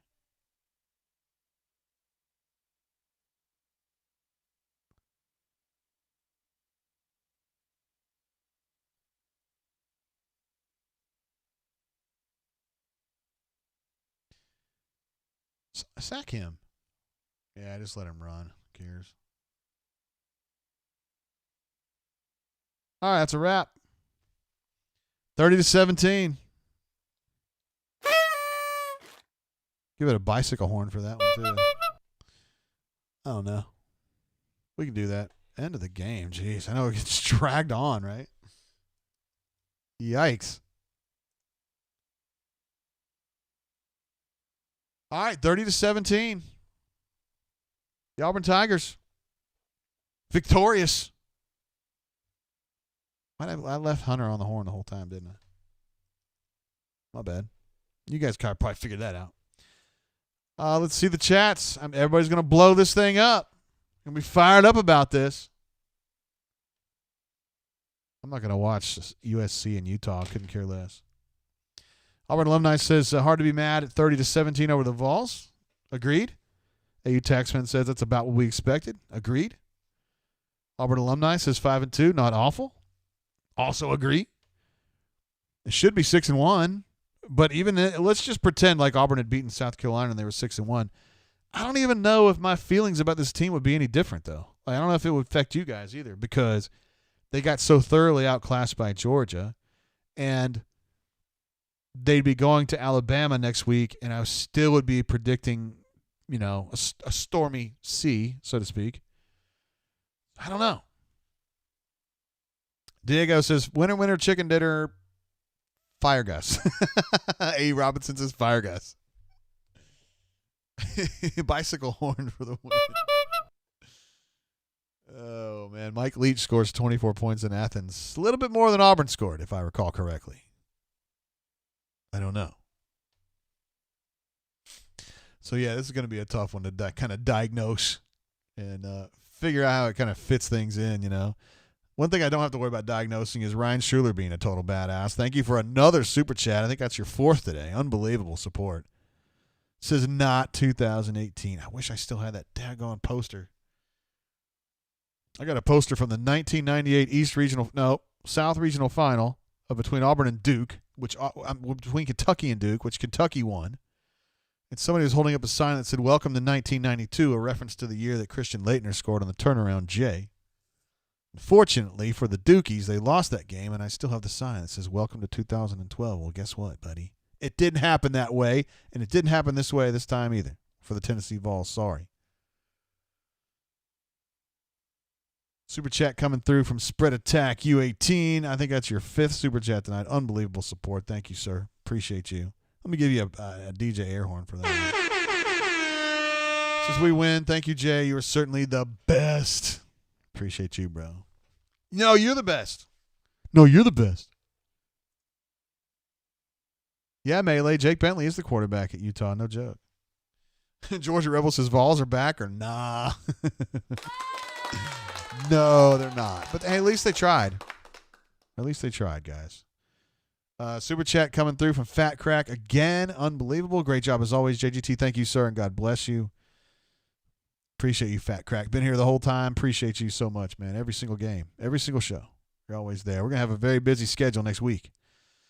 Hope to see you guys there as well. Okay, so what we're going to do is we're going to shift into postgame mode, which means we change our little apparatus like so. And I've got to change the chat box font size. But first, I'm going to change this schedule frame because I have an updated one. Yes, I do. To reflect this W. It's going to be a little big to start with. That's what she said. Then we'll just tuck this in there and everybody's good.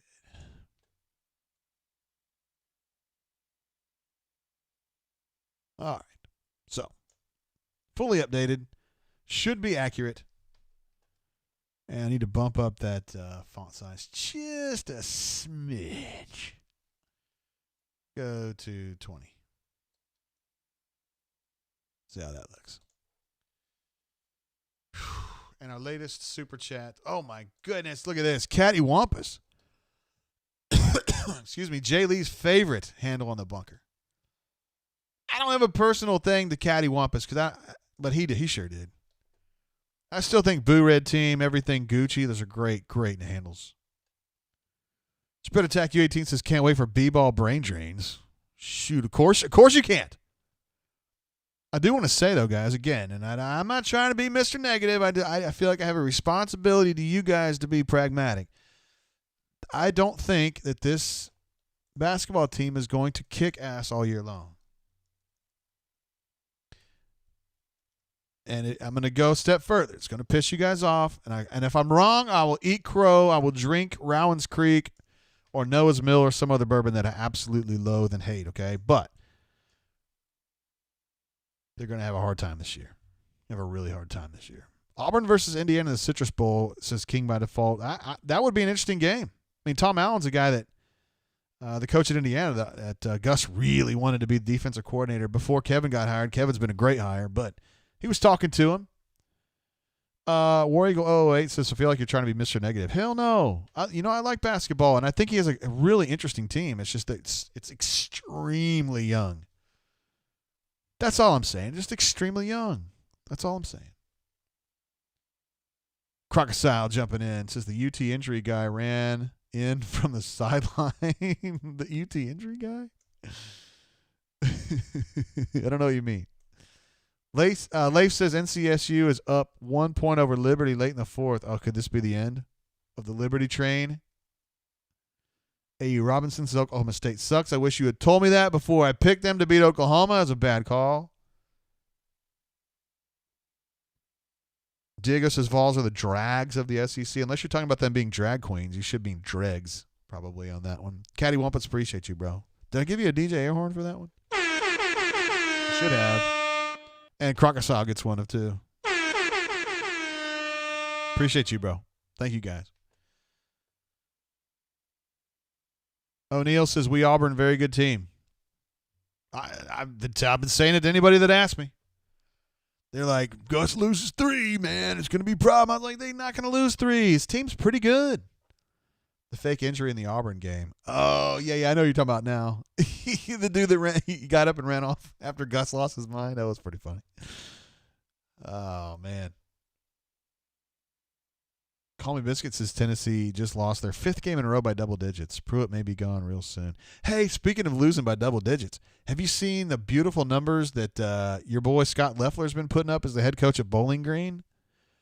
And you guys will also be really fired up to know that his defensive coordinator is Brian Van Gorder, I believe.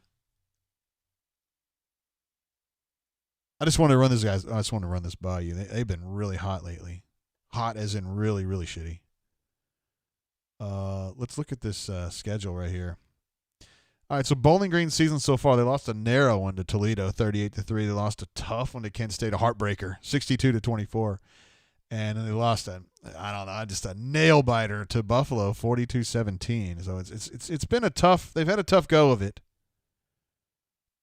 and I think they're probably just going to turn it around against the Bobcats of Ohio soon. I mean, next weekend to get that thing going, and it'll be fun. Whew. O'Neill Ridgeway says thank you, O'Neill. Glad to have you, brother. Patrick P says UT the drag queens of the SEC. Forrest B says, my basketball take is we come out and thump teams out of the blue and struggle when we shouldn't. Cleveland Browns says Hunter time. It is Hunter time. Thank you. That's why Cleveland Browns is just a beast. He keeps me on task, and it's appreciated, sir.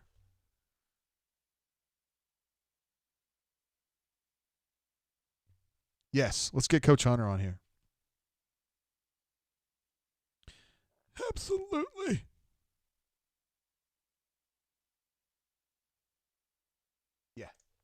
Calling him right now. I need every available light on that runway. It's being done right now. It's from Airplane. All right, we're calling Coach Hunter. Unfortunately, you guys can't hear the ringing, but that's okay. Are we draining? What's up, Coach Hunter? Hell yeah, we're draining. Yeah, we draining. They went ahead and sacked up in the second quarter and got done what you wanted them to get done. Yeah. I mean, there was, a lot to be left desired in some of the run fits on when Tennessee got two drives rolling. They bucked up in the red zone though and held them out. And a lot of people don't realize or won't notice that that happens sometimes though because Auburn in what you call the green zone in between the 30s oftentimes plays the twos on the defensive front. The starters aren't in there, and so Tennessee's big offensive line was getting some really good push. On that first big run, you look at it at first glance and think, oh, where was the linebacker fit? But the first big one was Truesdale. He wasn't patient and jumped back into the weak side A-gap, hung the strong side backer out to dry. But anyway, regardless, they nutted up when they got down into the red zone, bailed Tennessee out, and kept a 10 spot on the board. Yeah, that's not bad, all things considered, right? No, not at all. I mean, you come away – 2-score win after being off for 3 weeks, starting off down by 10, not a bad win at all. The biggest thing you worry about, though, was all the injuries. Not a time with next week looming to be banged up at any spot. Yeah, let's go through that. Alec Jackson came out of that game. I don't know if he got hurt. Broham came out with an injury. I think Tut might have gone down late. Tut late. You start with Bigsby. Yeah. And then you have Williams on the jump ball that he caught down there. They ruled incomplete. Has a neck shoulder deal. I'm not sure if he came back in after that. Newkirk goes out late on the last goal line. Yeah, stand. he sure did.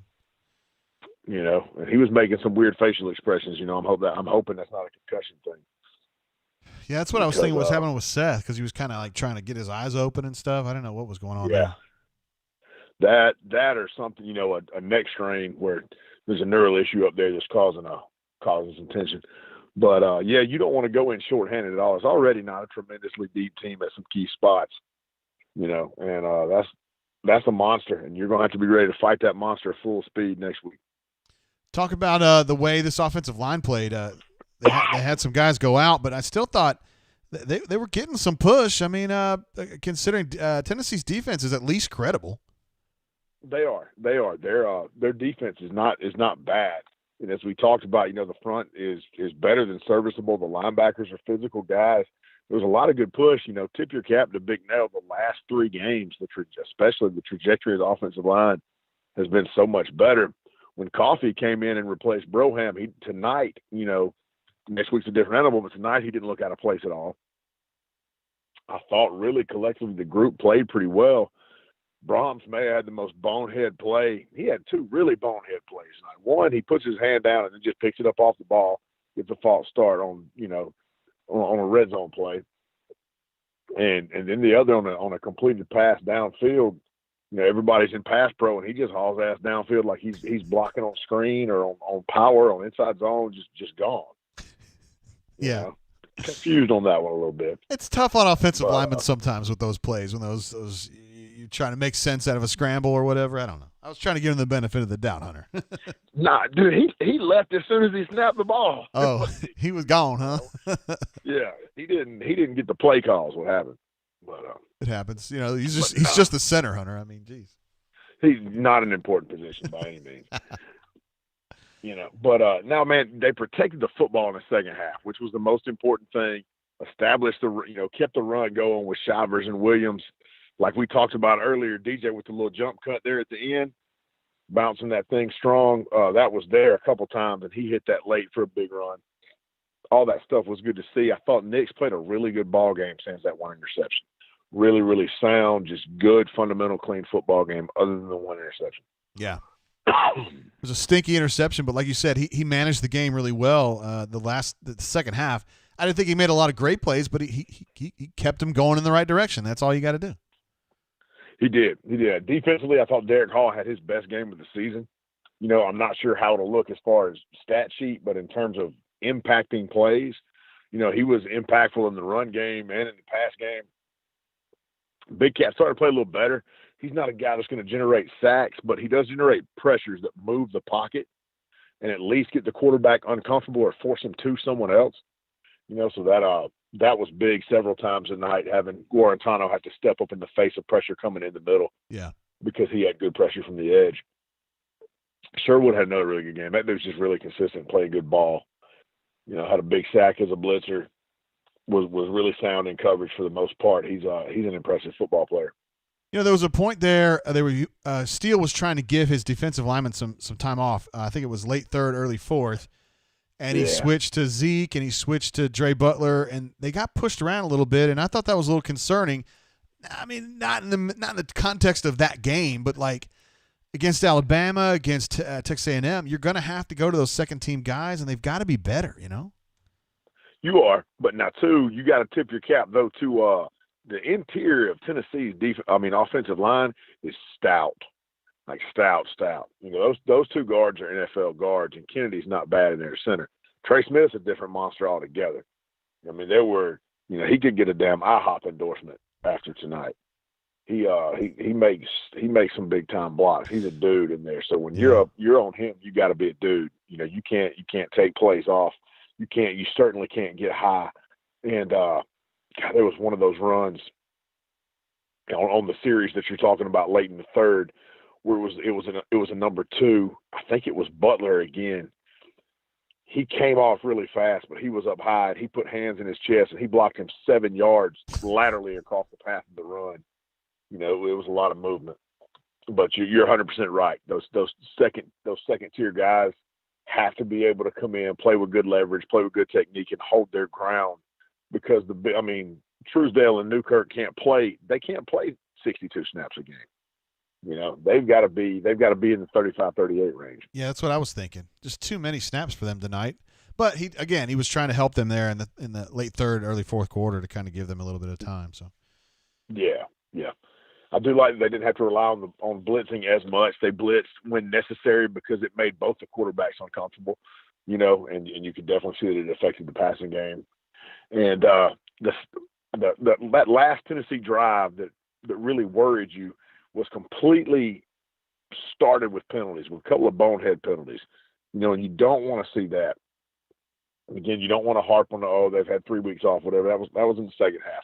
Going to have to be really disciplined in these next 2 ball games to be competitive. No free yardage, no bonehead penalties. Yeah, this game next week, man, that's going to be an absolute it's going to be tough, man. I was giving it early about 5% chance for Auburn to win this football game, but it's going to have to start with no turnovers, that's for sure. It's going to take to keep it competitive. No turnovers. Do a solid job with time of possession. It can't be fast 3 and outs. And Auburn's going to have to win the special teams battle, which when they beat high-ranked Alabama teams, they usually do. Special teams usually play a huge role in it each time. So that's the thing. Don't turn the ball over. Keep time of possession competitive and win special teams. Win that phase of it, and then you give yourself a chance. What just kind of going back on this Tennessee game, give me some letter grades, just kind of off the hoof there. Off the hoof. I'd say the offensive line improved again. Other than Broham's miss, on pass protection situation, they really look pretty good as far as no blown obvious assignments and, that Broham miss and then Brahms taking off down the field. I'd give those cats a B+. The number one defensive line group, probably give them a B or a B-. They did get moved a little bit as well, but not consistently. They did get some pass rush with just 4 without blitz. I thought the DBs played pretty well, other than McCreary getting a little lazy with his feet and having to grab a couple times late. Yeah. I'd go B's across the board at most places.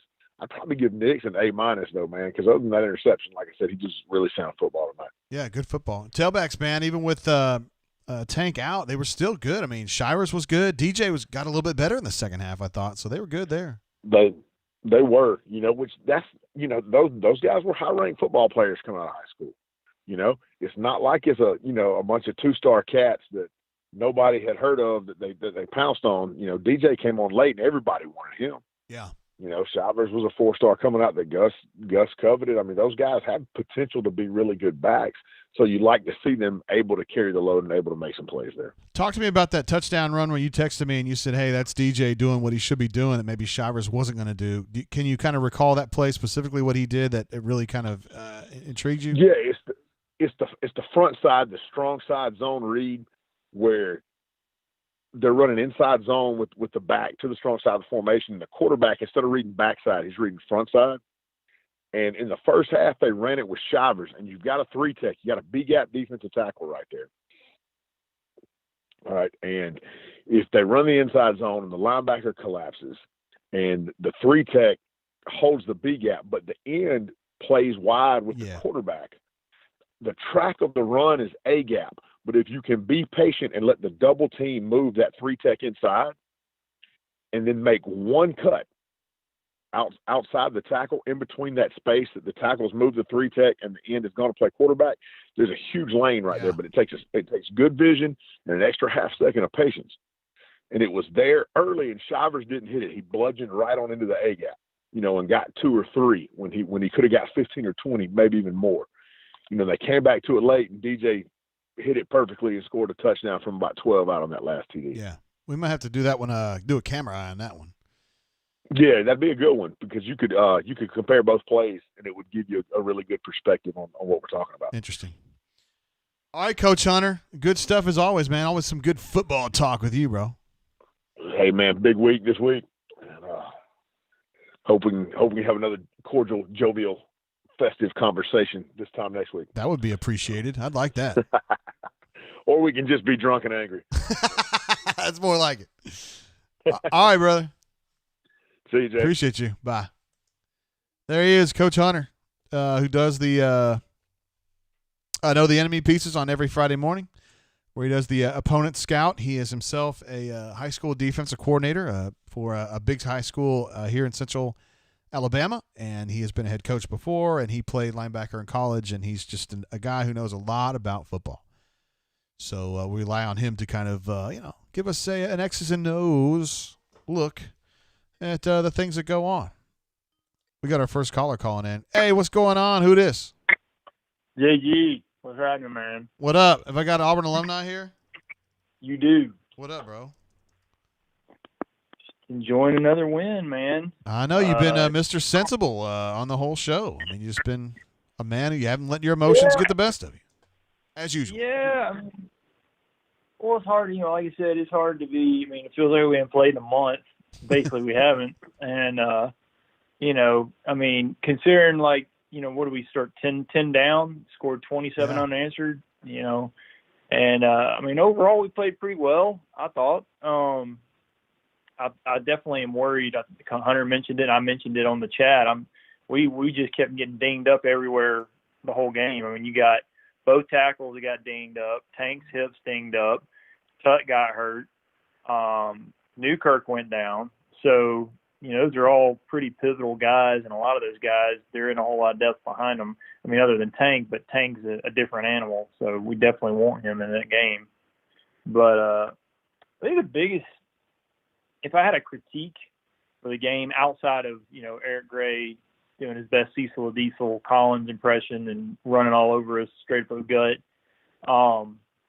it would be the sequencing, to me, wasn't as crisp, and it wasn't as impressive as it was against LSU. Like, I mean, you look at how awesome we played, and granted, LSU's not a great team this year, but, you know, look at the points we put up, and if you look back on that game, look at how many different guys had big plays in that game. You know, Capers, Schwartz, JJ, Stove. I keep coming back to it. I mentioned it a couple of times. It felt like Stove, what he had, like, I know he had that final drive they gave him the end around. It was kind of garbage time, but I think he only had like 2 touches before that. And the big difference was LSU. It felt like Stove was a huge part of the offensive package, especially early. He had 4 targets, 3 catches, and he had 1 run that didn't work out. So not enough touches for him, probably. No, and you know, everybody. I mean, obviously, Seth, that catch he made was insane down at the end zone. I mean, the goal line. That was, and I mean, granted, even if the ball moved, correct me if I'm wrong, it doesn't touch the ball, it doesn't touch the ground, and he still comes down with it. It should be still a catch, right? Well, they were arguing that he had juggled it and it hit the ground, I think. Well, I'm not saying that's right. It looked like, to me it looked like it may have come a little bit loose, but when he rolled back over, it never touched. But anyway, but that's probably my biggest critique, I would say. I mean, outside run defense is bad. I mean, that was troubling. Obviously, you have nightmare visions of Najee Harris going right up the gut on us about 500, for 500 yards or whatever. But in order for us, and I mentioned it, I do believe, I think we can avoid getting mauled. I don't think we're going to win. I don't think we can, put up enough points. But I mean, we got skilled talent. We got guys that if we utilize them correctly, if we spread it around, I mean, Pegues is a weapon. Stove obviously is. Flash is. Seth is. Tanks weren't. I mean, assuming Tank can go. But the key to me is Bo. I mean, if Bo plays like he played pretty well tonight. Even the interception, I mean, he stepped up. It wasn't like he was just throwing it up for grabs or anything. I mean, he just trying to make a play. But if we can get back to the sequencing that I was really impressed with the LSU game, where we are mixing it up, we're getting it out to everybody. I think we can. I definitely think we can put up points. But regardless, nice. Regardless, where are we at? 5-2 now. And honestly, the South Carolina game, we didn't particularly play terrible. It really boiled down to kick city all day for Bo. Yeah. But even if you can come out of the Iron Bowl somewhat healthy, and if you can finish it up with a win over A&M and State, I mean, I can't see that as a horrifically awful season considering what we've gone through this year. I know there's going to be a lot of people that want to get rid of Gus still, but But the bigger question, Jay, is what's happening with the B-ball team, man? Yeah, I know you were a little bit upset, right?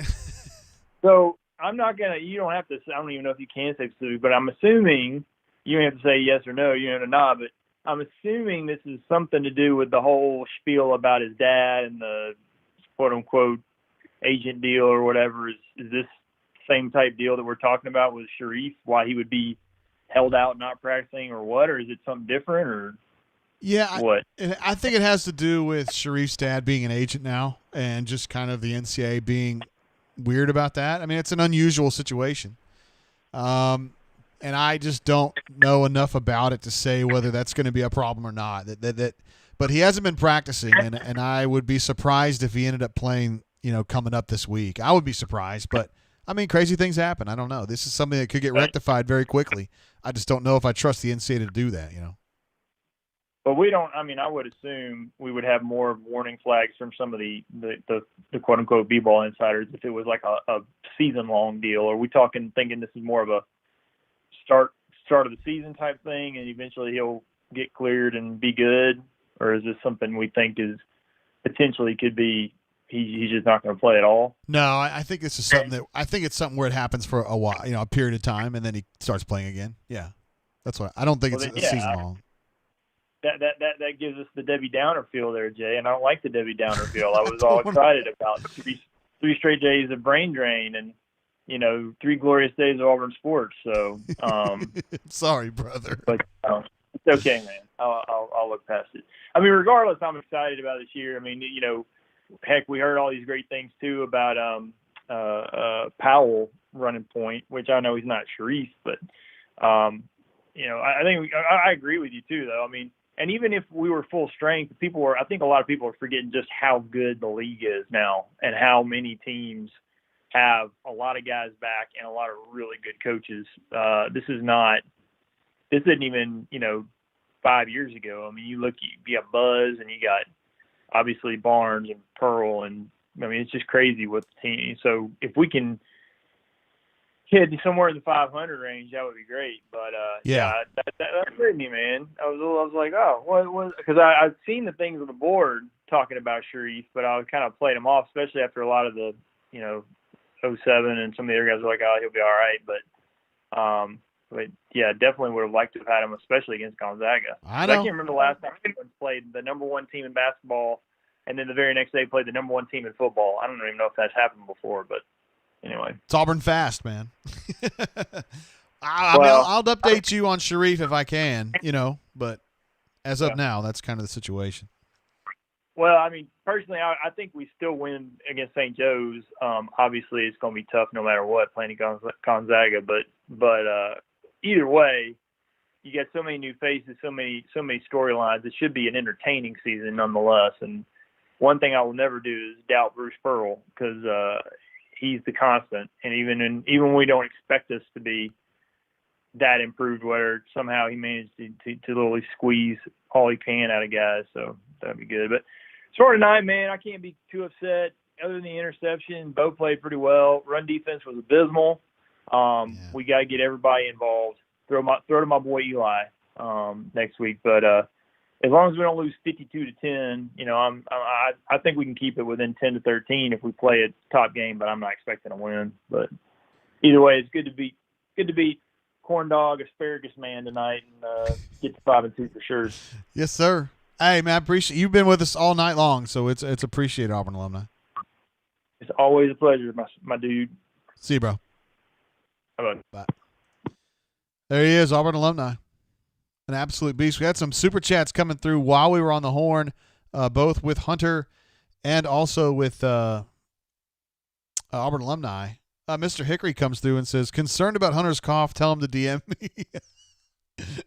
Missed you the last couple months. Great job, Jay. Shout down to Ace Pippin for killing my thread. He did. He was trying to get political in your thread. And there were a lot of other people that were asking weird questions in your thread. So I apologize for them, even though they may not see the error of their ways. It's just a silly place to take a stand. But your information was very appreciated, and everybody really likes hearing from somebody that knows exactly what's going on the front line of the COVID fight, as you are. And I feel like you're somebody that could very easily walk away from this for things in your background, and you don't do it because you just kind of got this desire to help people, and it's people like you that make it happen, man. So appreciate you, Mr. Hickory. Outstanding. Also, we got one from Chaz Music, who's here for us a whole lot. Says, just because I've been MIA, I mean, you weren't here early tonight, but you're always with us like every show, so it's appreciated, brother, man. And also, let's see, Stephen Watley, Stephen W. jumps in again. Big time super chatter during the postgame shows. Ain't no thing but a chicken wing. Speaking of chicken wings, I'd like to have me some voodoo right now. Pamman says, are we happy or sad tonight? That's a question I asked earlier, Power Man. I wasn't sure how people were going to take this one. I put up the stats over here. And, yeah, some of these surprised me. I didn't realize that they would have outgained Auburn by 80 approximately. And we saw them rushing the ball really well. 222 rushing yards for them. So they were very balanced. And, they had a really bad interception that got returned 100 yards for a touchdown. So that was a stinger. But this game was a little closer. You see it at the end, 30-17. You feel pretty good. 13-point win, no big deal. But they missed a couple field goals. And then, that pick six kind of staved off trouble there. So it was a little closer than it looks on the final score. But, hey, man, I mean, you beat Tennessee, or at least this is kind of a reclamation of what didn't happen in 2018. I thought Auburn was the better team then and lost it. And today, Auburn was the better team and they finished it. So that's good. Hornatius jumps in as well. Says, Mr. Hickory, Minor sucks. Oh, don't start in with him. Don't start in with Mr. Hickory. For those of you who are maybe not on the bunker, Mr. Hickory is a physician who works in hospitals, and he has a lot of firsthand experience with COVID and stuff, treating people who have COVID and kind of how his hospitals manage it from a personnel perspective and things like that. He was giving us a lot of really cool insight into his job about how they manage all that. So it wasn't a scare post to say, you guys need to get serious. It wasn't anything like that. He was just kind of explaining just kind of how it works from someone who works behind the scenes on that. So, yeah. And he also, I don't know if you guys know, you guys probably remember this, a long time brain drainers, but he also flexed big time that he at one time owned part of a Lamborghini. So get you some of that. Hey, caller, welcome to the show. How you doing? How you doing, JG? Word. I should know. Is this Bob? This is Bob. Bob himself. This is Bob. You usually call in late, but we're glad to have you early.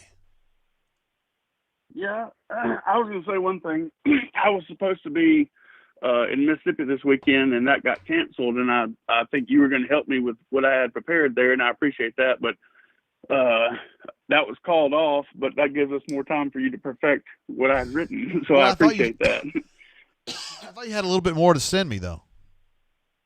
Well, I did, but the presentation got canceled, so who knows when we'll do that, but I will complete it and send it to you. And once again, I appreciate your help. Of course. No problem.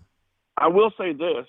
There's one thing that I think is lost on a lot of the fan bases and a lot of fans is there's a factor of motivation in these games to where I don't care what the team did last week or the week before. I mean, and we've all had a lot of time off, the teams did, but I mean, it's hard for Auburn as a team to get really pumped up to beat the crap out of a Tennessee team that lost their last 4 games. And I'm not trying to make an excuse, but there is that factor. I mean, it's always there. It's like, well, they suck. We're going to beat them regardless. So it's hard to get pumped up, and I think it's easier for them to get pumped up for us. And I think that makes sense. What do you say? Yeah, I mean, it was a solid win, and I know Tennessee's not great. It's not a big bounty. It's not the kind of win that you say, hell yeah, but hey, my attitude is they did what they needed to do. And so you move on to the next challenge. Right. Unfortunately, this could be a really big challenge. Right, absolutely. You look at Alabama and Kentucky. Kentucky had in their second, not the first, but the next few possessions, they could have made that game a little different. And that's what people forget also is that had they scored when they should have those next 2 possessions, not only is it a different score, but the momentum and the morale of the teams are different. So it's all going towards momentum. So I do think I had maybe too high expectations before the season started for Auburn, but I don't think they're unrealistic. And I still say Alabama is beatable. They look pedestrian today, and I think they played a team that got defeated after they had some lucky breaks. And I'm telling you, we can beat Alabama. Dude, they beat Kentucky like 63-3 or something like that, right? No, they didn't beat them by that much, Jay. Oh. But what I'm saying is their offense is pretty good. Our defense is better than we give them credit for. And it's just, I'm telling you, I'll say this. If we play Alabama, I've got us to win, but we will not lose by more than 10 points. I'll tell you that much. They're not as good. And this is a weird year, but they're not as good as everybody gives them credit for. Yes, they're great passing. Yes, they're great running. but I feel like if we force them to maybe be pass only, then we have a chance. Word. I like your positivity, Bob himself. I think a lot of people appreciate it. Yeah, well, Hornacus does, for one. Yeah, he's Mr. Positive, isn't he? But absolutely. But no, I just, this year, there's no team that's unbeatable. I think we've seen that from I don't care what conference, but especially ours. I think make them one-dimensional, and they still can beat us with that one dimension, but I think make them one-dimensional, and I just think stop the run, which we didn't do today, but you know what? We did 3 weeks ago, which that wasn't as great of a team, but I just think if we focus on one asset of the game as far as defense goes, I think we can beat them. So that's all I'm going to say. All right. Bob himself, it's always a pleasure having you on the show, bro. All right. Well, thanks for letting me spew my nonsense. But hey, for the record, 28-20 Auburn over Alabama. Next week? That's absolutely. Okay. All right, we got it, Bob. That's what I'm saying. We got you down, 28-20. Right, plug it in. All right, bro. You behave yourself out there. See you, Jay. See you, bro. All right, buddy. Bye. There goes Bob himself. He's got 28-20 Auburn next week. Hey, caller, how you doing? Welcome to the show. What you doing, Jay? Is this Power Man? This is Power Man. What up, Power Man? No, not a lot. Chilling at the lake with the kids. Ooh. Yes. So I think the most important thing today, Jay, is that Kirby's star is waning. Like, so Auburn beat Tennessee. Good, yes. You know, nobody outside of an Auburn fan or a Tennessee fan cares. But if you watch Kirby today, that as an Auburn fan, it's really important that it's clear his star is waning. He's not going on some sort of save and run. What? Yeah. So the score today, what's that? 31-24, right? Yeah, and so they play. And Mississippi State had 48 players, or however many they had, and just a very bad Mississippi State team, and his team didn't play hard for him, and they gave up a bunch of points. And Mississippi State was in it until the last minute.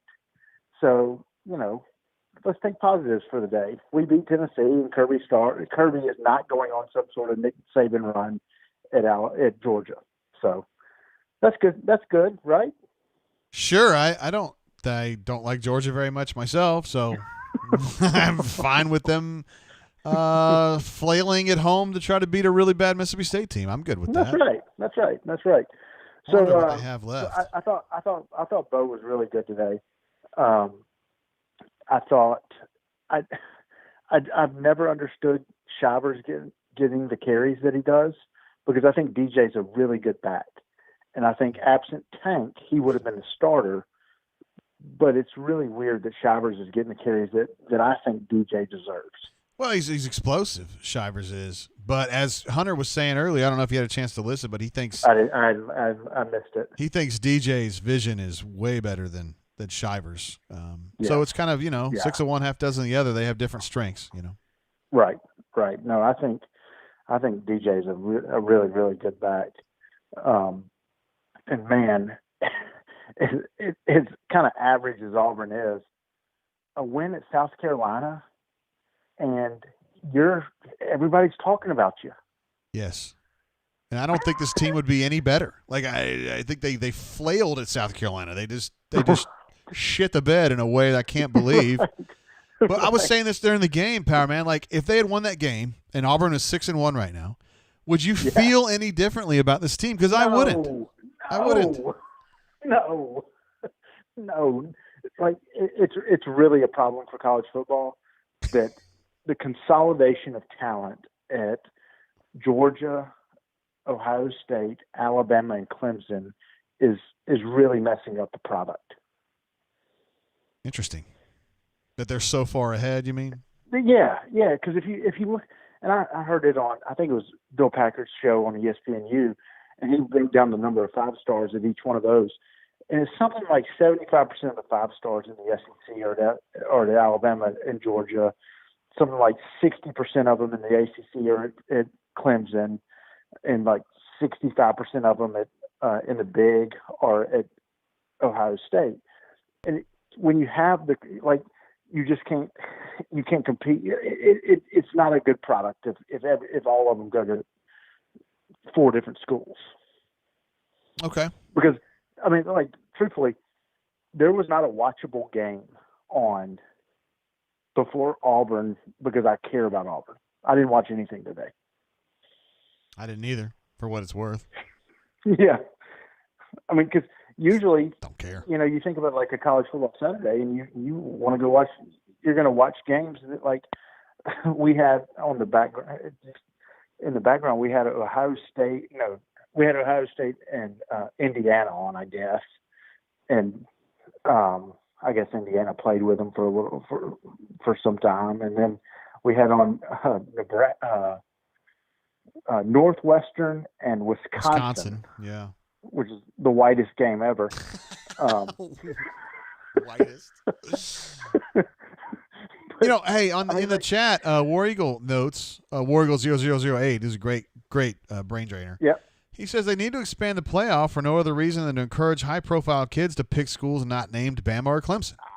I think that's the part of the answer. Maybe part of it. I think it's part of the answer. Yeah. So you would never think that like the playoffs right now, the top 4 has never been disputed. So who cares? Don't expand it.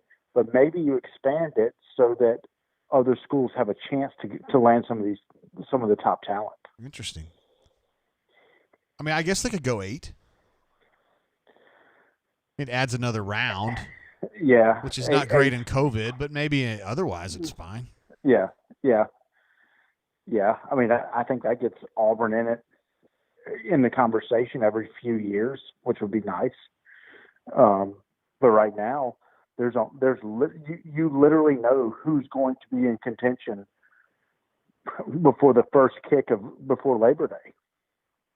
And that's not good for the product. Yeah. These are good points, and I had not thought about that stuff, Power Man, so it's appreciated, brother. Yep. All right. Well, you guys enjoy the evening. I'll be listening. Solid win. And we'll talk next week after the Iron Bowl. All right, Power Man, here we go. All right, bye. See you, Talk buddy. to you later. Bye. It's Iron Bowl week. I mean, it is. It starts. It starts after the last game, before the Iron Bowl. Although it's going to be weird this year with the Iron Bowl not being the final regular season game. You still got 2 after that, assuming that there aren't COVID problems. Mississippi State obviously is going to seem like they're a petri dish for this situation, an experiment almost. Interesting point on the playoffs, though. I had never thought about that. That, like, you know, the prestige of playing in the playoffs is getting to a point where it's concentrated. You know, Clemson's always there, Alabama's always there, Ohio State's usually there. And it gives them such a huge step up in recruiting that you start all the very best kids go to those just few programs that are going to make it all the time. It's interesting. I hadn't thought about it that way. I don't know if that's going to fix anything with Gus's inability to recruit tackles, but, you know, I guess it would help college football in a general sense, and I think it's a really interesting idea. Good stuff from Power Man and also from War Eagle 0008, who kind of had a great follow-up question on that. Alexander McCall says, could we have picked a worse week for all these injuries? You know, okay, here's the way I look at it, and this may be an unusual take for somebody who covers Auburn, but no, I don't think it's a bad week because I just don't feel like Auburn. I mean, I think it's a 5% chance next week. It's going to take I don't want to say a miracle. That's going too far, but you got to do a lot. You have to play your best game. Alabama's going to play their worst game, and you're still going to need some screw-ups along the way, whether it's like a blocked punt or a field goal return 70 yards to give you like a really easy touchdown, you know, late or something like that. I mean, it can happen. We've seen it happen. But you almost have to go into that one just thinking, man, if we can just take the loss and not get crushed. And I know Auburn people, they hate losing to Alabama. Probably hate losing to Georgia more at this point, but hate losing to Alabama. So nobody's – why is Power Man boycotting the basketball drains? He wouldn't do that. He loves basketball. I don't know. If Auburn goes in the Alabama game, they're not full strength, and you're missing a couple of those dudes that got hurt tonight, I mean, Let's just get them ready for A&M. I think Auburn's got a better shot to beat A&M than Alabama. No, I mean, and Gus is going to go in there and try to win this football game, and he doesn't think like I do. But, I mean, yeah, Joshua Jace is exactly what we've seen happen. Yeah, I know, but here lately with Saban there, when Auburn wins in Tuscaloosa, it's because there's something special going on. And in 2010, it was Cam Newton, who's, I think you can argue, is the single best. He put together the single best year of any college football player ever. Like, he was just insane at Auburn. Like, he was a walking third down conversion. You just give him the ball, and he converts every third down. Plus, he does all the other shit he does. You know, he's a good passer, great runner, physical runner. He rises his level of play to the challenge instead of cowering from challenges. He was at his best against that LSU team. In 2010, it was really good. His best run ever was essentially dragging Patrick Peterson, an NFL All-Pro, into the end zone. Like, he's a special player, and it still took everything he had to win in Tuscaloosa. It's hard to do. Alabama's really good right now. So I don't know. I don't blame you guys if you're like, man, I'm not conceding shit to Alabama. Hey, I get it. And I would never rag on you for that, but I'm just saying, if they lose a few guys for that game, then you regroup and get them back ready for Texas A&M and Mississippi State and try to finish it out with 2 W's and win 7-3. I don't think that's bad. It should be 8-2, but whatever.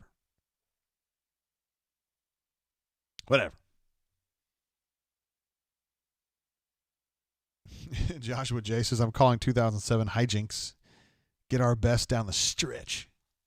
We didn't have a chance to talk too much about these stats that I've got over here on the right side of the screen, and they really surprised me. I mean, I watched the game just like you guys did, and I was surprised to see them gain 80 more yards than Auburn. That's very interesting to me.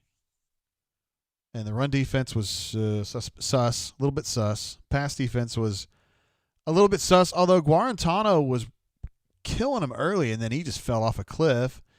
And then they put the backup in, and he was better, but Auburn was already up 10, so they weren't, and they were playing second string guys. It's a little misleading, but hey, credit to them. That's almost, you're getting close to 500 yards. That's a lot. Auburn did a really good job getting pressure today, which is something that has not been something Auburn's been good at lately. Derek Hall, as Connor mentioned earlier, had a really good game again. He had a great game against LSU, his best game ever. And then today, I don't think it was quite as good as LSU, but it was still pretty good. And then Colby Wooden had a good game. Daquan had a good game. I thought that Zacoby had a good game. Papo, not as much, but Zacoby was doing a really nice job filling and not overrunning stuff and not getting crushed. And the secondary had a tough start, but I thought they played great second half, really, in the second quarter, too. Hey, caller, welcome to the show. How you doing? Oh, they hung up. Damn you, kids. Maybe they'll call back a little bit later. But again, the secondary, second half, good. Most of the second quarter, good. Terrible in the first half. It just took some time, And Nehemiah just seemed out of sorts early, and he got himself back put together. So that's the thing about their depth. They take Nehemiah out, put Jalen in, they're right back going. And they put Nehemiah in later to kind of get himself straightened out, and he did it. They got a lot of depth on defense. And that's the thing about Kevin Steele, man. He builds a roster. He stacks them up. I've got my starting linebackers. I've got Wesley. I've got Desmond. I've got Cam Brown if he develops. If he doesn't, that's fine. He's just got levels. He's always got levels. And you always think you wished that J.B. Grimes would have done that on the offensive line, right? Stack up some tackles. It's not his fault. It's not his fault that Prince Michael Salmons is not a good player. That's more of a Herb Hand thing. That kid was like a 1 in 100 shot. He had a great story. He's still a great story. But he's not much of a football player at this point. I will say this, and this is one of those things that we're not going to talk about because it's not a huge storyline tonight, but I thought those tackles, specifically Brendan Coffey, but also Troxel, were playing pretty good as backups today. But Brendan Coffey, I was kind of watching him specifically when he was playing tonight. Dude was licking. The touchdown that Hunter talked about with DJ, where he kind of waited a little bit for that double team block to materialize and then cut outside and got the touchdown. Dude, that double team block was started by number 55, Brendan Coffey, and he drove that dude probably 3 yards to create the lane that DJ used to score the touchdown. That was a great play. And I thought his pass pro was solid. I bet he ends up grading really good from PFF, and he's better than I thought, man. I mean, I thought he was going to compete for that job real hard, and then it didn't really come together, and we haven't heard a lot from him. Played some against LSU, did fine. He had a chance today. I thought he was better than fine. That's pretty damn good. Something else to keep an eye on. Chip talking about his iron skillet Jiffy cornbread celebration was good. We were talking about cornbread earlier, which I love cornbread. But, I don't know if I would consider it like a legitimate, my all-time favorite food for anybody. William T. asked, did we get our much-anticipated Brandon Frazier appearance? We did. I think he played 4 snaps, maybe. He was in there for a 3rd and 5 down around the 20 to 25 going in, and he ran an arrow route, and he was wide open in the middle of the field. It would have been a first down. I don't know as though he would have scored, but he would have gotten them down to about the 5. And Bo decided to throw a contested ball to, I don't remember who it was, somebody on the sideline. So, it happens. It was caught. The ball was caught, but it was short of the first down. They had to kick a field goal. Alexander M says, is our O-line screwed? No, I don't think so. I think they're playing better. But, I don't know. Yeah, they should be better after all this time. AU Taxman refers to Brandon Frazier as an alleged human. Oh, man. We saw him, number 87. Hey, caller, welcome to the show. How you doing? Oh, again? That was a different person, though. I don't know what's going on with that. Sorry, guys. We had another caller hang up. That's back-to-back, too. Let's see. Screw Rutgers Lib Hotbed. I bet most people don't even know where Rutgers is, dude. Whatever. Rutgers apparently has pulled even in that game against, that's the hated Penn State? Penn State? Or who are they playing? I should know this. I'm not paying a lot of attention.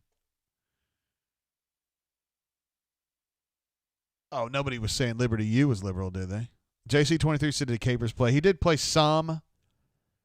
He had a handful of snaps. But basically they gave all of his snaps to Shedrick Jackson, which, again, don't hold me responsible for that. I don't understand it either. I'm not trying to hate on the kid. I'm sure Shed is a practice guy, works real hard in practice, keeps his head down and grinds it. So, I mean, good for him. But I don't think that's true, Canoe Man. I believe that Rutgers is in New Jersey. But, whatever. Eddie says Michigan. Oh, no, I'm sorry. Rutgers is playing Michigan. Duh, my bad. We're getting a little confused about our Northeastern stuff there. See, Michael N says, where do you put our odds of going into T-Town and pulling it off? I said 5% earlier. I stand by that. I just think it's unlikely. Alabama's, they're really good right now. I mean, their quarterback's playing great. Najee Harris is an absolute badass. Their offensive line's really good. Their defensive line's really good. They're just good, man. I just don't. Yeah, the Shed Jackson. I don't want to sit here and I don't want to make it seem like I'm banging on Shed Jackson because I'm not. I mean, he's a fine player. I just feel like he doesn't. I mean, we can talk all day about he can do this or he can do that or he could do this or he did this in practice. But bottom line is, we're 7 games into the season now, 6 games into the season now, and he's played 270 snaps or something, and he has like 3 catches, and he doesn't even get targeted very much. Like, if you're going to give a wide receiver 250 snaps or whatever, maybe it's 200. It's a lot. He plays a lot when he's not injured, and he's got 3 catches. Like, that's like John Samuel, and John Samuel plays fewer snaps than he does, and we all joke about, oh my God, John Samuel actually caught a ball. Like, Nash Tiger does make a good point and said that Shed converted 2 big third downs. I remember one for sure. I don't remember the second. But if you say so, I bet you're right. Hey, caller, welcome to the show. How you doing? I'm good, brother. How are you? Hey, what up, D-Lucky? Chilling, man. Pouring myself another snake handler for the evening. Hey, now. That's a delicious one. I don't drink a lot of beer these days, though. Hey, thoughts on this dub? Satisfying or not? It does satisfying in and of itself. It's kind of like pizza. Hard to find the bad one. And another P. And wait, what? It's hard to find the bad one. Yeah, you got it. Okay. Wait, it's just hard to find the bad one. I love pizza. I love pizza. Yeah. I miss pizza. I mean, even a bad pizza is better than most things in the world. So yeah. And the other P's undefeated. So we all know how that goes. I'll trust you on that. It was. I mean, coming off of that long of a layover, or layoff, I should say, it was about what I expected. Slow start. Eventually, made enough plays to put it away, and not a lot of surprises. I mean, they weren't clicking as well in this game as they, were before the break, but we saw a couple of positive things, decent amount of balance between the run game and, between Shivers and Williams. It was, not bad, and Bo did his thing and had a couple of big shot plays. So I'll take it. I don't think it changes my expectation at all for next week. Yeah, so does this change kind of how you feel going into Tuscaloosa? I mean, feel better about it? No. That's what I'm saying. It doesn't change it at all. We're going to go in there. We're probably going to get our asses beat, but we're going to show up and give them everything we got, and that's all we can ever ask. I mean, they're a more talented team than we are, and it's going to take us playing a perfect game, which we haven't seen, to come out of there with a win. And it's not impossible, but none of Gus's normal Gusdom would lead us to believe that that's going to be the case. So I think the closest was the first time we played Alabama with him as offensive coordinator, where I think that game plan was enough to squeeze us out a win, and we couldn't quite pull it off. I guess that was 2009. And I would love to be pleasantly surprised in him coming up with the best game plan ever of his life next week, but I just don't see it. Yeah, so, I'm wondering. I don't see it. I don't see it, D-Lucky. I don't see how we can score enough to beat them. Because that's what I'm saying. It's not even going to be – Kevin could have a really good game plan and hold them to 30. That might be a really good day for our defense. Might be holding them to 30. Does anything in me believe that Gus would come up with a game plan to score 31 to get us out of there with a W? No. No. But again, I'd love to be wrong. I know you'd love to be wrong. You'd love nothing better than to be wrong. I know that. I'd love to have a big old crow sandwich Sunday morning. You'd eat it delicious. You'd find it delicious. Yeah, exactly. Deep fry mine. All right, 5-2. Not my expectation. They're 5-2. Yeah, 5-2. Like I said, the South Carolina game that just looks so much worse. Just as time goes on, it just looks worse and worse and worse. Yeah, they lost to Missouri tonight, right? And if your one loss is to Georgia and you get a second loss to Alabama, that's a tolerable season with everything else that's going on. I mean, again, I also have to keep all this in perspective, man. I mean, 3 months ago, we didn't even think we'd see a damn game. Well, I'm not going to get too bent out of shape about any of it. That's a good point. It's not going great. It's not going great, but if you told me, 4 months ago that we'd be going into the Alabama game with only 2 losses, I'd be like, all right, I'll take that. Yep. Just as long as it wasn't South Carolina. I was just to say, the distribution of those losses is very much different than I would have expected. But, it is what it is. 2020, what the hell? I remember, man, 3 months ago we were on this very show. I don't know if it was me and you, but we were all kind of talking about, God, I hope there's football. And then we get here, and it's like, maybe we shouldn't kvetch over every little things. I don't know. That's where I'm at. Yeah. I'm just trying to watch as much as I can watch because all of it could go to the crapper tomorrow. The whole damn thing could blow up. We might not even play Alabama next week. Who knows? That's just how crazy this season has been. Are you going to be watching a lot of basketball? Florida State and Clemson. Oh yeah, tons. All right. Tons. I'm up. Breakfast with Gus. I'm in.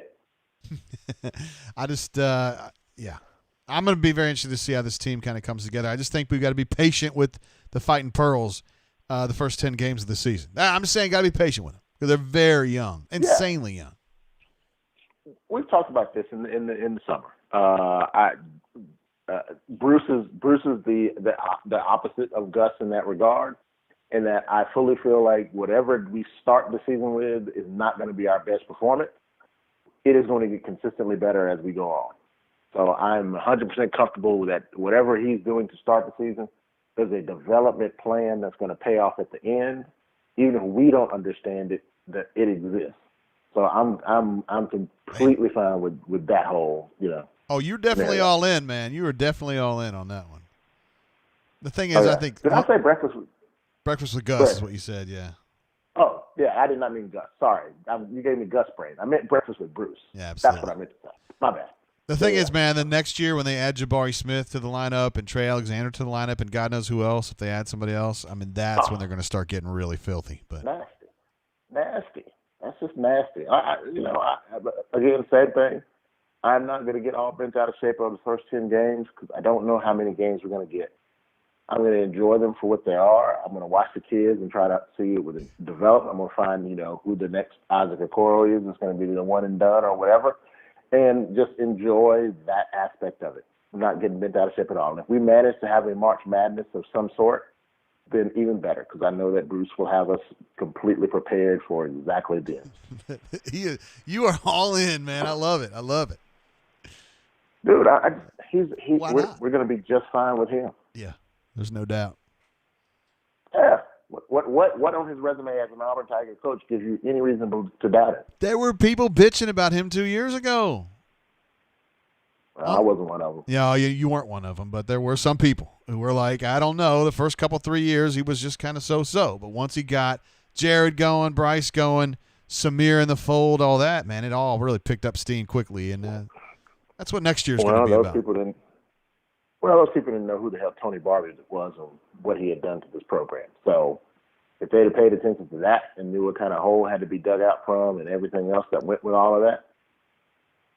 Run and tell that. We are. Yeah, we're good. We're going to be all right. All right, D. Lucky, another tremendous call. You are the you're the man. You're the calm man. You're the guy that keeps things sensible, and I love that about you. Well, I appreciate that, man. Hey, everybody have a happy Thanksgiving. Yeah, looking forward to it. Yeah, man. Enjoy your Thanksgiving, and we'll see y'all in the next drink. All right, bro. See ya. All right, man. Peace. All right, that was D. Lucky, who is an absolute beast. We had someone calling in right there at the end of D. Lucky's call. I was going to try to pick you up, but it didn't happen. So if you want to call back, that would be cool, right? It sounds like from the chat that Michigan, have they actually lost the game, or do you think they're going to lose the game to Rutgers? Here comes another. This is not actually the person that was calling earlier, but somebody else. Hey, caller, welcome to the show. How you doing? Fire Gus. Is this Alpha Tiger? It is the one and only. What up, Alpha? Oh, not much, Tater. How you doing tonight? Solid. Solid. Solid was pretty good. Not sure how to take this game tonight, but it's okay. Other than that, I'm here. I thought the offense looked like shit. I thought the defense looked like shit at times, but the defense obviously stepped up with the big pick six, and a couple other stops where they held them to either a field goal or trying for a field goal, which they missed. So, I thought it was. Obviously it's a nice anytime you can win an SEC game, but I thought it was pretty ugly. Yeah. And you've been somebody I know. You're pretty dug in on Gus at this point. So, I don't think Gus is ever going to do anything that's going to wow me. I've kind of waxed off. I realized that nothing's going to happen this year. So, not like, super following like, the flight logs of Auburn University planes like some folks do in terms of like who we're going to go after. But I'm just kind of, I guess, in it for the long haul, I guess you could say. Yeah. And then how about basketball? I'm excited about basketball. I think this team will be young. I think they're going to be tested early against Gonzaga. We'll see how that goes. I'm not really going to take too much from it if we look like shit against him, because I do realize that we're young. I think Bruce has earned a lot of, credibility in a sense in terms of, kind of waiting and see and letting him develop the program throughout. Basketball's a lot different than football. Yeah. In that sense, and quite frankly, like, it's different in the sense that you can lose those games early and, all that shit goes out the window if you make the tournament. Yeah, in basketball, you just get there. You just get to the dance, and then you do work. It doesn't really matter what happened before that. Football ain't that way. It does. You need to be, you need to be an 8 seed or less. But in the grand scheme of things, if you're in the top 32 teams, I think you got a shot. You're going to have to beat those teams at some point, anyways, to make it to the dance. What are your expectations? Do you think that Auburn can beat Gonzaga? You think Auburn can do some stuff against St. Joe's and I think we can UCF? beat St. Joe's. I don't think we're ready to beat Gonzaga yet. I think it's going to be one of those games that will do well for where we are right now. I think for like our expectations coming into the season, I think we'll do well. I think we'll look back on that game in mid-January and be like, I wish we could play that game right now. Yeah. If that makes sense. I think we're going to be a team that improves a lot throughout the season. Yeah. They're just so young. And those guys, JT Thor and Chris, and yeah, they're all just going to have to get out there and make mistakes and get better. Period. And who knows what to expect with COVID and everything. I don't know how their practices have been affected. We're not hearing as much on the basketball front. It sounds like they've been able to stay relatively like COVID clean, I guess you could say, or COVID free, but or they just have gone through it and we're not covering basketball as closely, so we don't know. Yeah. Well, it's just kind of a meh game today. 30-17, you feel good. You put Tennessee away the way you should have 2 years ago. So that's good. But now now you go to Alabama, and it's going to be tough. Yeah, I think, if we play our best game, I think we can compete with Alabama. I don't think we've seen us play our best game yet, and I don't know if we're going to be ready to play our best game next week. And that's part of the frustration with Gus. I always feel like his teams never maximize their potential. So I don't have a whole lot of confidence going into next week's game. I see they're a beatable team, I do think. And if you look at the way that they played like Georgia and how Florida dominated Georgia, I think I think Alabama's got some areas of weakness where they can be exploited. I'm just not sure that we have the coaching staff and the players in place to exploit their weaknesses. And I don't think we have the defense to keep them under 35, 40 points. Well, Kentucky had a hard time with it today. That's for sure. They did. Kentucky seems to have fallen off a bit since we played them. And you've made this comment, and I agree with it. I think we've gotten a lot better since we played Kentucky. I think that game's a lot less close than it was week one if we played it today. But, I don't think we're on Alabama's level right now. They got a quarterback who's consistent. They got a quarterback who's hitting open receivers. and we got a secondary that's giving receivers a lot of room to make plays, and I don't think that that's a good matchup. And then, Alabama doesn't necessarily have the best defense this year, but I also think that, that our offense isn't certainly one that's known for exploiting other teams' weaknesses week to week. It's true. They weren't as good as I thought they were going to be today, Auburn's offense. But, you can't be great every single day, I guess.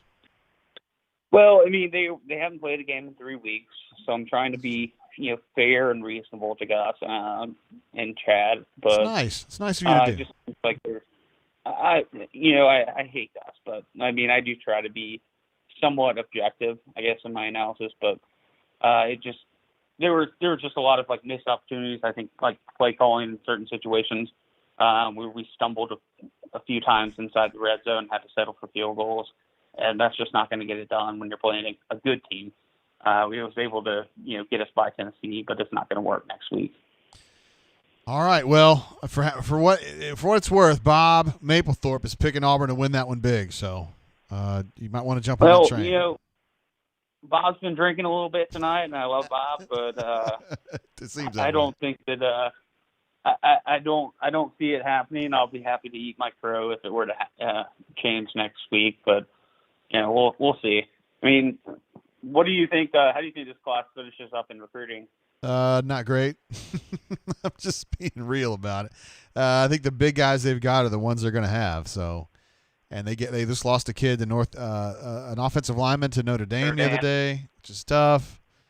They did get Jay Lee's pretty big on this wide receiver they just picked up the other day, so that's good. I mean, but they never have a problem picking up good skill position players. It's the linemen they need, and they're going to have to go out there and try to steal some. Sorry, go ahead. They're going to have to go out there and try to steal a few because they don't have them right now. Yeah, and as for the wide receivers, I mean, it's never been an issue of signing good wide receivers or good skill positions, really. I mean, we signed good running backs most years under Gus and good wide receivers, and they honestly just never really seem to pan out. I mean, I think of the kid out of Texas that you're talking about that Jay Lee was high on. It's 6'3", 190. And, I mean, obviously that's a great size that you'd like to have in a wide receiver. It just seems like our wide receivers never really live up to the billing. And is that because we don't have a quarterback that can get them the ball? Is it because they're just not that good? Or is it because their lack of development under Cody? I mean, there's a lot of question marks out there. I mean, offensively, I just think development's lacking big time. I do think defensively, our struggles this year have been because of the lack of recruiting on the defensive line and the front four, and not having guys who can get to the quarterback and put pressure on him on a regular basis. I think we actually have a pretty solid secondary, but when you give the quarterback all the time in the world to make a pass, a receiver's going to get open. You can put the best cornerback in the world on any receiver, but if you give the quarterback 8 seconds to throw the ball, he's going to get open. Yeah, so. That's how it goes. All right, Alpha. Listen, we're going to be brain draining a bunch next week, so I hope you are able to join us and jump in. We're going to be doing some basketball stuff and, of course, Iron Bowl too, so hope you're there. We'll see. I'll be up at the folks' place in the mountains for Thanksgiving, so I'll try to jump on if I can. If not, at least I'll listen in a little bit. All right, brother. Appreciate you calling in, man. Appreciate that. Have a good one. See you, man. There he is, Alpha Tiger. Probably the most plain-speaking dude we got. I mean, he you know exactly where he stands, and I like that about him. He's no Gus fan, but I thought that was a very reasonable position of him today. He's like, hey, man, I don't like Gus, but I'm happy to see W's. Hey, that's the right attitude, I think. I was going to talk about something, but I forgot what it was. It happens sometimes. Happens sometimes when you're old and it gets late in the evening. I'll just have a sip. It'll be fine. It'll be fine. We got some super chats I want to get through. Vernon jumps in, who is a beast and has been here supporting us for a while. Give him a DJ. He's got some stuff up on the YouTubes, as I recall, is where I was checking him out. He does some talking about Auburn and whatnot. His stuff is usually more, I think, prepackaged. I don't want to speak for you, though, Vernon, but it's appreciated, sir. Also, we missed a couple other ones, too. We've had a string of calls there. And And another one's coming in right now, but I don't want to miss anything. Stephen Watley had another one in earlier. Merry Christmas when we beat Bama Market down. How about that? Hey, caller, welcome to the show. How you doing? Hello, how's it going? Hey, now, who I got on the home? Suge, 1957. How are you? Hey, what up, man? I'm doing good. Red Stick. Just got done watching the game. Hell yeah, you did. Having a drink. Are you drinking anything good? I'm drinking a little Knob Creek. Oh, nothing. That's good. Hell yeah, it's good. Yeah, so it's nice. Hopefully watching Rutgers beat Michigan here. Let's see. Rutgers is up, right? Michigan's got the ball. Going to need a touchdown to keep it even, right? Yeah, second and goal. So they've been gifted a couple penalties to get down that close, and looks like quarterback just scored. So looks like go ahead and do a third overtime. Damn. But right. my issues with this Auburn team are the same issues we've had all year with Malzahn. He's not an evaluator of talent on the offensive side of the ball. I don't think at any position. I think we get lucky with some of the skill players that we bring in, and they happen to pan out. I don't know if that's great coaching or if that's happenstance, but we've got real problems on that side of the ball, and it's not just offensive line issues. It's consistency. I mean, I love Tank, but he's a freshman. You never should be counting on freshmen. I love Seth, but he's the one wide receiver. I mean, the interception tonight wasn't on Bo Nix. No one's brought that up. I mean, Schwartz is just sitting there in the end zone waiting for the ball to come to him. He's got to go get that ball. You can't just be sitting there waiting for it to get to you. You got to go get it. And do we really have another wide receiver outside of Seth Williams that you think would go and make a play, would go actually get the ball when we needed it? I mean, we can throw bubble screens to Stove and to Schwartz, and they can hopefully make a play, but we don't have a wide receiver that can go get the ball when we really absolutely need it. And I love Kevin Steele to death, but he puts good guys on the field. We do a good job, but we're not as talented as Georgia. We're not as talented as Alabama on the defensive side of the ball. So until we decide to either step it up in the recruiting game, we're always going to be playing second fiddle, third fiddle, fourth fiddle to some of these teams. Yeah. What are your expectations, Suge, about this game next week in Tuscaloosa? I hope we can keep it within 10. I mean, if we don't turn the ball over and we can have long, consistent drives, if Tank's healthy. If Tank's not healthy, I think we're going to have a real hard time doing anything. But, let's say we keep it close and it's a toss-up game and the home team wins, so Alabama wins. Well, we got 3 losses, one of which is to South Carolina, which may not have more than 2 wins on the year, which is disgusting. The other one's to a Georgia team that we should have played them a whole hell of a lot better, but Malzahn can't get his team ready the first half of the year, it seems like. It's like practice and preseason mean nothing to him. We go into the early parts of the season not knowing what we can do and what we can't do. And then the A&M game is a toss-up. That could be a loss, a 4th loss. And then who knows if the team wants to show up against Mississippi State if we even play it. I mean,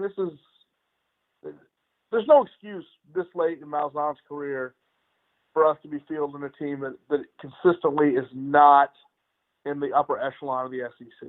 That's fair. You see Florida taking the next step. You see Georgia, obviously, where Georgia is. Alabama, where Alabama is. There's just no excuse for this, but it's typical Auburn. I've been an Auburn fan all my life. I'm 43 years old, and we're going to be mediocre consistently. I'm tired of expecting us to be any different, I guess. That's understood. But basketball is a little bit different, though, Suge. Well, yeah, I'm a huge Bruce Pearl fan. Again, we're going to be young this year, but it's like a little kid on Christmas. Even though we're going to be young, I expect us to be great, and I expect the baseball team to be a hell of a baseball team again this year. I mean, seems like we're trending in the right direction everywhere, but the one that most folks, care about the most. Yeah, they're not horrible football. They're just kind of they're stuck in the same thing, right? Yeah, I mean, we could be worse. We could be Tennessee. We could be Mississippi State. We could be, we could be Harbaugh in Michigan. But I expect more from this team, and it's little things too. God forbid Bo Nix would have got sick this year. Who was going to play quarterback if Nix rolled an ankle or if he got COVID? what if Tank fell on his hip in the second game of the year? When Harold Joyner left the team and we didn't have Boobie and DJ had hurt his ankle and Shivers wasn't 100%, who was going to run the football? You see LSU, their number one quarterback goes out. They got two freshmen that can play a little bit. I would imagine if Mac Jones at Alabama doesn't play, they've got guys who can play football. Georgia's gone through three quarterbacks this year. Auburn is even in Auburn's best years, we're real fragile. One thing goes wrong, and then all of a sudden, the whole season blows up. We don't have any depth consistently on the offensive side of the ball. It's frustrating, and that's recruiting. That's all that is recruiting, and I don't know why we can't. I have no idea why Auburn cannot recruit on the level. And people will say, well, it's money, it's this, that. It's not that. It's not that. Gus is just not a dynamic recruiter like Kirby, which I knew Kirby Smart when he was an AG at Florida State. I'm from Tallahassee. And my God, he's dumber than a bag of hammers. He's not a dynamic recruiter. He just is enthusiastic. And he plays to what those kids, those 16, 17, 18-year-old, 19-year-old kids want to say. Malzahn could do that too if he wanted to. He just seems like he doesn't want to or doesn't understand from one way or the other. I don't get it.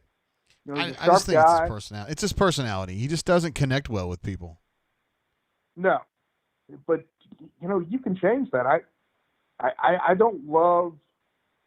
I mean, there are aspects of everyone's job if it's not their favorite part of their job. But my gosh, you got to do it. Yeah. I mean, I would imagine you don't really, really enjoy having to kiss ass to 16, 17, 18-year-olds to get them to talk to you about recruiting or Jay Lee more personally, but part of his job. And, sometimes you got to do that. Yeah. I think he's trying to do it now, but he's just so far behind with those skills, Yeah. Well, it's too little too late, Yeah. All right, Suge. I hope you're going to be with us for these. We got basketball brain drains coming up, and, of course, we got the Iron Bowl next weekend. So I will be. I'm always listening and looking. So you guys do a great job. I appreciate it, and hope everything goes well. Have a great Thanksgiving. Stay out of trouble. Eat more than you should, and hopefully we get a win next week. All right, Suge. Appreciate you, brother. Howdy. Have a good one. See you, man. He did call in with I guess it's a Tallahassee area code. So, yeah, that checks out. Not that I questioned it at all. I'm just saying. Ed D says Malzahn does not connect and is a weak leader. I don't know about the weak leader part, but he just has a hard time connecting with people. He always has. It's just kind of who he is. And I think it's like T. Will, I think is a really good recruiter. I think Bick's been recruiting hard. I think Carnell's a really good recruiter.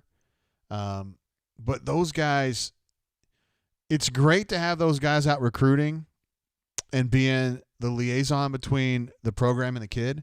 But you really need, these days, the head coach to kind of finish it, to kind of swoop in when it's getting to be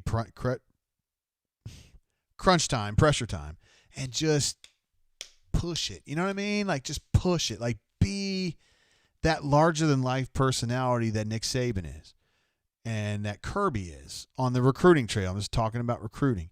Those guys are so good at, like, talking to the kids and just they got that eminence front. I don't even know with Saban it's really a front, but they have that eminence front that just wows kids, and Gus doesn't really do that. Gus tries to go in a different way, and I think he does resonate with some kids because he kind of has this down-home, straight shooting dude, like not larger than life at all, just trying to be real with you all the time. And there's guys who really, really, really appreciate that.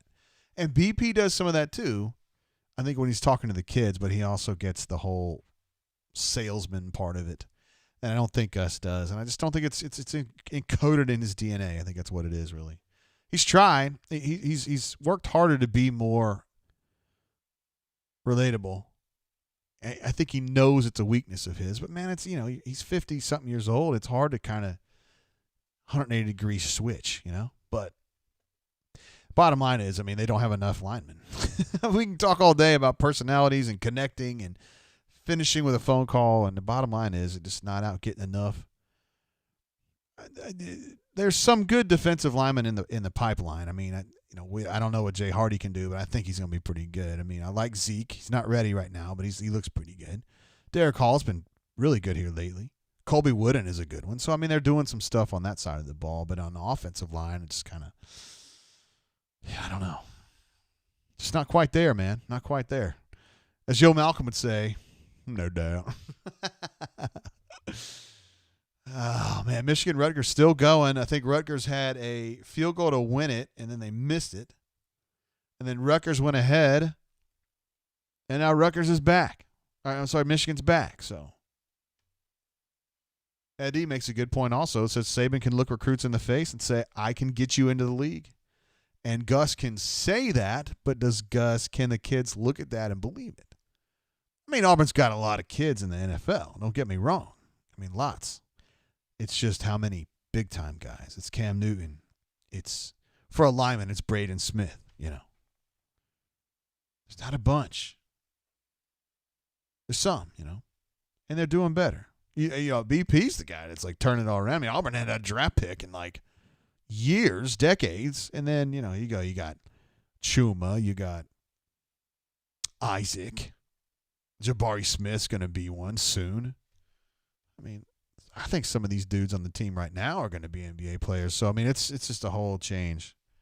I don't like to compare football and basketball because, it's a different challenge, but I think we could all agree that BP had a big-ass challenge ahead of him when he got here. And I think it's still a fight for him all the time. I think he has to work 50% harder just to keep Auburn where they are, Hey, caller, welcome to the show. How you doing? Yo, what's up, JG? Word, who this? This is P. Beasley. What's been going on, man? Hey, what up, man? I hadn't seen you in a minute, man. I know it's been a while. Just getting ready for basketball season, man. Of course you are. Yeah, what you drinking on? I got in a little late tonight. What you drinking on tonight? I'm drinking this WB Safel or Saffel. It's like a boutique bourbon from Wild Turkey. It's good. It's a little expensive. What's the proof on it? 107, I think. The thing is, man, that's not too bad. I paid $50 for this, and it's not even a fifth. It's 375 milliliters, so it's like there's not as much here. You'd have to spend $100 to get a fifth of this bad boy. I just think it's too much. It's good, but it's not that good. Yeah, it's no Eagle Rare, right? Nah, I love Eagle Rare, but you know what, dude? I was on a thread on Reddit where people were talking about their least favorite bourbons, and there were people that said Eagle Rare on there. Seriously, they said Eagle Rare was their least favorite bourbon. I don't know, man. It's crazy. You're on the wrong Reddit group then. Well, it's just our bourbon, so it's. I know. Oh, I know. But man, that's a bad take when you say Eagle Rare sucks. No doubt about that. So, what do you think about this? Man, are you? The game. Well, I was going to ask you. I kind of looked at the box score after the game. Watching it, I really wanted to. Everybody gives Gus and Chad shit all the time, but I really looked at the box score after the game, and I was looking at our defensive numbers, and we gave up a lot of yards today. I think Tennessee, obviously, they put up over 460 yards on us, over 220 yards on the ground today, and what did you think about Kevin Steele's game plan going into today? Obviously, he did a bend but don't break. We didn't give up any chunk throws today. Nothing was over the top today, which I thought was, a pretty good plan going in. But, Garantano, who's not the best quarterback, I thought we should have came out and been a little bit more aggressive on the outside. I thought we let him have too many underneath routes. I thought our corners should have played a little bit more press man, and they let Garantano kind of dink and dunk, and then they mixed in that running game. Got Tennessee's running back. They were just pounding that A gap today, and just devouring our interior, which I thought was not very encouraging. Just basically what we're going to be facing next week with Bama, who may have the best O-line in the country, and then you combine that with Najee, who looks good. That's really my main concern going into next week. But what did you think about Steele's game plan today? I was solid. I thought he pressed enough on the outside. I just think that they had a hard time kind of distinguishing between pass and run. They kept getting off on the run. They were trying to guess, and they were getting it wrong.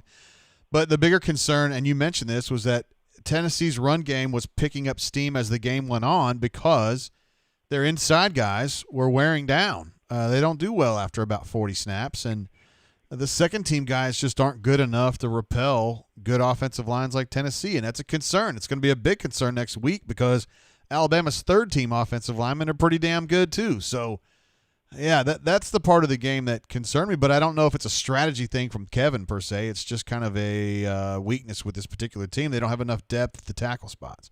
Connis was supposed to be the depth, and he's not there. Right. I guess we just got to play with the players we got. And again, you saw, I haven't looked at the snap count. I'm sure you'll put it up later on, but again, I look at the linebackers and, all we saw out there was Pepo and, Zacoby, and those guys are playing every damn snap. And obviously later in the third and early fourth quarter, it was just, we got the lead, but I got frustrated watching, an inferior Tennessee team.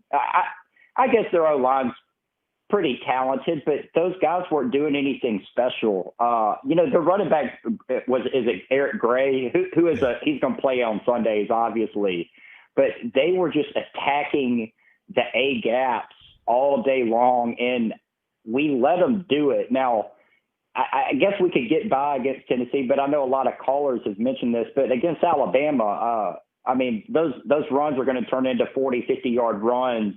And then obviously Mac, you can mix in some play action and some deep balls with their receivers. And I don't know, it's very concerning going into next week. I thought the offense did enough, obviously Tank going down. I think that kind of threw our game plan off a little bit.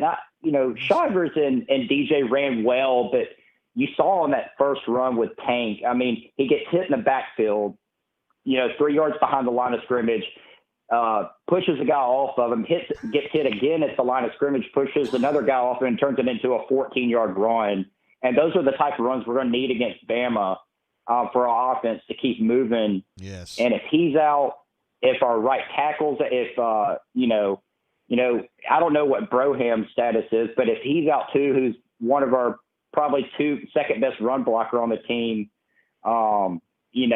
it could, I don't know, it makes me nervous going into next week. It really does. No, and the way we gave up and the way our, we got pushed around up front on the defensive line as well. And if Papo and Zacoby play 60, 75 snaps, I think we're in deep shit against Bama. But I guess, that's not going to be a big surprise. I just hope we can create turnovers like we did tonight, maybe get a special teams play, to keep it close. But very concerning going into next week. But, hell, you never know. And we haven't won in Tuscaloosa in 10 years. So, I'm guessing the line will be maybe 10 to 14 points. That's what I was thinking. Going in to next week. That sounds fair. Yeah.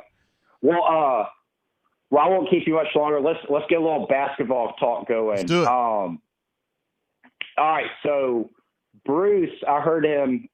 He came on, and I think on his talk this past week to the reporters, he talked about a couple specific players. So I think. Do you think this? It looks like the starting lineup, game one. It looks like Sharif. I would say Flanagan.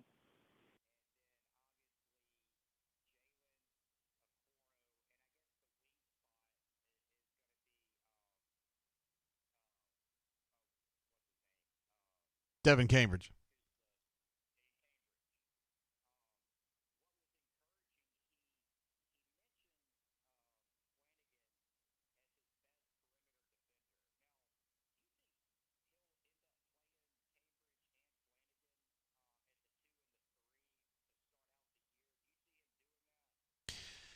Yeah, I mean, I talked about this early in the show. You probably weren't here because it's been a really long show, but I'm skeptical about Sharif Cooper playing early in the season. He hasn't practiced in a while, and I don't know that he's going to be available. So, yeah, at that point, I think Flanagan and Cambridge have to play a lot, and then you've got Justin Powell and Turbo sharing time at the point guard spot. It's gonna put a little bit of a damper on what they're trying to accomplish because Sharif, he's the stir that mixes the drink. So that's going to change it.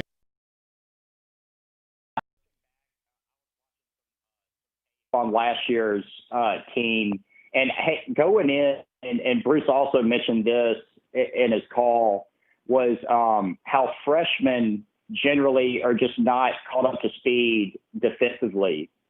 And I think to start the year, especially against Gonzaga, when you go up against a guy like Mark Few with a lot of experienced guys that are just, entrenched in his system, I really think early on you're going to see us struggle defensively until those guys can get acclimated. And, and watching tape on last year, we started getting better, obviously with Okoro, watching Okoro last year and Samir, who was I thought he was an underrated defender as well. Yeah.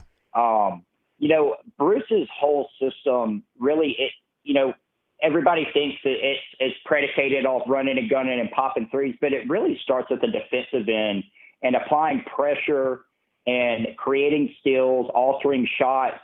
But really the flow of his whole offense is predicated off getting stops defensively, grabbing the rebound, and then pushing it up the floor. Yeah, absolutely. And pushing it and getting up the floor quickly and spacing and attacking and kicking. And, if we're going to, what's concerning is that if our guys are not caught up defensively early on, that's going to force us to run a lot of half-court sets. And I don't know, especially with Sharif potentially being out, I don't know if we've got a floor general that can get us set up to run a lot. If we have to run a lot of half-court set and get in a half-court game against a lot of these teams, I don't know if that's going to particularly be a strength for us, and that could not bode well. I mean, I know we're going to struggle, but do you potentially seeing that being an issue if we're not up to speed defensively and if other teams are forcing us to get into our half-court sets? Do you think we could see some early struggles going into the year? Yeah, but I think Jalen's going to be able to shoot. I know his numbers weren't great shooting from three last year, but I think he's a three-point shooter. Justin Powell's going to be a great catch-and-shoot guy. And Devin Cambridge has been the guy that everyone thinks has been the best player they have all the way through preseason. So they've got some dudes that I think can help them in the half court. But now this team's going to deflect balls, get in transition, and try to outscore people is what they're going to try to do. I don't think their defense is going to be there, at least initially. So they would rather go fast. You're right. And then these better teams that can slow them down, yeah, it's going to be a real problem. But they're going to they're going to get better, man. Well, every dude on this team is young. For sure. Right. And, and what's encouraging is watching, seeing year after year with Bruce is every single player gets better each year, and you see the progression that they make, which is really encouraging. And I know we're super young, but, I expect every player on our roster from last year to improve. And then you combine that with a bunch of talented freshmen. I think maybe by game, 10 or 11, when we start to kick off the SEC season, maybe we can get on a roll. But, one more question for you. So when we do get in a half court, if we do get in a half court set, like when the clock's winding down and, we face good defensive teams, I mean, who are we going to go to? Like, who's going to be the guy that takes that shot that, obviously Samir, especially kind of midway through the season last year, we could kind of give him the ball and let him create, especially late in the shot clock. Who do you think, who's your best guess at that guy that's going to be on the, that's going to say Cambridge? It's going to be Cambridge and Jalen. I think it'll be the two guys. Yeah. I would say that. I would say that even if Sharif. Yeah. Well, that's what I would think, because Sharif's such a good ball handler and a good free throw shooter, and we've talked about how he likes to attack. But again, we don't know what his situation is. I guess. I mean, but, you know, do you see Jalen potentially being the most improved guy going into next year's team? I guess, especially on the offensive end.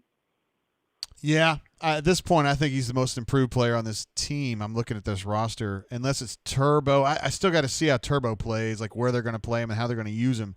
But for me, Jalen, I've heard a lot about him being better, and I've heard a lot about Turbo being better. So, but I still think and Turbo's. Jamal, too. Did he say Jamal has improved significantly as well? Well, here's the thing about Jamal. So a lot of these dudes, when you get these high-ranked players, they're kind of like assholes. No, I mean, I'm not saying individually, but they're expecting to be, you know, a total studs. And Jamal's the guy who's like not like that, and he kind of gets the team under control and calms people down and mitigates disputes. You need a guy like Jamal to be around. So that's kind of his role, man. And he'll shoot a few threes, but yeah, he's not going to play a whole lot. I mean, he's not going to play like 30 minutes a game or anything. You got to have dudes like that, though. Well, yeah, you know, for some reason, I don't know why, but you know, Flanagan to me, I like his game a lot. You know, I love having guys like him on the team. I think he's going to be a real big key piece to our team. I think he's actually going to be overlooked because, like Bruce said, he's our best defender. And if Bruce is going to come out and say and sing his praises about him on the defensive end, I would assume that he's going to get a lot of minutes. And I think he might eventually be overlooked. I guess if he gets his offensive game together, he could potentially be a really good SEC player. But man, I'm getting so excited about it. Are you doing a brain drain after the Gonzaga game? Oh, hell, yeah, we're going to be doing something. I mean, Gonzaga and St. Joe's for sure. All right, hell yeah. All right. It'll be shorter. Well, it won't be 6 man. hours, but we'll be doing something. Oh, I know. I know. Well, man, I'll let you go. Appreciate you doing the brain drain tonight. It was good to hear from you. And I'll probably chime in after the game against Gonzaga. But hey, have a good night, brother. Let's do it, P. Beasley. I appreciate you, brother. All right. See you, JG. Bye-bye. It's P. Beasley. Covered some football ground, covered some basketball ground. Good stuff there. I'm probably going to wrap it up there, guys. 11:15 in the Central Time Zone, 12:15 in the Eastern Time Zone. We're now 6 hours into our stream today. Some of you guys have been here from start to finish. I've got some stuff going on tomorrow, so I'm going to try to get some sleep and get on with that. So, first of all, thank you to everybody who super chatted and who was here. A lot of you guys have been here from start to finish. Got a bunch of you guys. Canoe Man, of course, badass. War Eagle 0008, badass. Oh, man, so many. Crocosile's been here. Ed D's been here since the very beginning. He might have been one of our first people to comment today. So, Biscuit, of course.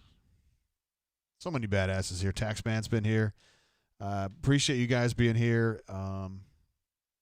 Super Chatter's awesome. Callers, Coach Hunter, Auburn alumni, Bob himself with the prediction of Auburn beating the hell out of Alabama next week. Not sure about that one. Powerman, D. Lucky, who reminded me of how much I love and how much I miss pizza. Alpha Tiger, Suge, 1957, and P. Beasley to finish us off. Mike Ace says, damn it, JG, I just logged on for the third shift. Yeah, Pocket Watch says Commodore's got to be ready for back-to-back drains. Yeah, we are going to be doing some serious draining next week. As far as I'm trying to think that St. Joe's game is Thanksgiving, right? So that's going to be a challenge. We'll figure it out, and then we'll do the Gonzaga. That's a big game, and then we got Iron Bowl. So we'll just get it going. Appreciate you guys so much for all the support.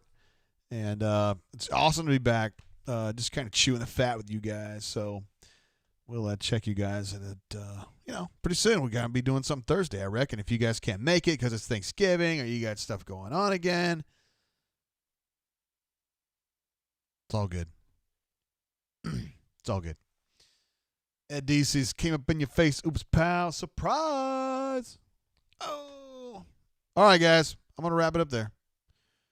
Appreciate you being part of the show, and we'll be checking you guys out. It's 3:30 Central Time. Wow, that's going to be interesting. All right, we're going to figure something out. we're going to have to negotiate this as it goes on. We're probably going to have Thanksgiving here at my house at about 2. So we may just do a watch-along plus a post-game, maybe. I don't know. We'll see how it goes. We'll just kind of do it, and then we'll figure out what we like about it, what we don't like about it, and just use that going forward. So we'll keep it going. Appreciate you guys. See you next time. Peace and love. Happy Thanksgiving, but I'll be there to tell you that when it's Thanksgiving. See you guys.